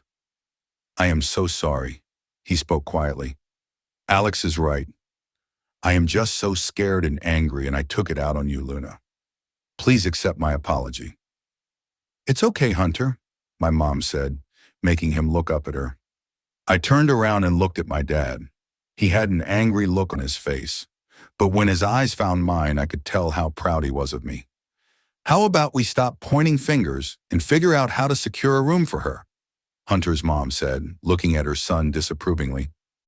Hunter sighed and ran his fingers through his hair. I understand that you are scared, but this is the first and the last time you spoke to my mom like that, I said, making him look at me. I will squeeze harder next time. There won't be a next time, Hunter said. I was just about to threaten him some more when Stella's voice interrupted me. Alex? She called me, and I could hear the sadness in her voice. Stella? I mind-linked her immediately. Is everything okay? Hunter noticed a change on my face. He grabbed my arm and squeezed it. Is it Stella? He asked, making everyone look at me. I nodded and focused on her. I found a way to listen to what was going on around her, Stella said, making my heart race. Did you hear anything important? I asked. She is stronger by the minute, Stella said worriedly. I don't think that Alpha Nathan's father knows what to do with her. He didn't count on her being so powerful. He keeps her chained, and the witches keep putting spells on chains to stop her magic, but she is breaking them off one by one. I was proud of her. I wanted her to break through those fucking chains and escape. Alpha Nathan's father told her that he would find her weakness and make her help him get his revenge, Stella continued.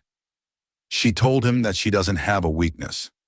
What about Hunter? I asked, furrowing my eyebrows. A wolf's mate is their biggest weakness. Stella was silent for a few seconds. She doesn't care about him anymore, Stella said, and a quiet whine escaped her. She doesn't care about anyone anymore, Alex. My heart stopped beating.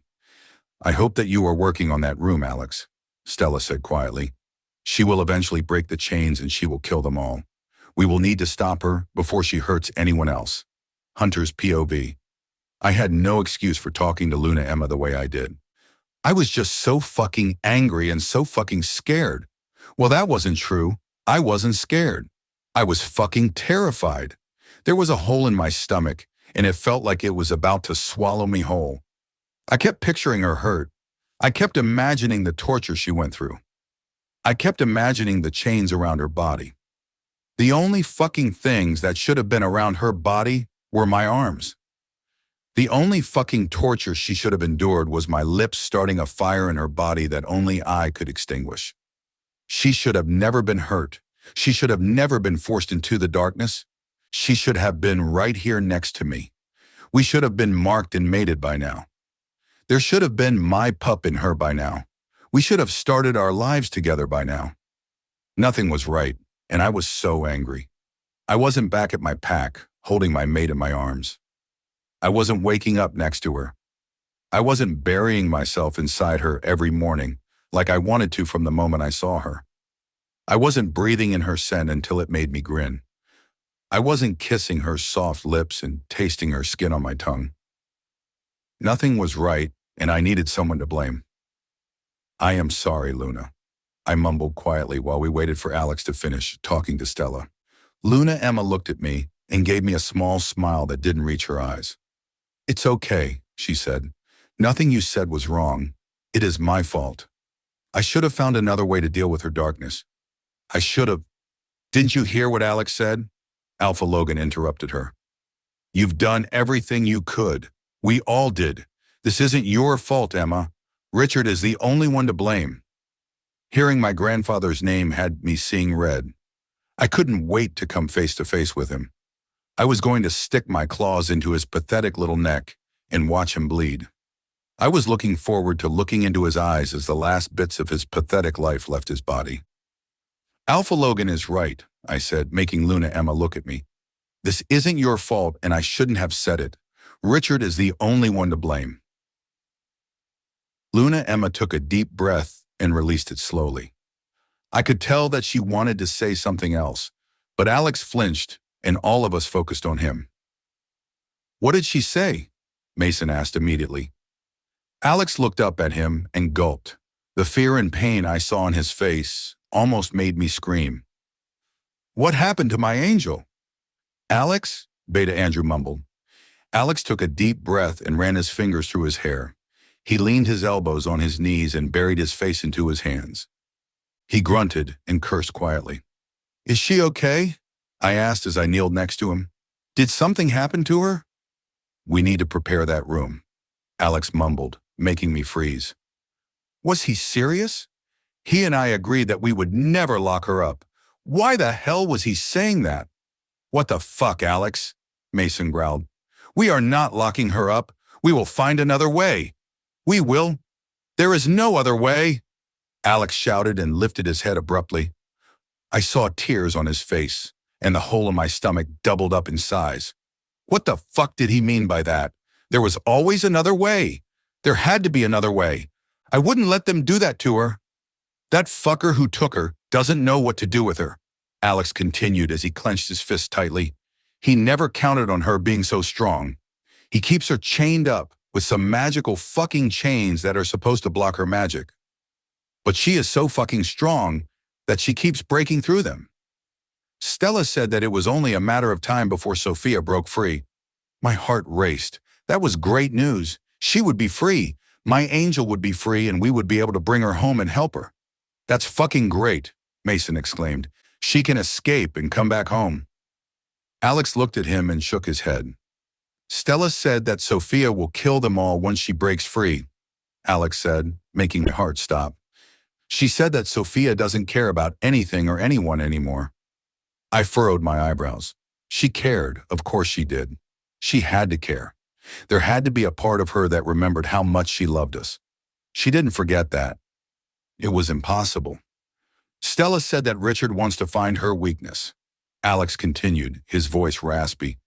He believes that she would help him get his revenge if he found what she cared about. Everyone except Alex looked at me. Mate was a wolf's greatest weakness and their greatest strength. I was hers and she was mine. "Let him come," I growled. "I will kill him with my own bare hands." Alex looked up at me and shook his head. "Sophia told him that she doesn't have a weakness," Alex said, making my heart fall into that black pit in my stomach. "Stella said that Sophia doesn't care about us anymore." I couldn't breathe. No, she cared. She had to care. There had to be at least a small part of her that cared. Holden howled and whined. His pain washed over me and my knees buckled. "Stella is right." Anna's voice made me turn around to look at her. "When did she get here?" "Sophia isn't the person we all know and love anymore," Anna continued. "She isn't in that body anymore. She is trapped with the light magic somewhere deep inside this new creature. We can't treat that dark creature like we did Sophia. We have to fight against her and set Sophia free." "Dark creature?" The pit in my stomach started pulling all of my organs in. I was losing myself. I was losing my heart and my soul. I couldn't even feel my body anymore. "Dark creature?" No, she was my angel. She was my Sophia. She was my beautiful little mate. She was the love of my life. My vision blackened and I couldn't hold Holden back anymore. I growled like I'd never growled before and shifted into my wolf. I would rip apart everyone who turned my love into the dark creature she now was. Emma's POV. I was looking around the room we were preparing for my little girl. My heart couldn't even break anymore. Everything inside me was already broken. The sharp pieces of my heart created a constant ache in my chest. I couldn't believe that we would have to lock her in here. I couldn't believe that I would have to look at my beautiful daughter and lock the door to keep her inside. "How is Hunter?" Anna asked me quietly. I kept my eyes on the bed I made for my daughter. I put her favorite blanket on the bed. Maybe it would help remind her of who she was before she was forced to let the darkness out. "He is still in his wolf form," I mumbled. "Holden is still refusing to give Hunter the control back." Hunter was in his wolf form for 2 days now. Holden was unhinged. He tried to leave and he tried to go after her. We barely managed to stop him. He didn't even know where she was, and even if he did, there was nothing that he could have done. Alex had to shift into his wolf and subdue Hunter. Axel was the only one big and strong enough to get Holden to back down and stop trying to leave. "I wish there was something we could do to help," Anna mumbled.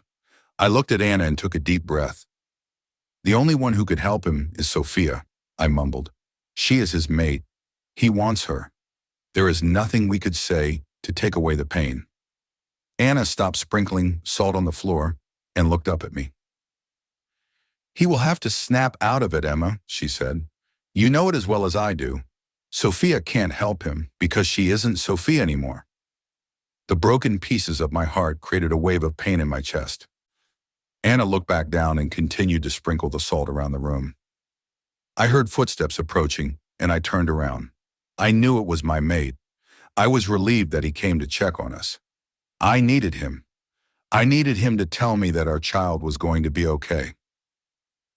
"How is it going?" he asked as soon as he opened the door. I didn't respond. I couldn't. I walked into his arms and took a deep breath. He hugged me tightly and kissed the top of my head. "Anna," he called her. "Everything is ready," Anna said. "I'm just finishing up a few touches and then it's all up to Emma."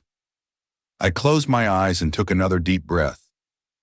I had to be the one to cast a binding spell on the room. I was the only one who was powerful enough to go against her magic. I was the only elemental with powers opposite hers. It had to be me. No one else could do it. "It is going to be okay, baby," Logan mumbled quietly. "We will figure it out, I promise. She won't be in here for long." I nodded and opened my eyes. I looked up at my mate and saw him smiling at me. His smile didn't reach his eyes, though. I knew him well enough to see how worried he was.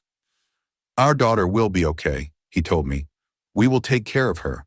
You will take care of her just like you did for the past 18 years, and just like I would do until I took my last breath." "It's ready, Emma," Anna said, making me flinch. Logan kissed my forehead and let me go. I turned around and approached the table with a black candle and an obsidian rock. I lit the candle and closed my eyes. I took a deep breath and released it slowly. The wind created by my magic made a loud noise in the room. I started mumbling the words of the spell. I pictured my daughter's beautiful face and focused my magic on her.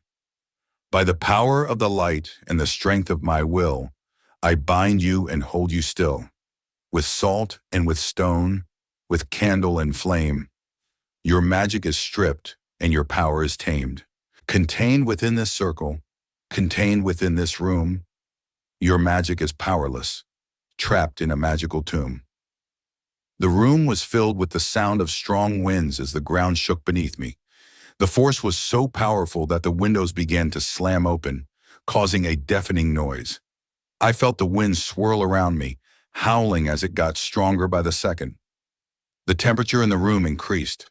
The sound of thunder boomed in the air, and I could hear the droplets of rain hitting the windowsill. The elements were coming together to bind my daughter and her powers into this room. I took the obsidian into my hand and infused it with the power to absorb and contain Sophia's magic once we finally found her. We needed to contain her magic long enough to get her inside this room. I felt the spell infusing itself into the walls of the room. I felt its power buzzing in the air. I felt my own magic giving it strength and pushing it until every part of the room was completely infused with the binding spell. The rain and the thunder stopped. The wind quieted down and the ground stopped shaking. The temperature in the room dropped. I opened my eyes and looked at the candle in front of me. It was still burning. There was still one incantation left. By the power of magic and the strength of my will, I declare that only I possess the key to release this creature still. Let it be known that no other mortal hand can break the bond that I have placed, nor loosen this band.